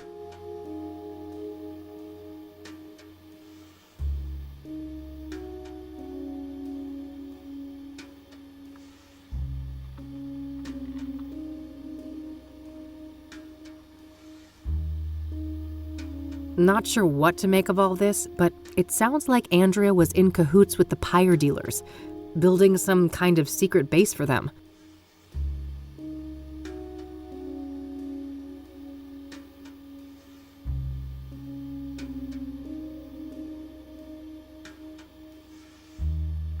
Well, that removes any shred of doubt. Andrea Hall was Jane Doe. Sounds like something about pyre scared the shit out of her. Did that have something to do with her death? Hey, Rebecca? Yeah? I'm done here. Gonna head out. Thanks for the help. No problem. Did you learn anything? I did, but it's not looking good. Andrea was involved with some bad people. I think it's more than likely that she's Jane Doe. I'm sorry. God damn it. I fucking knew it. I need to process this. You'll talk to the cops, right? I can't deal with them right now. Of course. Take care of yourself, Rebecca. You too.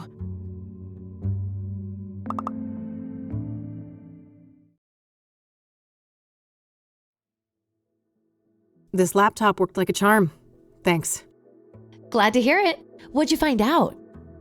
Too much to explain now. I'll fill you in tonight. I still need to go and track down Cooper. Okie dokie.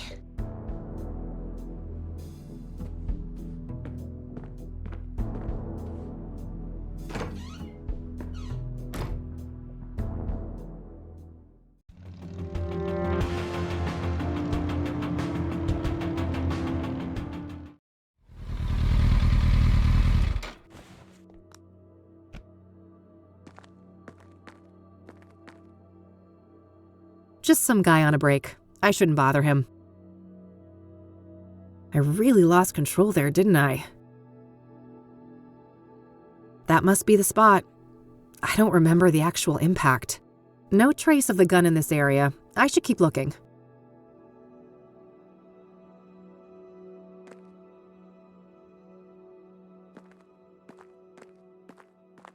Nope, no gun here. In real life, that's just some random industrial building. No need to go in there. Bingo. I can see something shiny down there. How to get it up, though?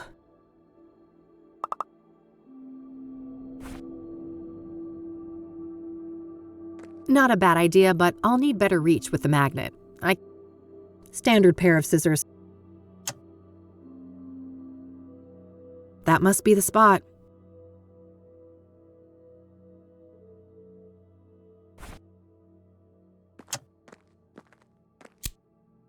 All right, that should hold nicely.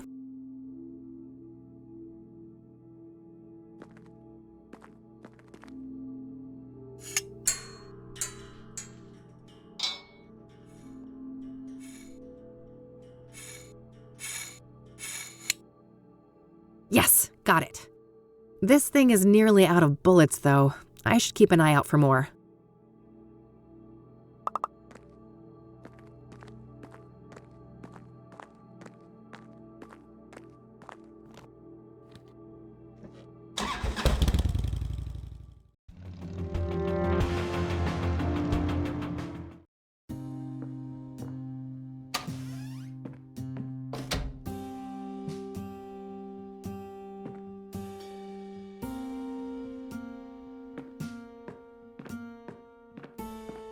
Ah, here are some spare bullets for the gun.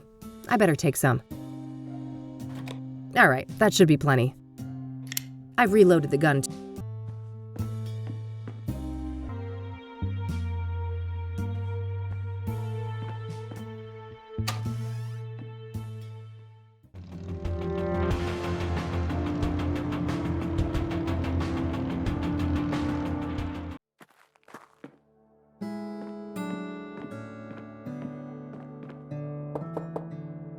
Yes, come in. Chief Walker? Yeah, that's me. Who's asking? Kathy Rain, private investigator. Oh, another one. I thought you'd all given up by now. Sorry to disappoint, but this gal is more stubborn than most. Apparently. Go on then.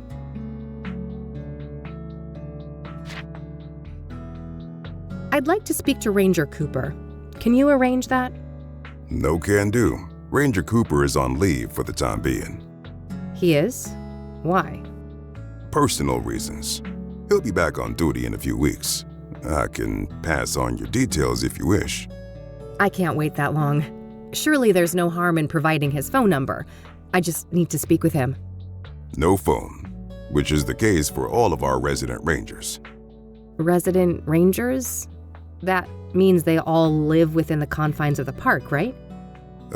Yes, I suppose it does. But you shouldn't try to go find him, miss. What's stopping me, Chief? Bear Creek is public land, isn't it? Technically, yes. Just don't harass the poor man, will you? He's been through enough. What's that supposed to mean? Never mind. I'm getting too old for this shit. Thanks. I'll be going now. Alrighty then. Good luck. I should see if I could find out where those resident rangers live. Maybe something in this room can help. Looks like a map of the immediate surroundings here in Bear Creek. Various points of interest are marked out. Ah, there's the ranger accommodations. It's not that far of a trek from the nearest parking spot, so I should be able to cover the rest of the distance on foot.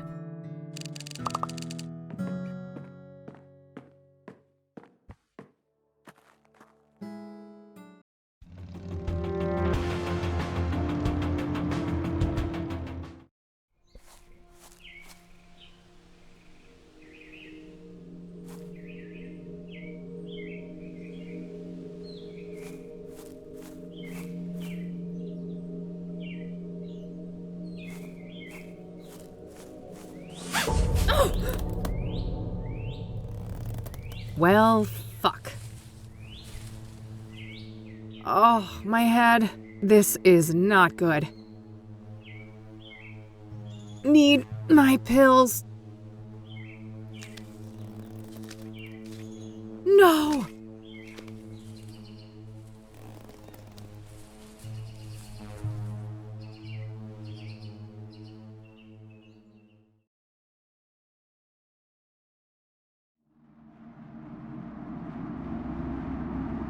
Do you see?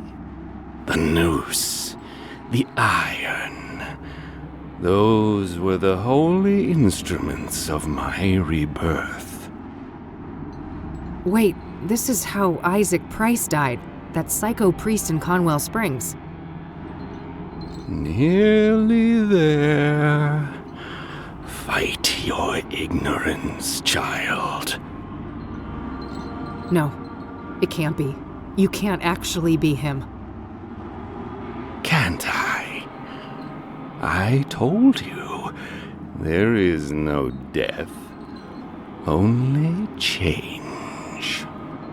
When everything burned, the Crimson One slipped out of his suit and skittered away like a cockroach. With a heavy heart, I donned the mantle. I became Mr. Burgundy. And now my form is his shelter.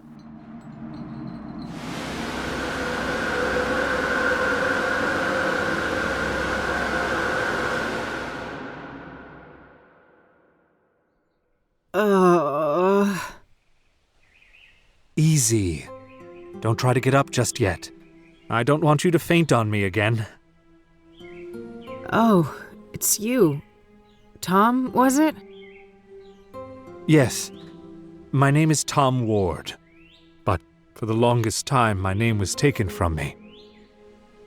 And in its place, you were only given a hue of red. You're the Crimson One. Yes. When you burned the threshold, I was set free. I'm ashamed of my past, and I wish to make amends. That's so? Why should I believe anything you say? You put me through hell in 1995.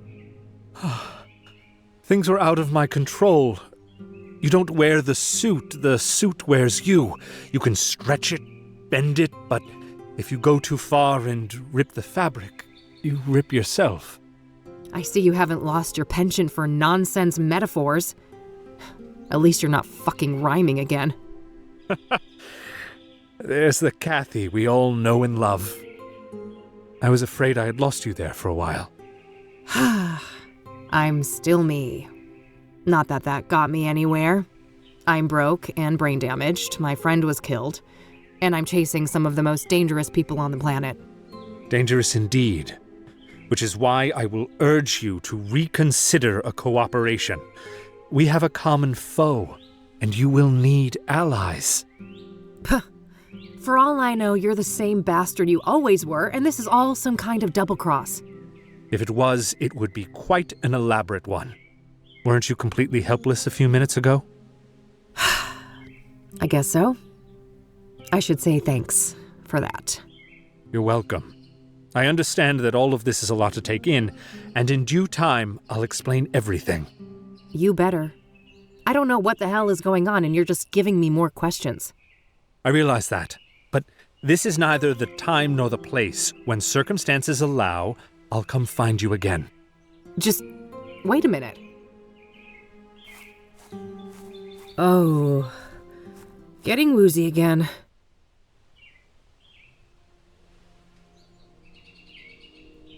All right, I think I'm okay now.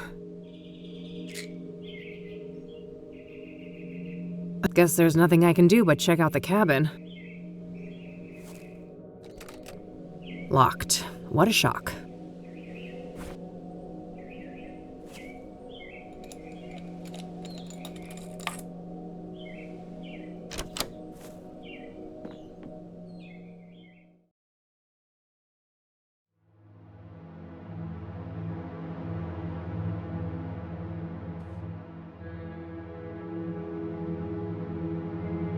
Military style.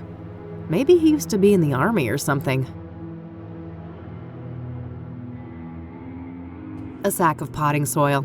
I don't need to mess with that.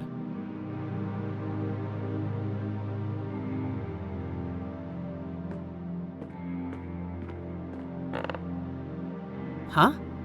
What was that?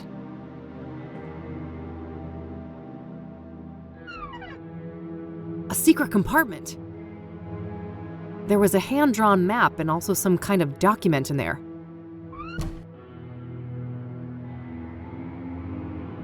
Nothing else in there.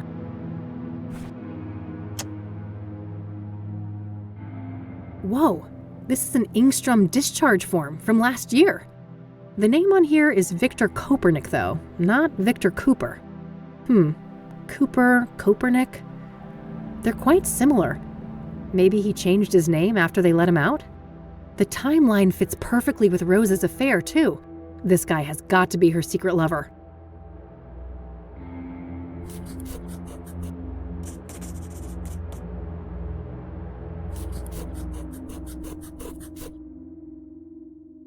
I better head back to Ingstrom's tomorrow to follow up on all of this. It's too late to catch their visitation hours today.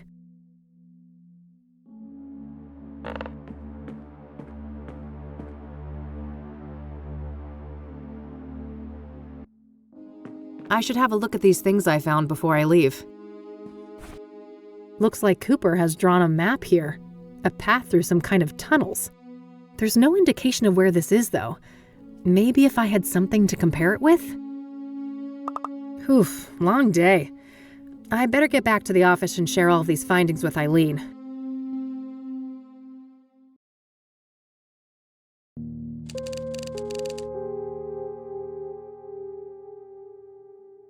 Copernic, huh?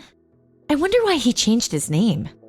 He was discharged from a mental institution. Maybe he just wanted to throw a wrench in background checks? Yeah, I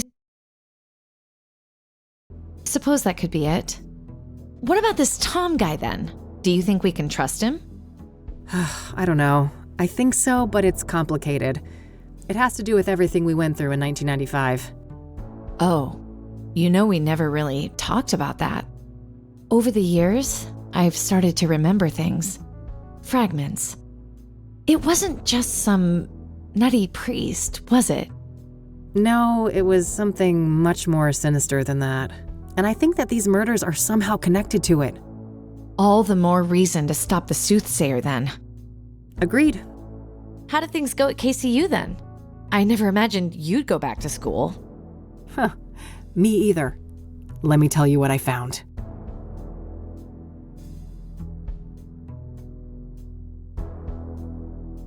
Poor Andrea. What a horrible way to go. Indeed. Can't say I envy her. We shouldn't forget that she wasn't all that innocent, though. She was helping the pyre dealers and showing no remorse about it. On the contrary, she seemed excited as hell about it. Until she wasn't, right? In the last note from her, it said she was scared out of her mind. Yes. Something about pyre freaked her out, and from the look of things, that's what got her killed. Well, at least we know now they have a secret hideout in the mines. Yeah. Narrowing down that location will be the final piece of the puzzle. Anyway, how have things been progressing here? Any luck with the phone? Easy peasy. Cracked and ready. I had a peek in the contacts, and guess who I found in there? Who? Tabitha Caldwell, that florist lady. Damn. So Faith Cyrene knew her. Tabitha's involved then. She's gotta be. Yeah. At least her name was in Faith's contact list. Whatever that implies. The implication is fishy as hell. Let's leave it at that. Anything else? Not that I could find, but you know this case better than me. Any ideas? Well, there's this one thing. Rachel Wang mentioned this upsetting phone call.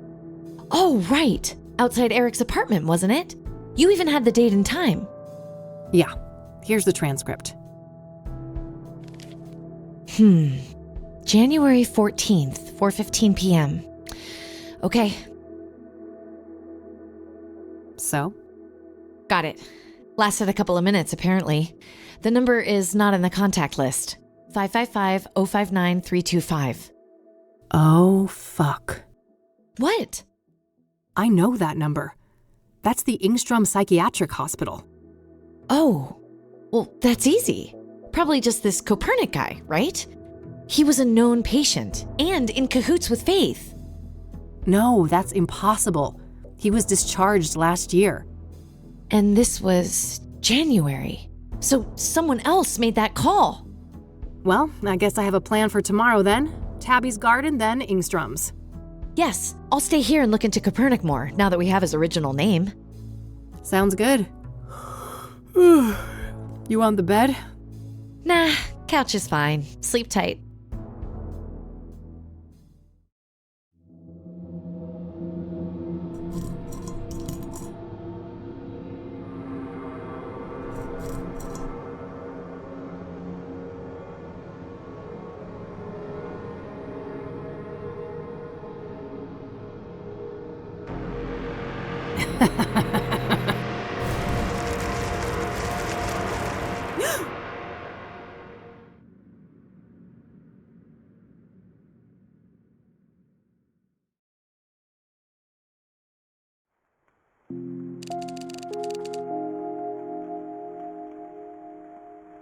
Rain again, huh? Let's go see if E is up yet.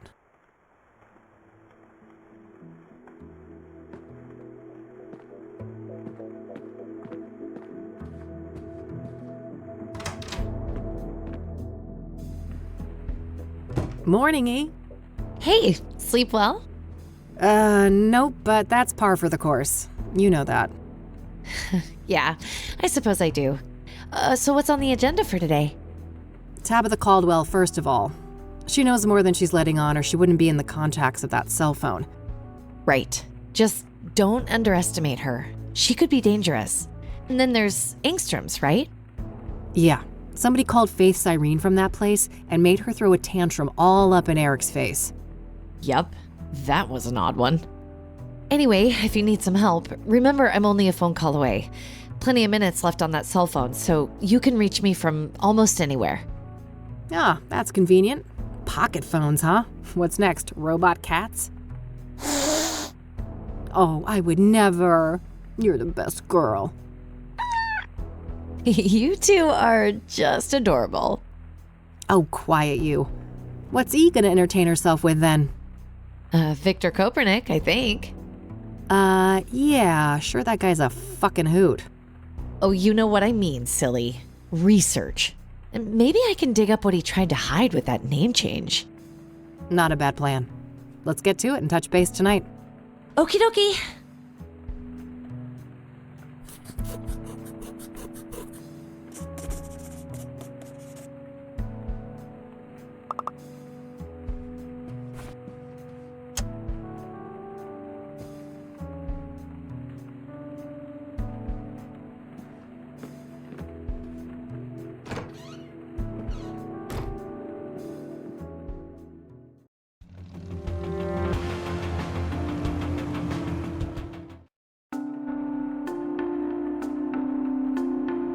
Closed on a regular workday, huh? Let's pick this door open.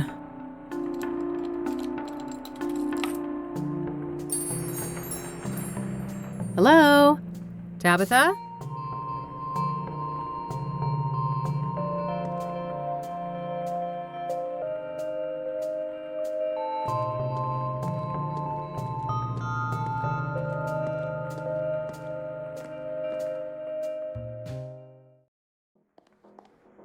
Oh, fuck. Looks like Tabitha's address book. Might contain some clues.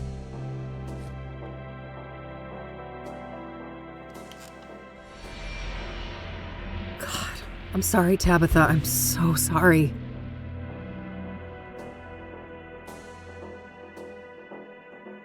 Miscellaneous notes related to the store. Nothing out of the ordinary.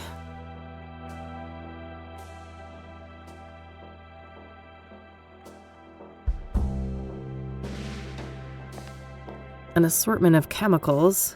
I don't see anything that I need. It's the mirror. The Soothsayer was here.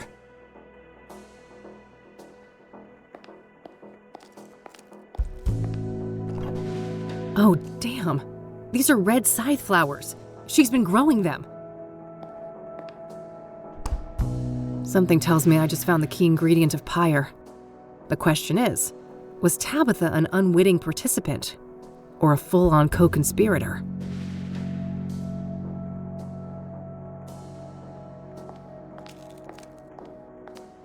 It's a bottle of ipecac syrup. If ingested, this will quickly induce vomiting. Should be useful enough to take, despite the circumstances. I think I found everything in here. I gotta get the hell out of this place before someone sees me. I'll wipe everything I touched and then call the cops from a payphone.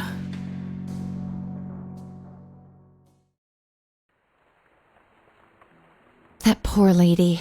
It seems everyone who has something to do with Faith Cyrene ends up dead. Yes.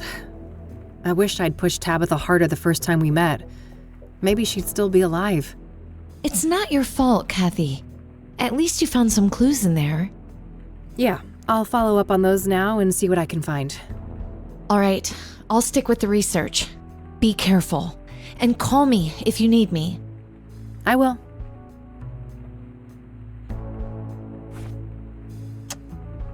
I'll cross-reference the address book with my notebook. No, there was nothing in common between my notebook and this address book. That's unfortunate. I was hoping to find Faith Cyrene in there.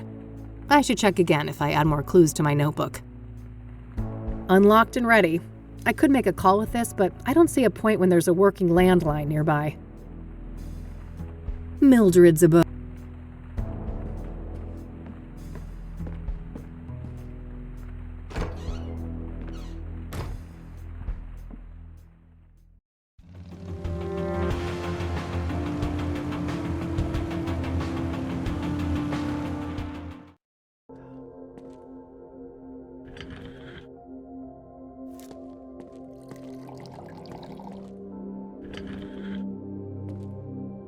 Hey, what's going on?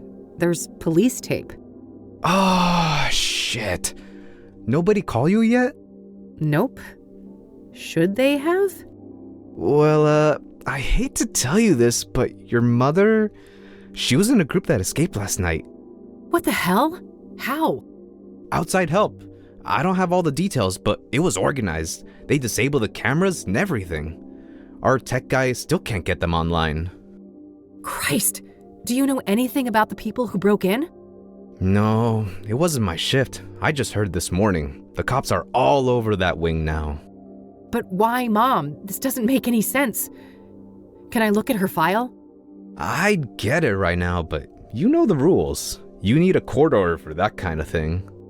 For fuck's sake, Oscar, you idiots let my mom escape and I can't even see her file? Look, it's not up to me, but we'll call you when we have an update. You better. I don't have time to take this through the courts. I need to get her file. The papers should be somewhere in Oscar's room. Maybe I can get rid of him somehow?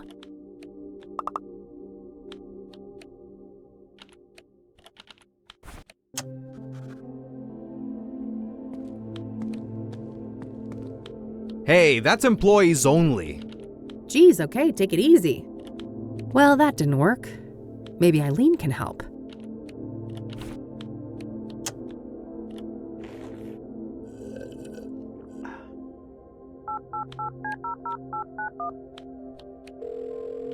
Rain Investigations, Eileen speaking. Hey, it's me. Hey, how are things going out there? Well, not great, and I could use your help. I'm at Ingstrom's. Say no more. I'll be there in a jiff. Great. Thanks, E.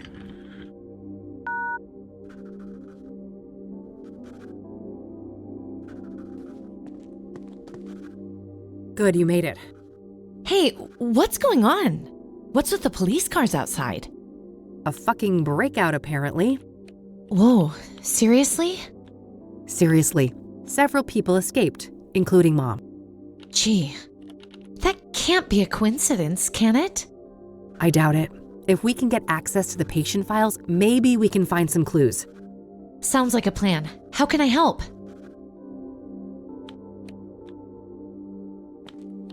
Can you distract that guy behind the desk? Distract him? How? I don't know. Make something up. Act dumb. I mean, be yourself. Ha ha. I guess you'd know all about that. Hi there. Eileen Summers.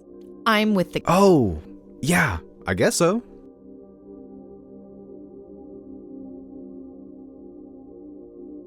And you said they disabled the cameras? Like that one on the ceiling?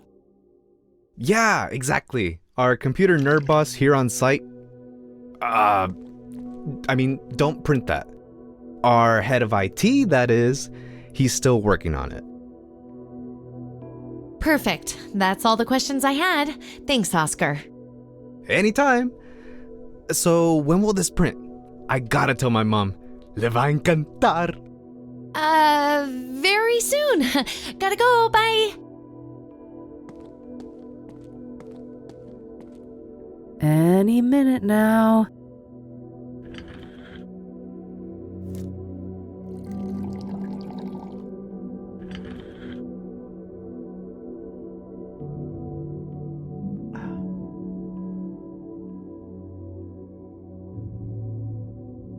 Ay Dios, that lunchbox must have gotten bad.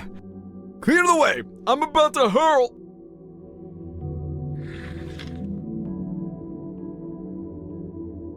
That should keep him out of commission for a while. Poor Oscar. He'll be okay, right? He'll be fine. Those are legit meds. Keep watch for me, all right? Okay. It's locked.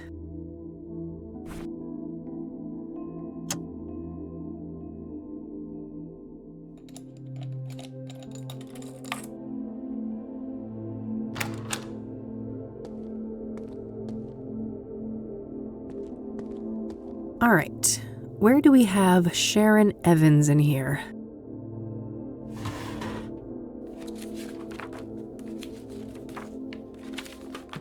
Great, that's Mom's file sorted. Let's see if I can find Kopernik's too.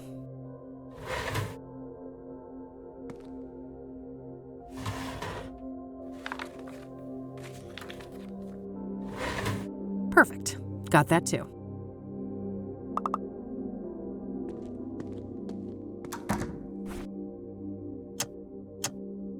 Let's see here. Huh. Apparently a Marla Stone has visited Mom multiple times in the last year. I don't recognize that name.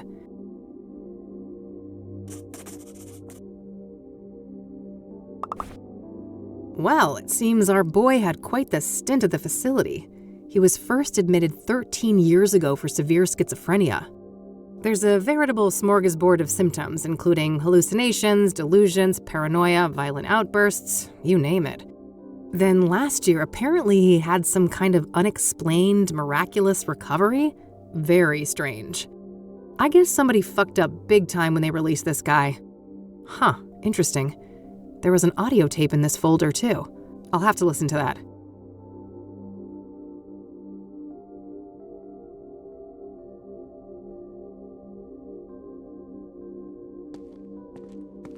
Hey, I got what I needed.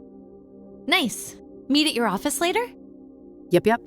See you tonight.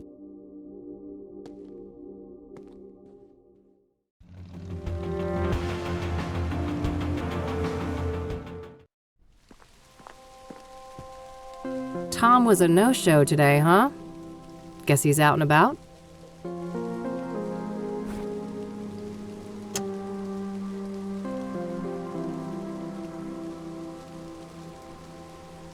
I'll cross-reference the address book with my notebook. Whoa, Marla Stone is a hit. Huh. Faith's cell phone number is listed under that name. Does that mean Marla Stone and Faith Cyrene are the same person? If they are, Mom could be the mystery caller from Engstrom's that Rachel overheard. It looks like the address for Marla Stone isn't the Onyx Row apartment, though. It's some P.O. box at the library, number 14. I better go check that out.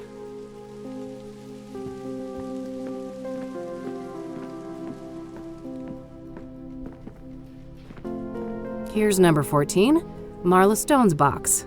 Ugh, it's locked tight.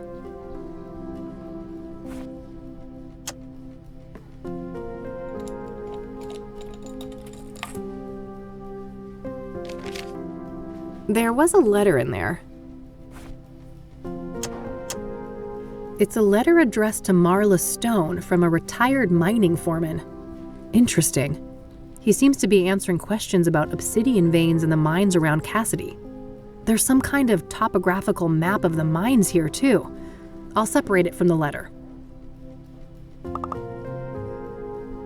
It's a topographical map of all the mines around the greater... One of these...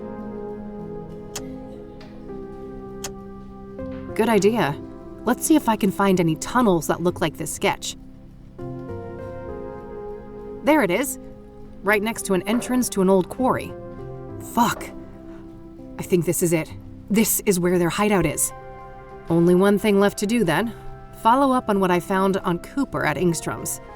We need to know what we're up against. It's a topographical... I believe I found where the entrance to the hideout is on this map. We'll go there when I've taken care of all loose ends. I did that already. I know the...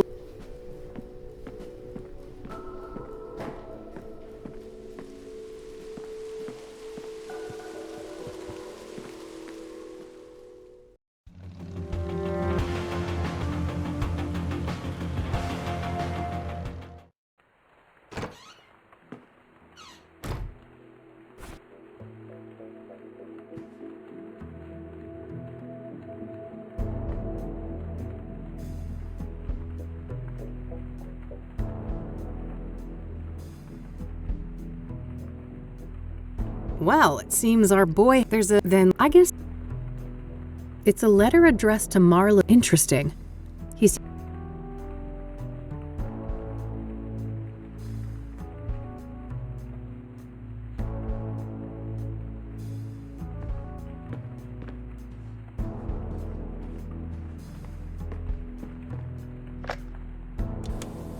Hypnosis session number 12, patient Victor Copernic, Dr. Alan Bloom conducting the session.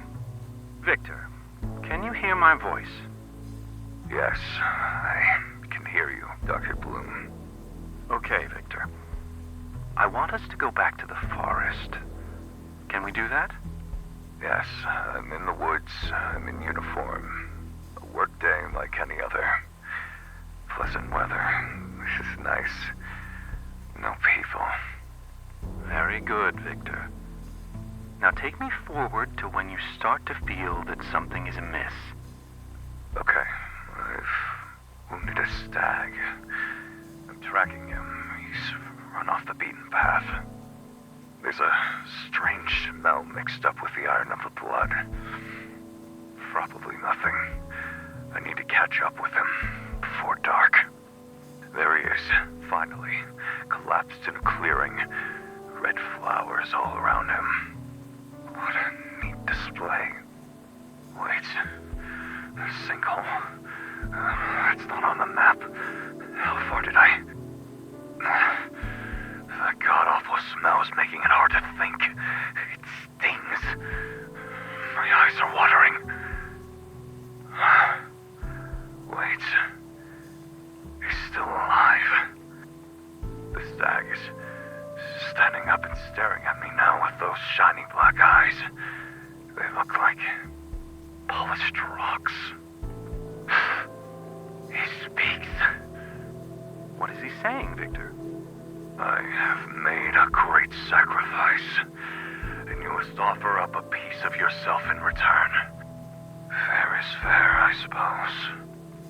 I've turned into a little boy now. My uniform is too big for me. The stag is so close I can feel his breath on my face. See my reflection in his eyes. Why does it look like my reflection is screaming? It hurts. Something is crawling in my head. Coming loose.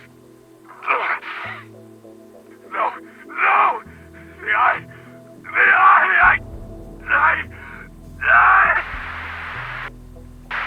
Addendum, Dr. Alan Bloom speaking. The hypnosis session was terminated following a traumatic breakdown. The patient had to be sedated and restrained.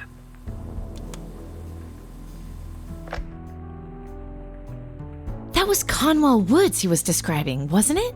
Where everything happened to us in 95? Yeah, it sure sounded like it.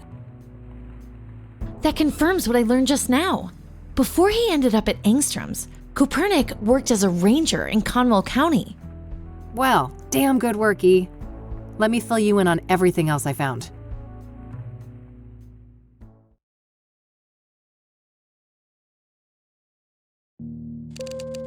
I can't believe it. We actually know where these awful people are now. Yes, we have to confront them tonight. If they've got Mom, God knows what they'll do to her. Just the two of us? I know it's the right thing to do, but maybe we should try to get more help? Some backup would be great, but, I mean, who could we trust with something like this? Hold that thought. I'll get it.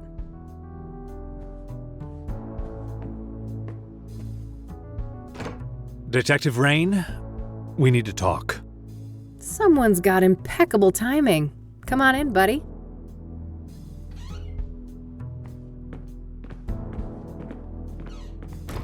Oh, hello there. How do you do? I'm Tom Ward. Eileen Summers. Kathy told me about you. Thanks for looking out for her yesterday. Don't thank me yet. I overheard something about the two of you needing backup. Not so fast, Tom. You have a lot of questions to answer. Very well. We have some time. First of all, how did you become the Crimson One? That's a long and painful story. Just give me the broad strokes then. Well, let's just say I suffered a great personal tragedy. I had nothing to lose and nothing to live for, and I was in the wrong place at the wrong time. Conwell Woods. In that moment of weakness, the old god seized me and wrapped me in that red velvet prison. And there I remained, until your blaze offered an escape. An escape? How? It's difficult to explain, but the fire weakened the old god enough for me to break free from his influence. So what? You're back to your former self now? As far as I can tell, yes. It's as if that horrific night in Conwell Woods never happened. Tell me about your former master then. The one the church revered as the old god. He is the great I, the evoker behind the curtain, the master of the malleable. The malleable? That's the realm you entered in 1995. The shifting depths powered by the red flowers. So what happened when I burned them all? You cut off the old god from our world and cauterized the threshold to the malleable. He was weakened in the process, allowing me to slip out of the suit and escape. What is the old god exactly? I wish I knew. He isn't human, I know that much. He doesn't have a name. In fact, the concept of names is completely foreign to his kind. And he's bound to this malleable place? It seems so, but I can't say for certain. It is possible that he is the malleable incarnate. What does he want then? He should be called evil, for he did heinous things. But I believe he is simply a curious, reckless, powerful entity with no grasp of human morality. A child playing with ants, if you will. Oh, great. We're at the whims of a supernatural entity behaving like a 4-year-old with an empathy disorder. You may be sarcastic, but that simile might be closer to the truth than you think. In any case, for many years the old god used me as the Crimson One to bring people into his sphere of influence so he could see what makes them tick. So that's why people started disappearing and going crazy? Yes. Then things took a turn for the worse when the church entered the picture. When Price the Elder, Father Bill, found the threshold in the sinkhole, and the malleable began to be used for their fanatical practices. So Father Bill was corrupted by the old god? If anything, they corrupted each other. I watched as the old god assumed a role of divine authority, aligned with Father Bill's zealous ideas of penance and contrition. So where does the Soothsayer come in? You think the killings are related to the old god? Yes. I believe that whoever is committing these murders is trying to restore the threshold to the malleable. How would they even do that? Through ritualistic killings. Obsidian is a material with mystical properties and intimately linked to the old god's power. Wait, isn't that supposed to be the red flowers? One does not exclude the other, and when combined, both of these elements have an even greater potency. That makes sense. I found indications that the bad guys have been cultivating red scythes. Probably to make pyre with, right? Oh, yes. That's been my working theory for some time now. As for what motivates these villains, I cannot say. Well, we did discover that one of our prime suspects, Victor Cooper, used to work as a ranger in Conwell County. There you have it. He must have come into contact with the threshold in Conwell Woods, and the old god sank his claws into him. Makes sense. What about Cyrene, then? Is that the scarred woman? I've come across descriptions of her, but never a surname. That's her. She calls herself Faith Cyrene. I wish I could provide some insight, but I've learned very little of her. All right.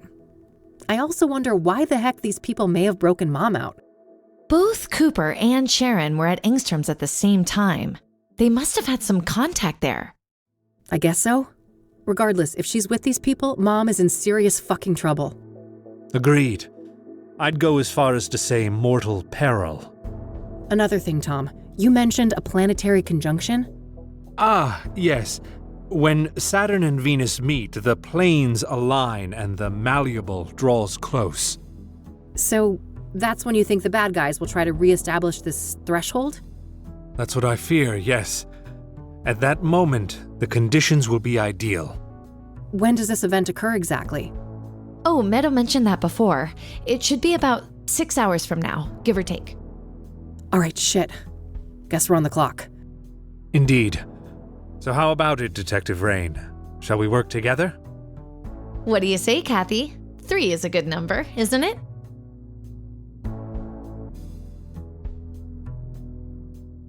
Sure, why not? We all have 6 hours to live anyway. Oh, let's not succumb to gloom already. Yeah. I guess we better make a plan.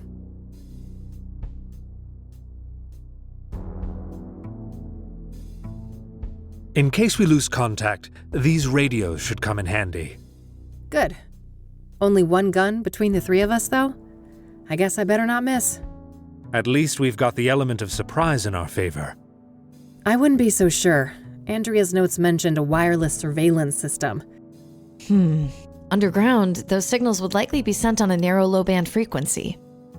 Okay, can we disrupt that somehow? I think so. I should be able to modify one of those radios to briefly jam the video feed. Perfect.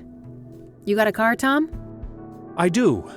You take the lead, we will follow.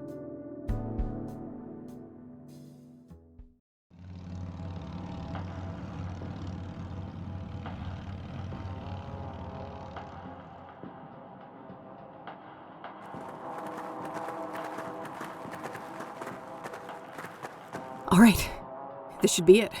Better move carefully.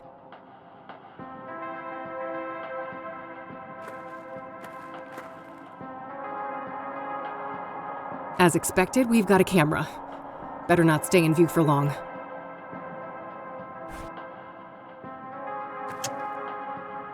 It's the radio that Tom gave me. Eileen has modified it to scramble the cameras.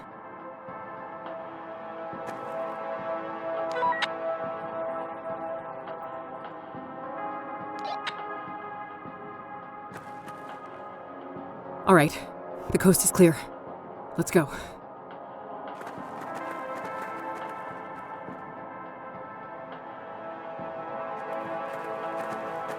A surveillance room! Jackpot. Looks empty. Let's check it out. You two go ahead. I'll scout the rest of this tunnel. Good idea. I'll be with you in a sec.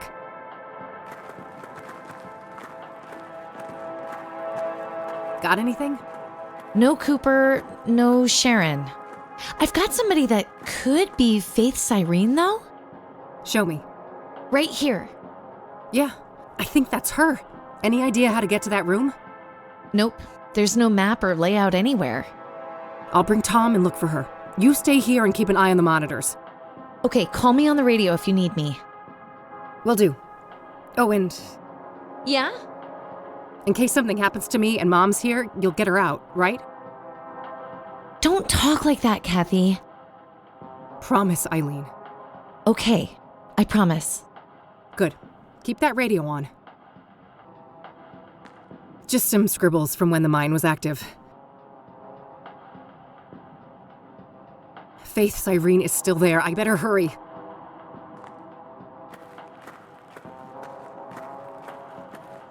Looks like the tunnel splits here. Not sure which path leads to Faith. Looks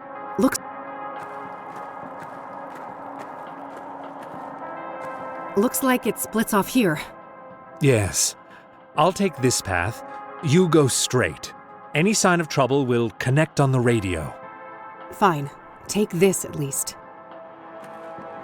Your famous electric weapon. What an honor. Don't read too much into it, you weirdo. I'll try. Be careful.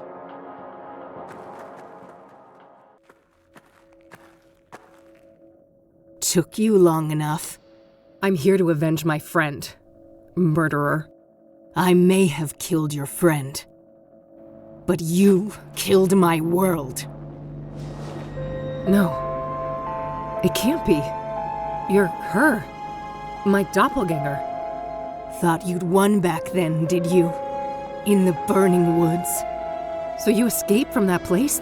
The Malleable? Oh, I've been to hell and back. And Big Daddy, he is very, very angry with you. He'll return soon, thanks to us.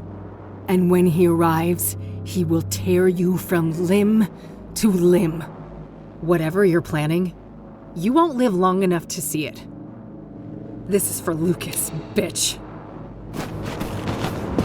Don't you dare harm my child, Vixen!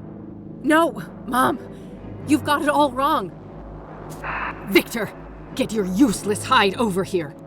It's not what you think, Mom. She's fooling you. Enough lies.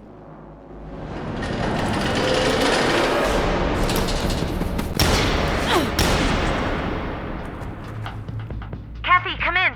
God, were those shots? We're on top of it. Stay where you are, E. Okay, just be careful.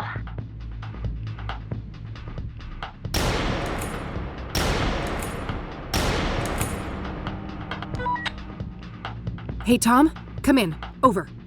I hear you. Over.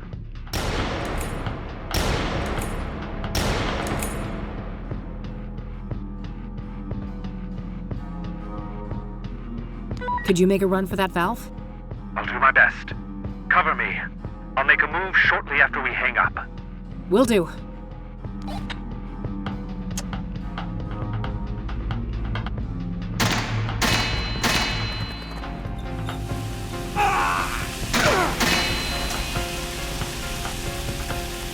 Good job, Tom. I hit that bastard. Yes, but let's not celebrate just yet. We've got the advantage, but we better not dawdle.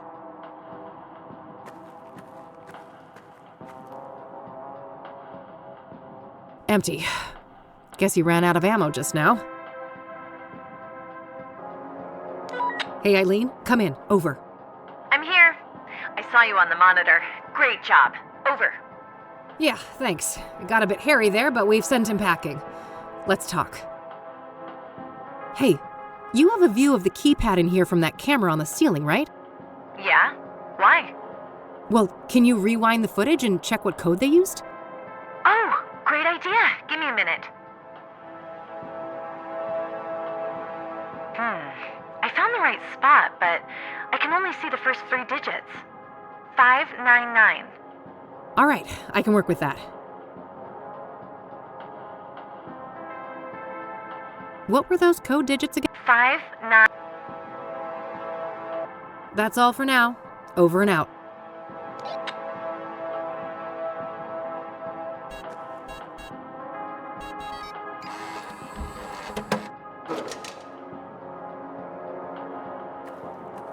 Let's go. Wait. He's near. The Dark One. The Great Eye. All the more reason to stop the bad guys. Come on. I cannot. I'm sorry. I was barely able to escape him the last time. For fuck's sake. Pull yourself together. I need your help. This is me pulling myself together. Believe me. I hoped I could resist. Take this. A knick-knack. Well, gee, I'm saved. This isn't the time for quips. You are holding a selenite seal. It has purifying properties said to be able to expel evil spirits. Sounds like a lot of wild conjecture to me. It is not, trust me. Keep it close. You will know when to use it. Now, go. Stop them. Save your mother.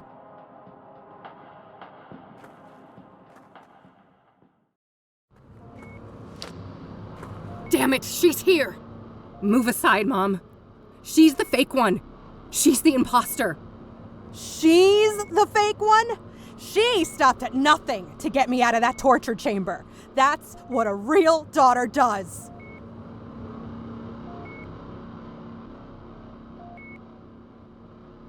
No, it's not. A real daughter doesn't give you what you want. She gives you what you need. Oh, spare me your tough love bullshit. You think you know better than your own mother? What I need is someone who shows up and actually gives a fuck. Think about it. When have I ever done what you want? No questions asked. Well, I thought you'd changed. I thought you had become the daughter I wanted. I wish. We've always been like this. You and I, at odds with one another. And as painful as that is, I think it will always be part of our story. I'm too proud to ever beg for help. You know that. But, Mom, this time I really need you to be there for me.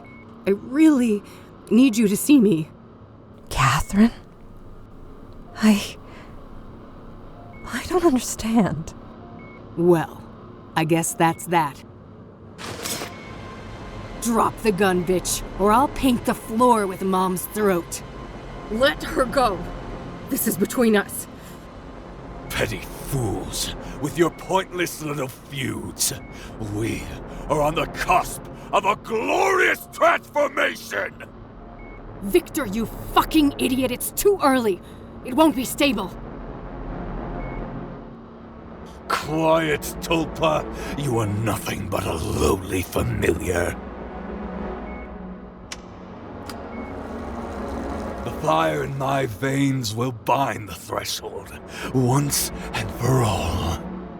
And our two worlds will become as one.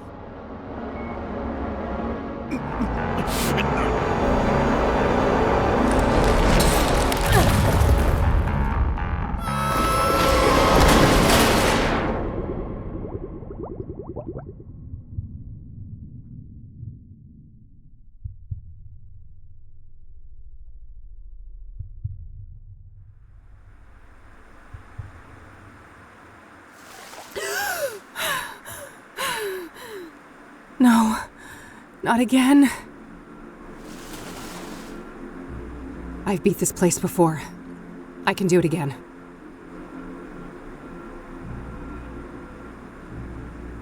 Everything is out of tune. Looks like an altar. Is the box a gift? Or some kind of trap?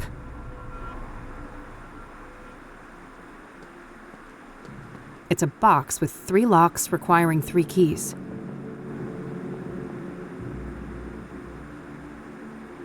It's a box with 3...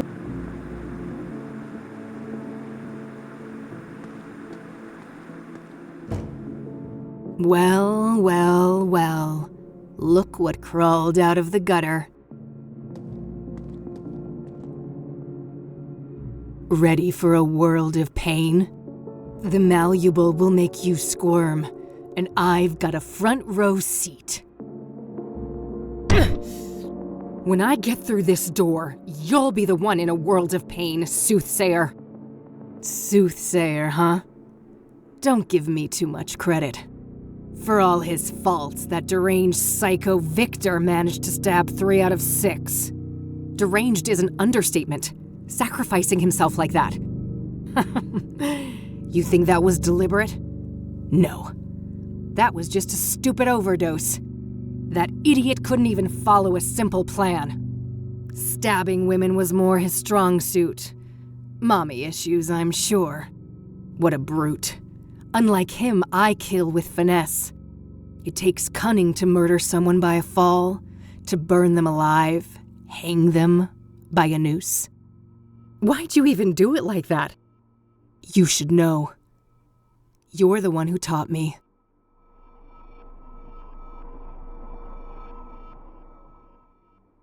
What are you on about?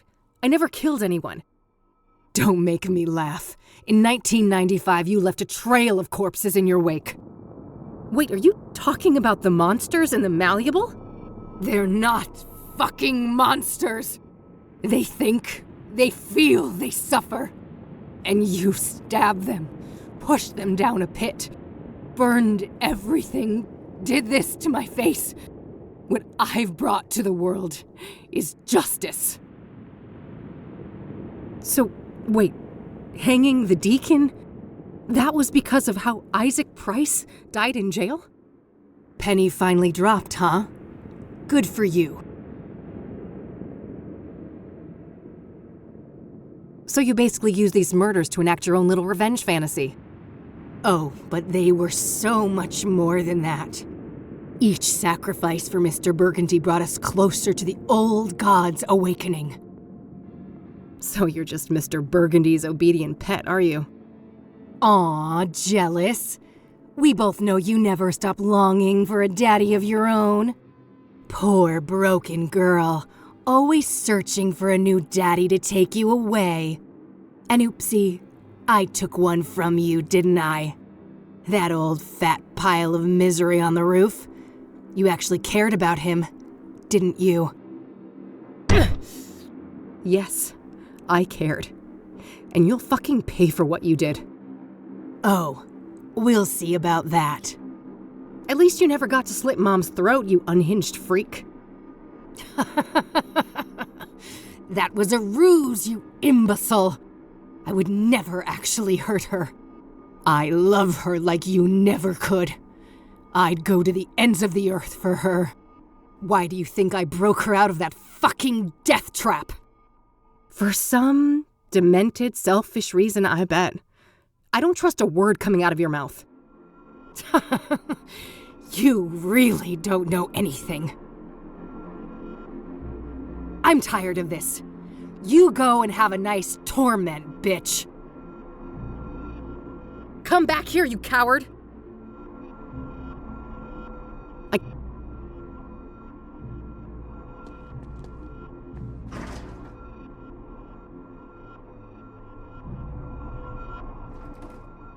There were no buttons in the elevator, but it took me here.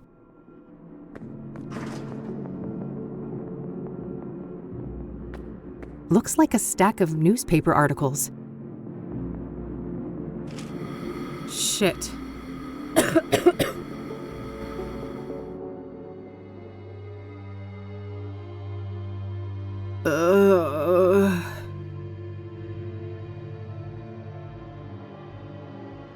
Huh? What's this around my neck? Ah! It tightens when I try to remove it.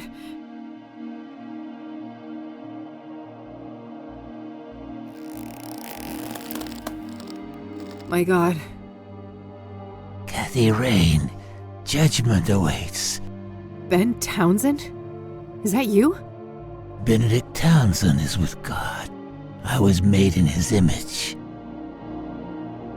Now, heed these words. Enlightenment leads to mercy, ignorance to doom. You may approach the first altar.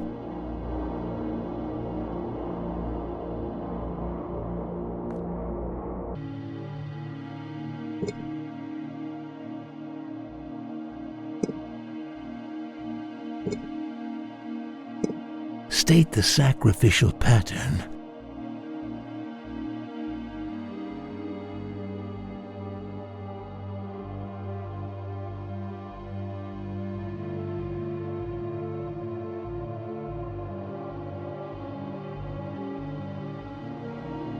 You have passed.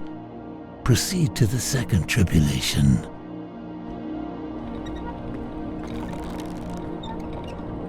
Order the vocations of the sacrificed souls.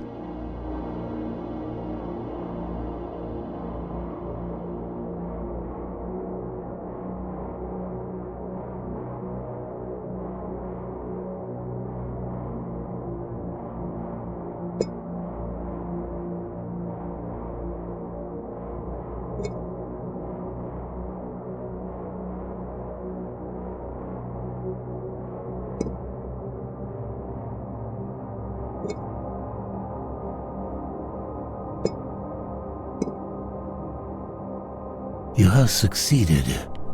The final trial awaits.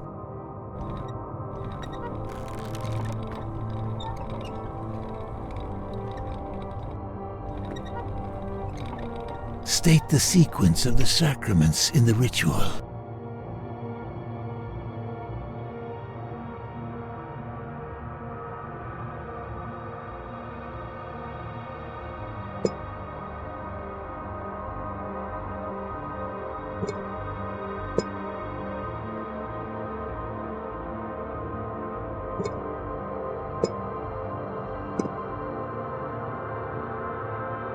Rejoice in your righteousness, Kathy Rain. You have seen our plight and grasped the breadth of our sacrifice. Go with God's blessing. Looks like I can release the ropes here.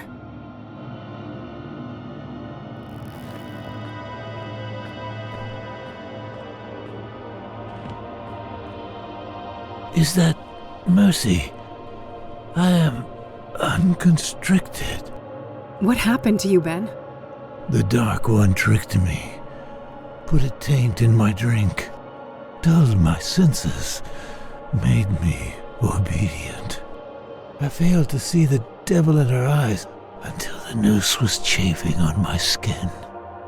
But her betrayal was only the fleeting conclusion of a life filled with pain and loss. A childhood forever tainted by abuse, neglect, and utter abandonment.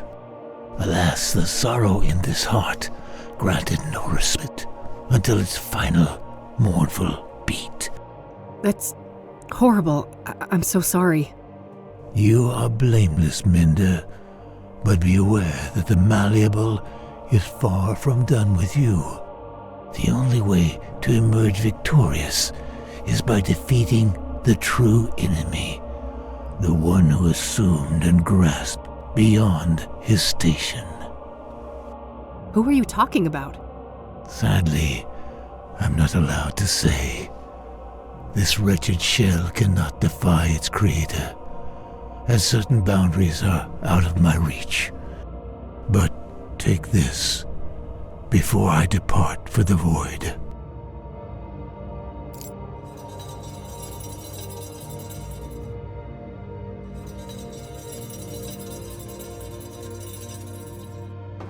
He gave me a key. I should move on. There's nothing more for me to do on this floor. Okay.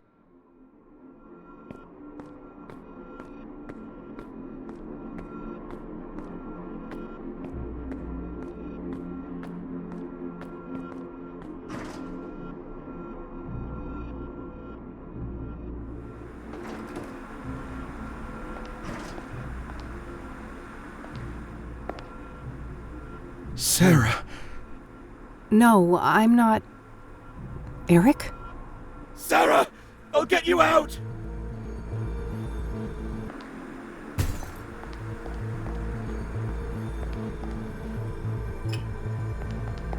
There's only a single... There's also a...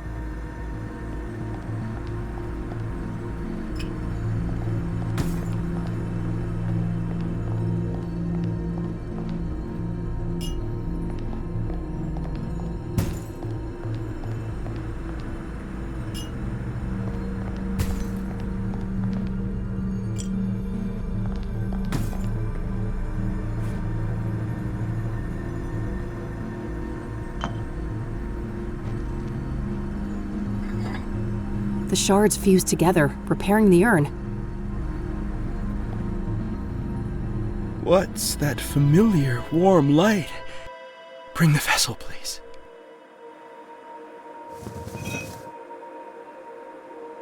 I remember now. Sarah was the beginning, not the end. What happened, Eric? I spiraled, and then that scarred harpy found me. Oh, the drugs she brought.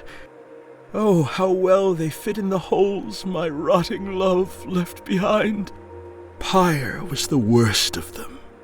It drilled through skin, flesh, and bone, cut so deep it started to scratch the soul.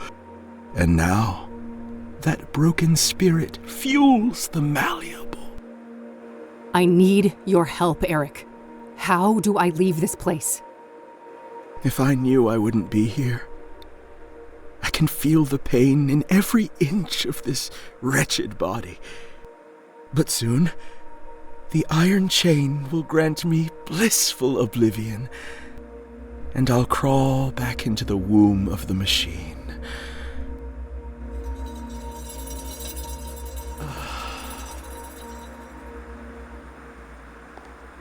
The stairs are completely blocked. I can't get through. Huh. I can suddenly hear something rattling inside. There was another key in the urn. I'll grab that before I put it back.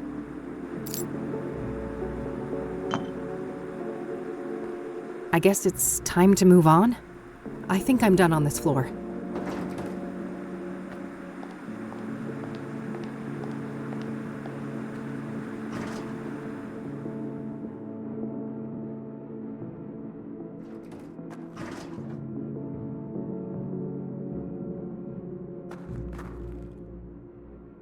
The mechanism seems stuck.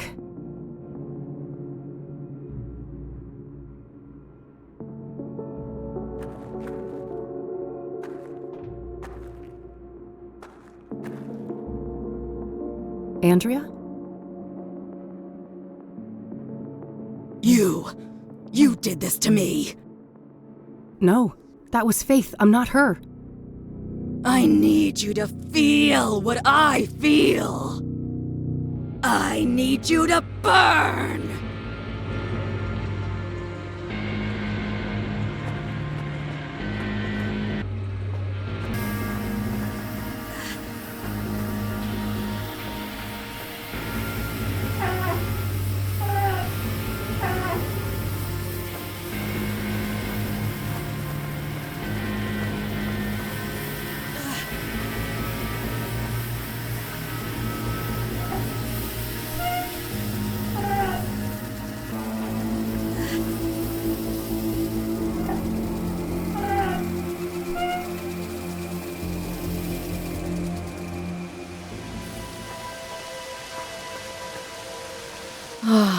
The pain subsides. For a time. Hurry, before the malevolence returns! Andrea, I'm sorry for what happened to you. Don't be. The burned girl is dead and at peace. So you're not her? No. I am a tulpa. A thought form. What does that mean? That I am a sentient construct based on Andrea Hall. An animated piece of the malleable. Why were you created then? Because of my significance to you. Or rather, your twin.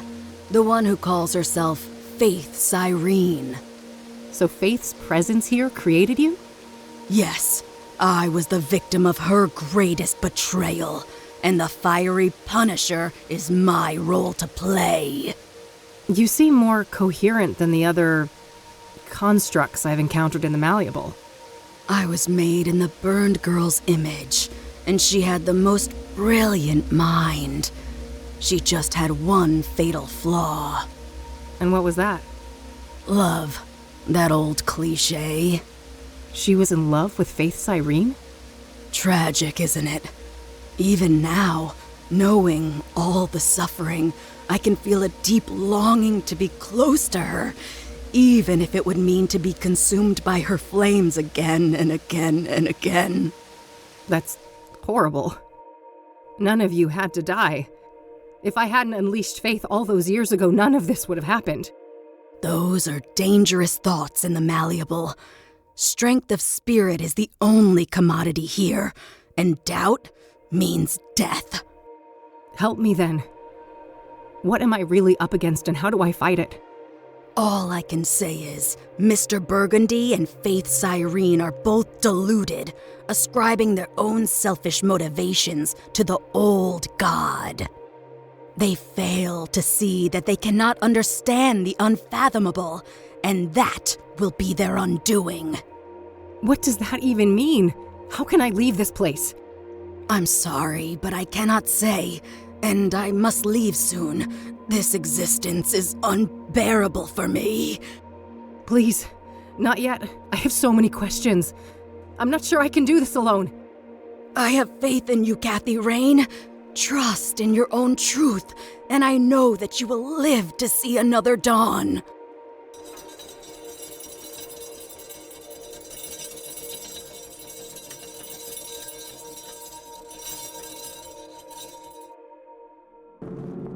There's something in the fire pit. There was another key inside.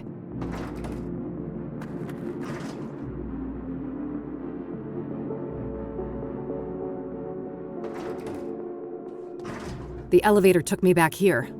I guess I'm done on the other floors. A sturdy door. No handle, knob, or key.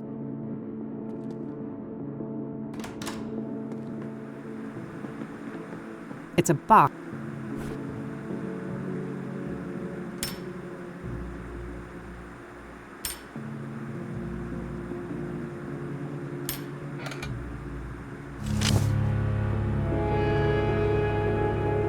Lucas's revolver.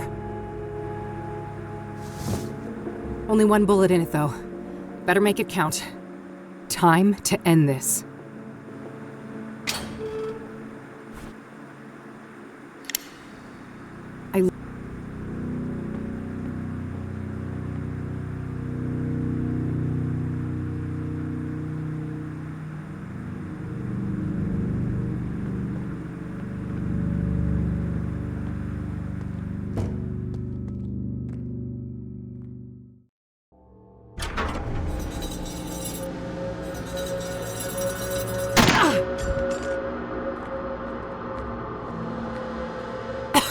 It wasn't supposed to go like this.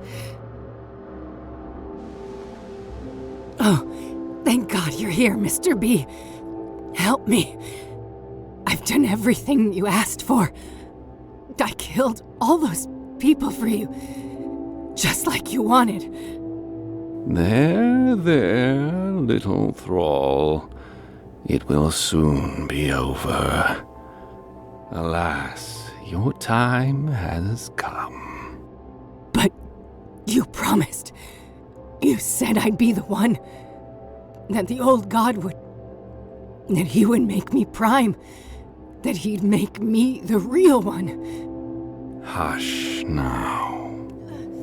With the sacred power I carry within, I consecrate you, and I bless you. It is time, Kathy Rain. Vengeance is yours. You want me to do your dirty work for you? Take out your own trash, Isaac. Everything she did was because of you. You were the one behind the murders. Of course, as was my duty. I am ever the old god's servant.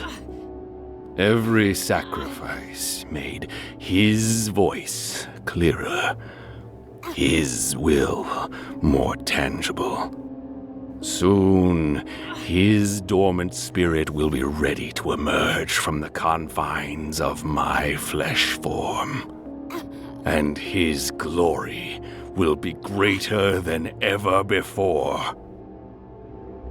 Now, stop this bickering and fulfill your destiny. End her life and avenge your friend. This is the moment you have been waiting. No, I'm not gonna do what you want. You feed on the misery of others.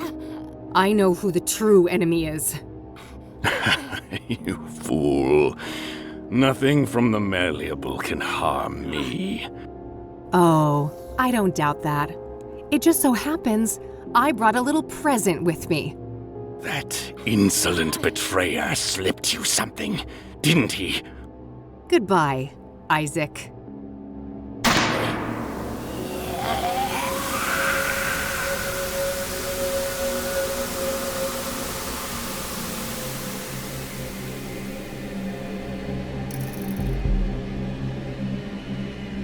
The limb of man met his end. A suit much too tight. A twisted, wrung-out malice run amok. The parasitic shades of the pulpiteers. Progenitor, progeny, have played out their parts. I grieve your present lack of voice. But in places like this, the air is not really air. Since I was shrunk by the flames, this has been a discordant threshold dwelling. When things are out of tune, everyone suffers. Consecutive translation errors, distorted directives, clad in fervor and fallacy. I come from a soul of rigid static on an endless black plane. Cold and profound loneliness. Curiosity summoned me here, but it is time for me to depart. Meanwhile, a sense of obligation for your utilization. Travel liquid. I hold your hue in great esteem, for the red is strong in you. You may proceed.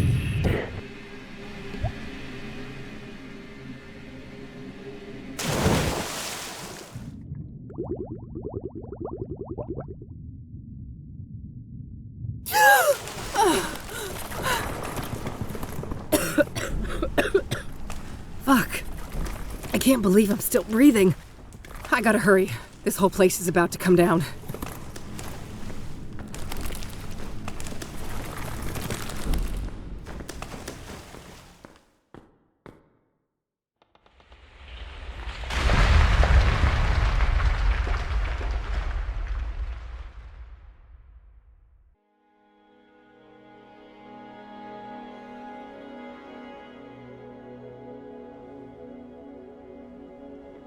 Did we win? I think so. The threshold has been sealed shut. For good, we can hope. Catherine. Yes, Mom? I'd like to go home now. I don't think they'll let you, Mom. That's not what I meant. Back to the facility. That's probably for the best.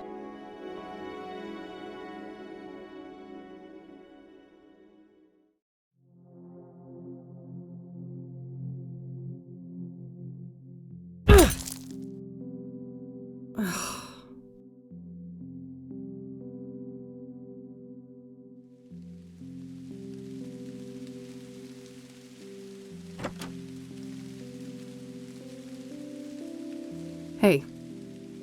Oh, hey. So, you can probably tell what happened. Yeah. I'm really sorry, Kathy. I don't have anywhere else to go. I realize that. Is there something you want to ask me? This is already humiliating enough, E. Maybe. But I need you to ask me properly. Come on, E. Did you hear what I just said? Eileen? Yes? Can I please stay with you for a while? Of course you can. You're my friend, and I love you.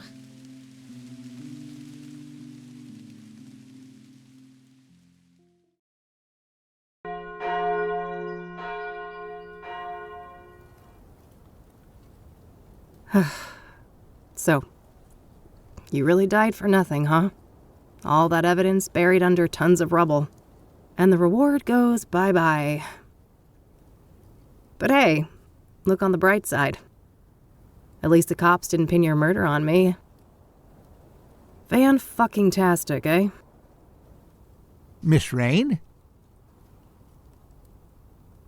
Let me guess. The debt collector? You must be here for my organs. Not quite. Bill Davenport, Esquire. I'm the executor of Mr. Longhorn's estate. Good for you, buddy. I guess you'll be spending plenty of time with Lucas's sons, huh? Enjoy hanging out with those juvenile assholes. I would, if that was part of my mandate. However, the wishes stated in Mr. Longhorn's will were different. No, he fucking didn't. I think we can take care of that medical debt for you. And more.